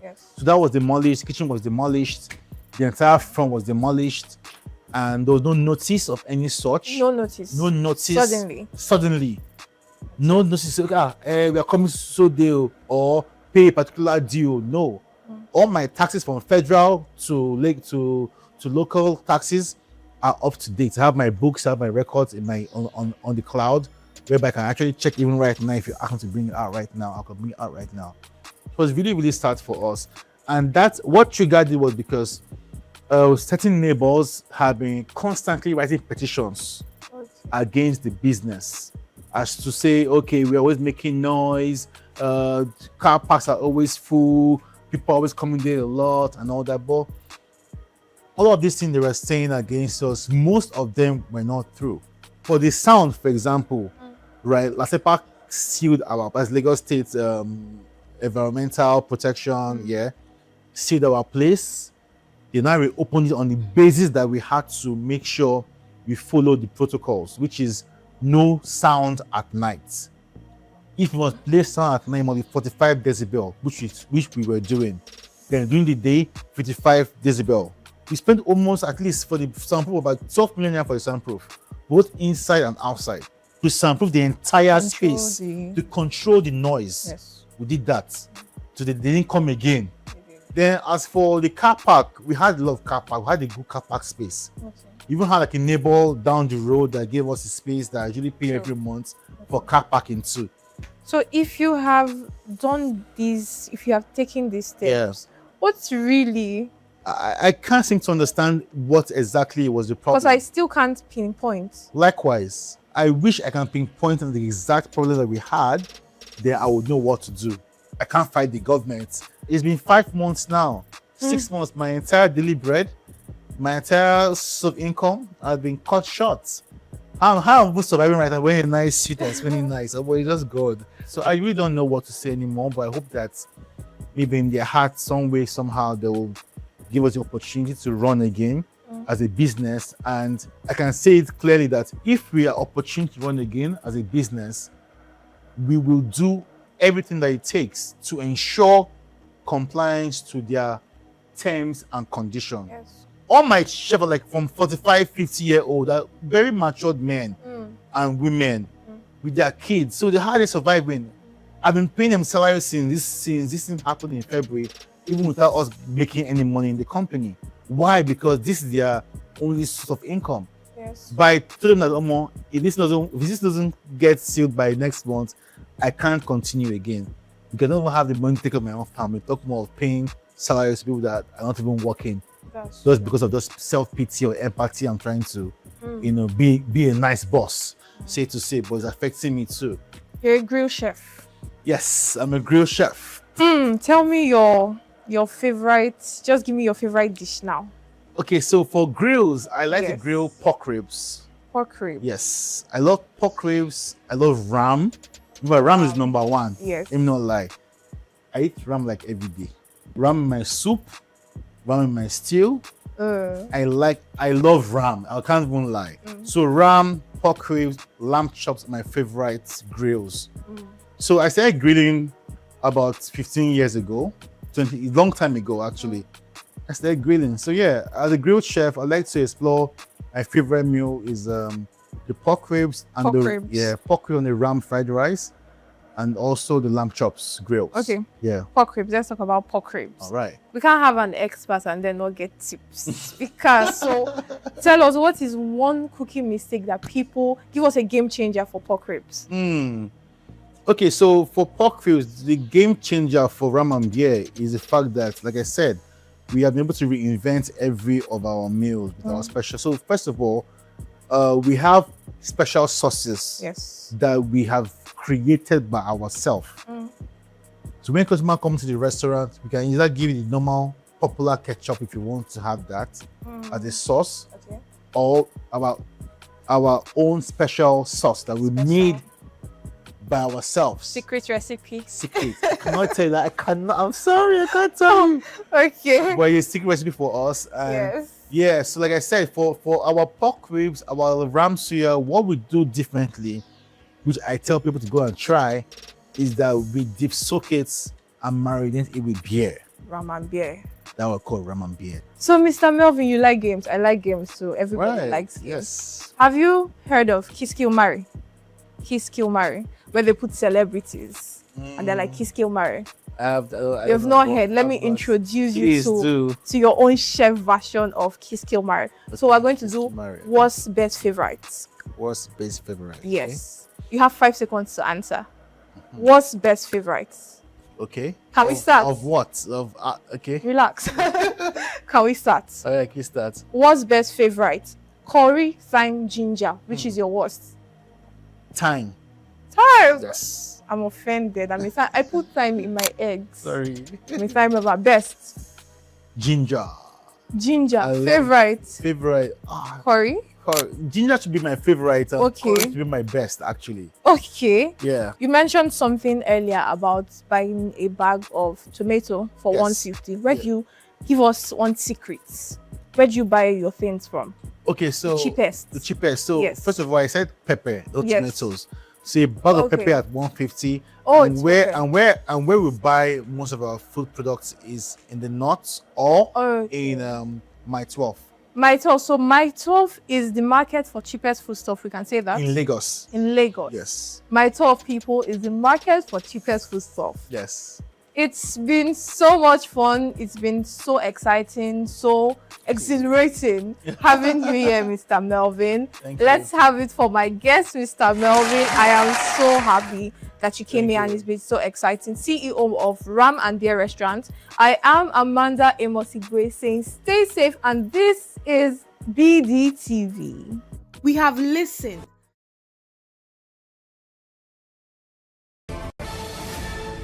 You are watching Business Day Television.